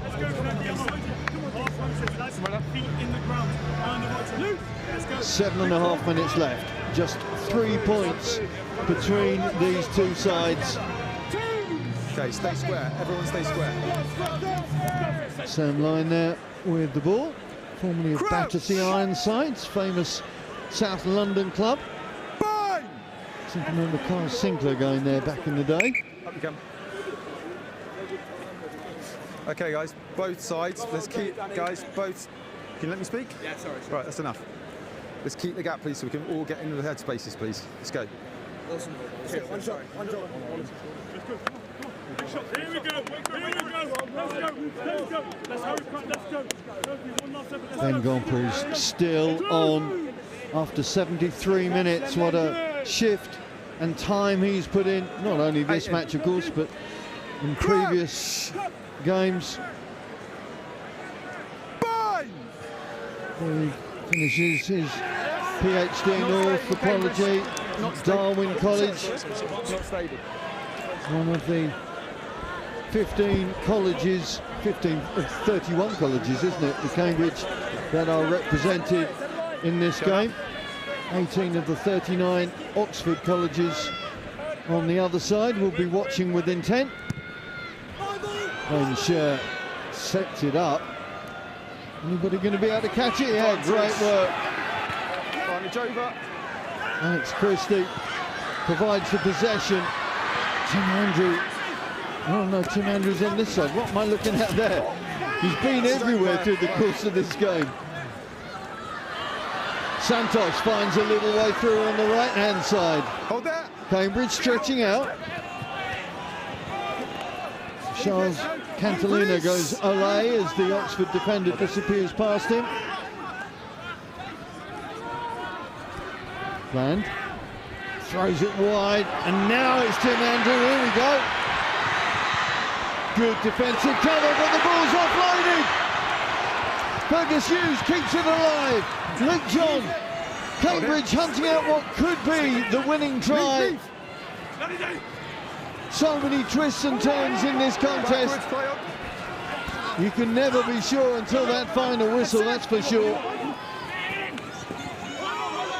Cambridge banging at the Oxford door now.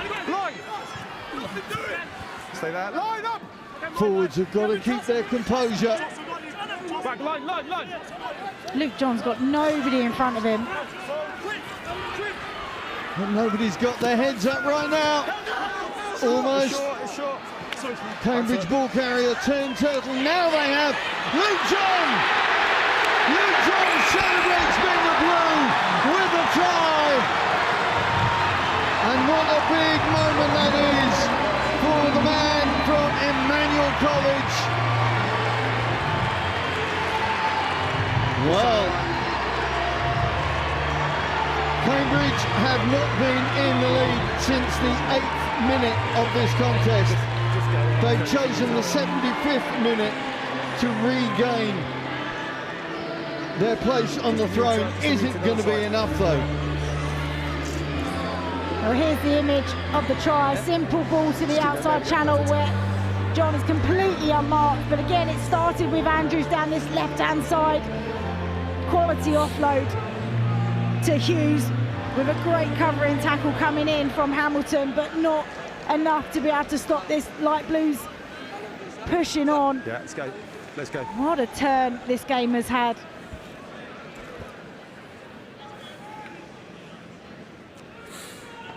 George Bland just taking his time.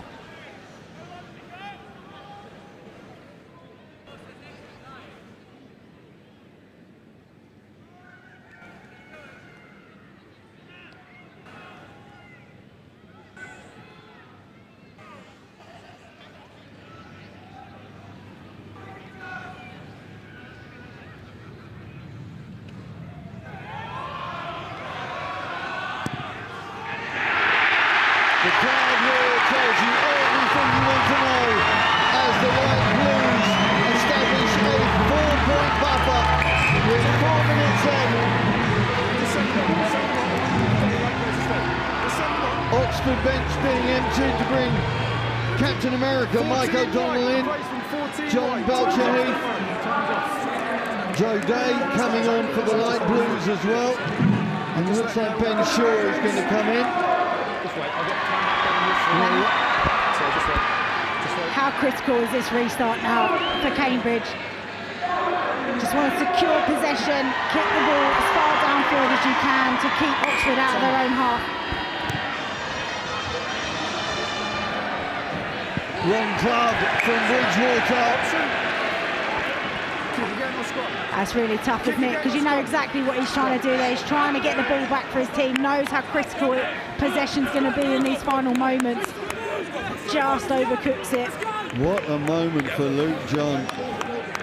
I'm just going to take a personal moment, if you'll excuse me, because my dad went to Emmanuel College and he always gets the Emma mention. He passed away a couple of weeks ago, so Dad, the college is still doing it for you. Whether the light blues are going to be able to hold on, well, who knows? We shall wait and see. Ryan Santos just walking in front of us. And Cambridge in no rush for this right now. Okay, let's go again. Santos has been good for them, hasn't he? Really solid down that right-hand wing. May not have been getting the line breaks, but often taking 2 or 3 defenders out of the game. And then that's what's been opening up for Andrew on the opposite side. Been a good addition. Contrasting wingers, aren't they? Tim Andrews, that little buzz of a winger with so much acceleration. And on the other side, Ryan Santos has got the speed, but has got the physicality as well. Yeah, he's got that bump and power.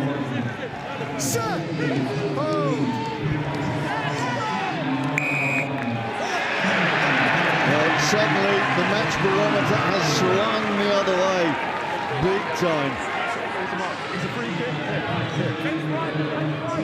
90 seconds about to tick through on the clock. And Jack Allenson, who grew up in Oxford, his dad, I think his dad still coaches the Oxford third team. So very much mixed loyalties within the Allenson family. But right now, the RGS High Wycombe alumni is doing it, and there is the call that must seal it. Got to take the free here. Is that the 90 seconds we get? Yes, the toast. No, 60. Fergus Hughes just checking with the referee how long he's got. Fergus Hughes, what a captain he's been. Fractured his wrist in pre-season and has played pretty much the whole season with strapping. And what a character as well. I had the pleasure of having coffee with him. Just on the 5 there. A few weeks back now, telling me all about his New Zealand upbringing. Played with the Tasman Macos and Crusaders age groups, amongst other things. Very balanced individual, good cricketer as well, I'm told, so we'll be looking for more blues. But right now, it's George Bland, which surely is going to finish off this game.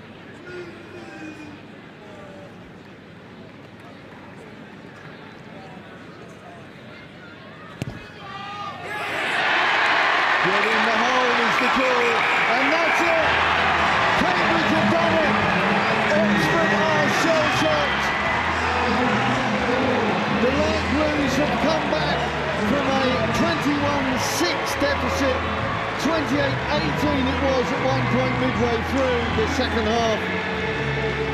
And now the Light Blues have made history 3 in a row, the first time since 2007.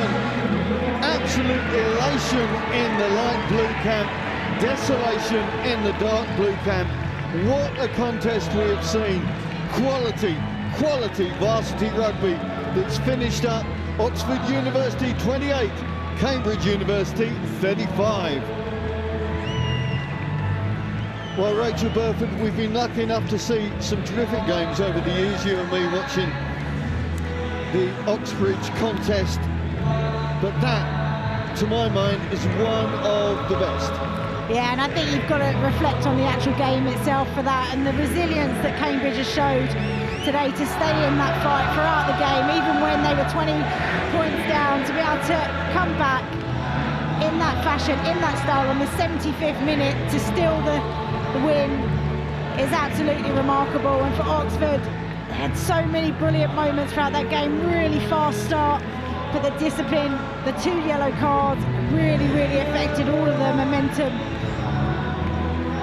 And you can't take away from what Cambridge fought back, never gave up, believed in themselves, were patient. They had many of opportunities that Oxford then denied them on a number of occasions, but they never stopped knocking at the door, and they've got their deserves.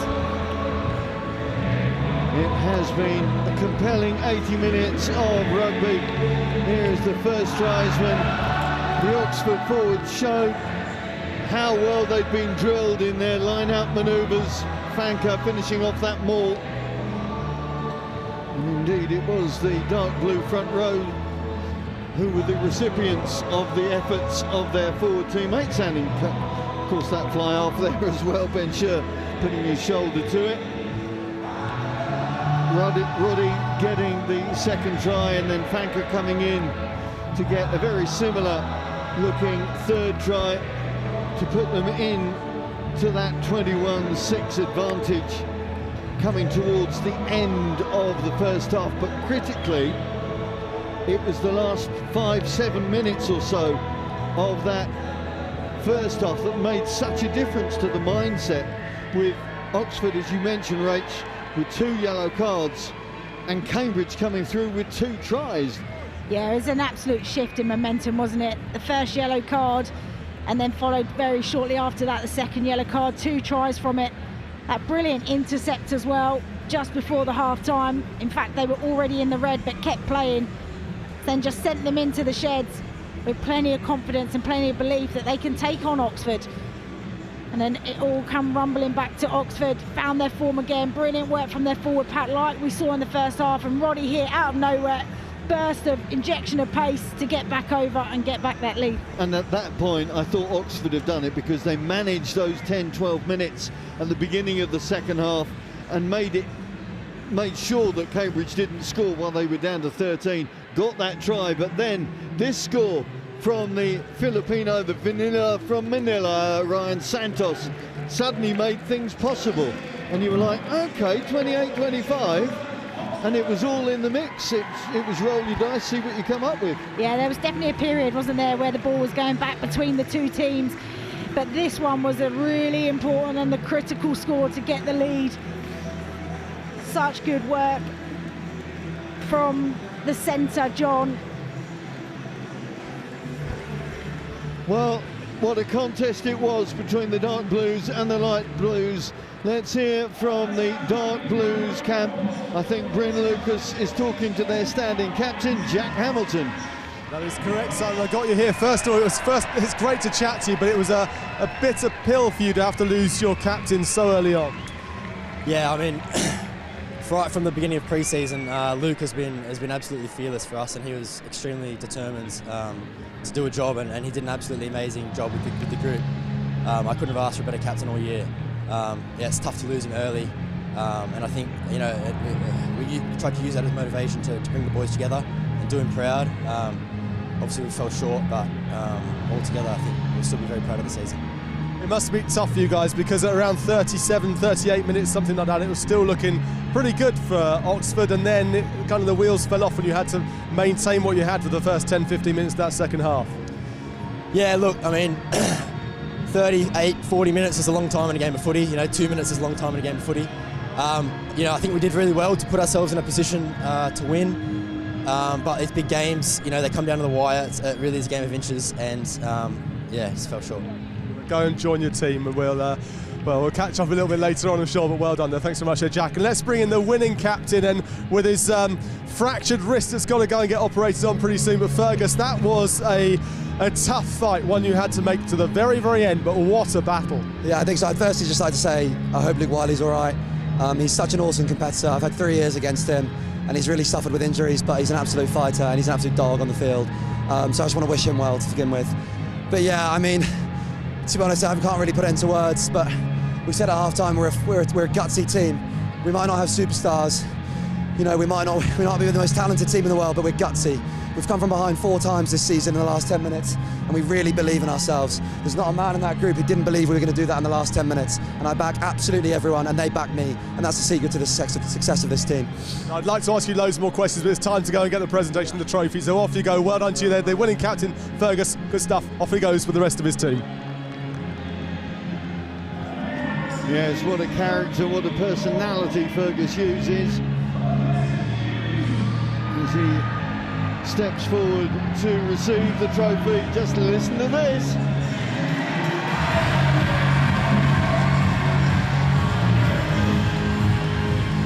For the 67th time, it's Cambridge who have the trophy. 3 in a row now for James Shanahan's outfit. And what a contest it's been for him as well. His 6th win in 11 varsities for Coach Shanahan.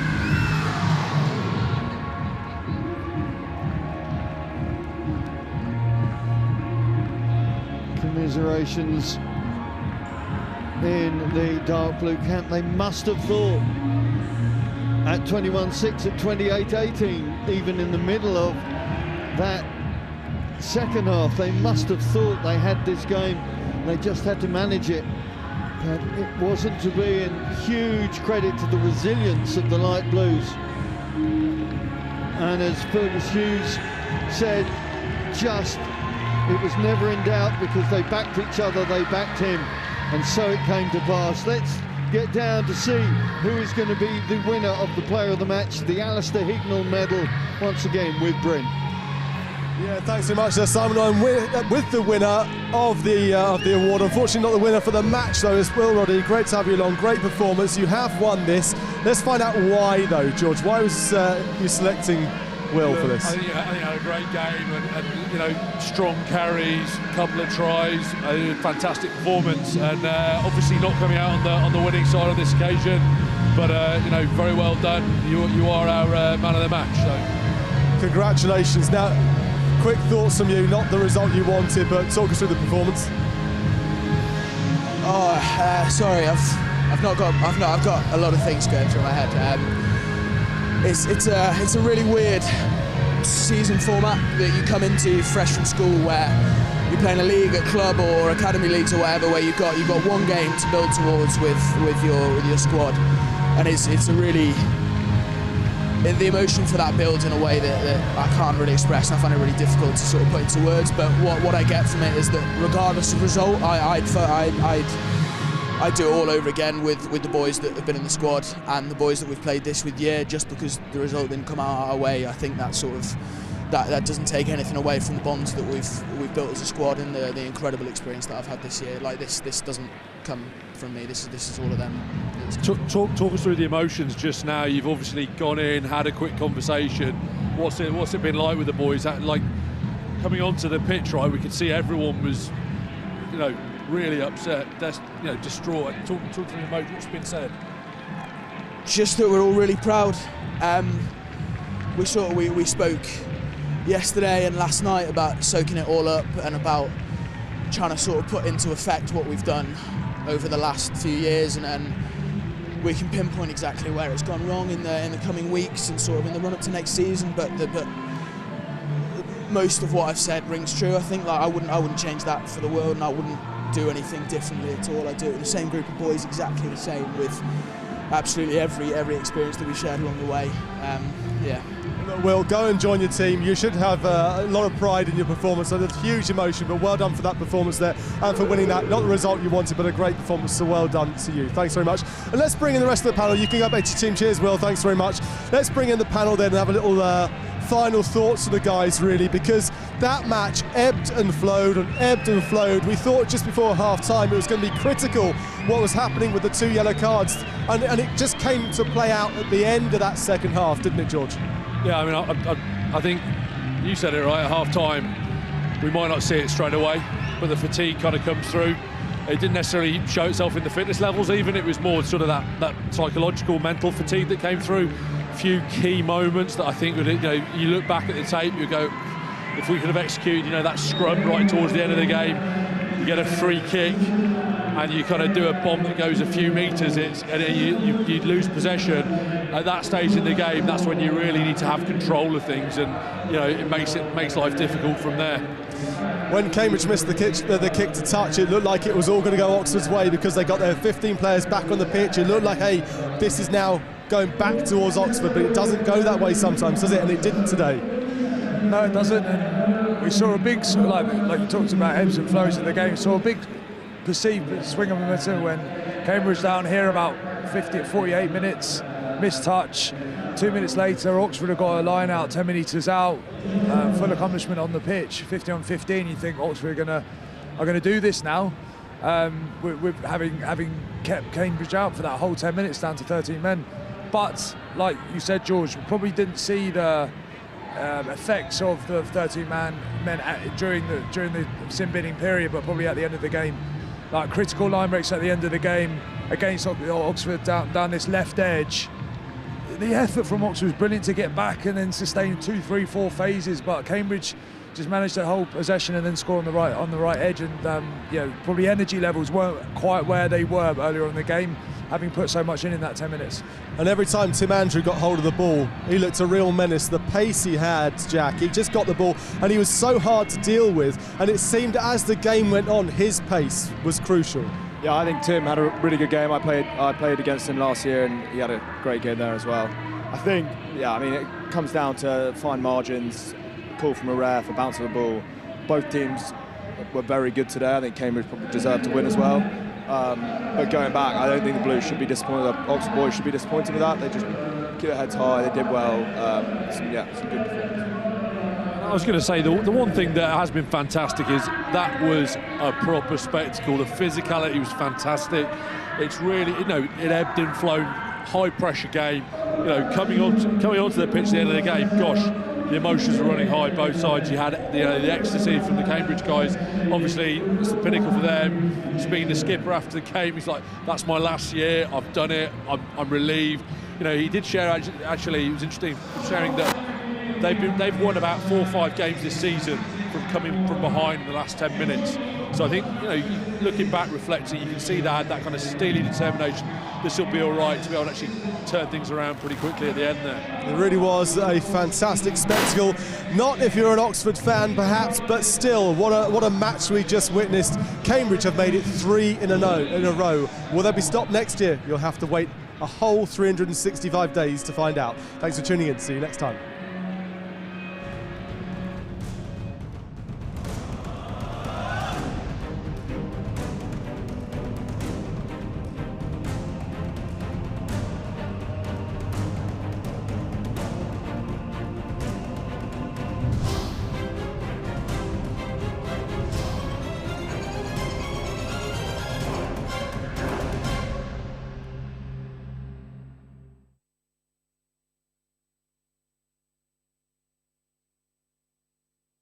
There's a rhythm to things done right. It's not flash or fancy. It's work that weathers and bears. And through life seasons, there's the test of waiting, of seeing if old tricks can hold pace with the new. And it is then, and then, and then again, that those made well sustain. You see, good work bears its teeth to the clock. Better work is a short while.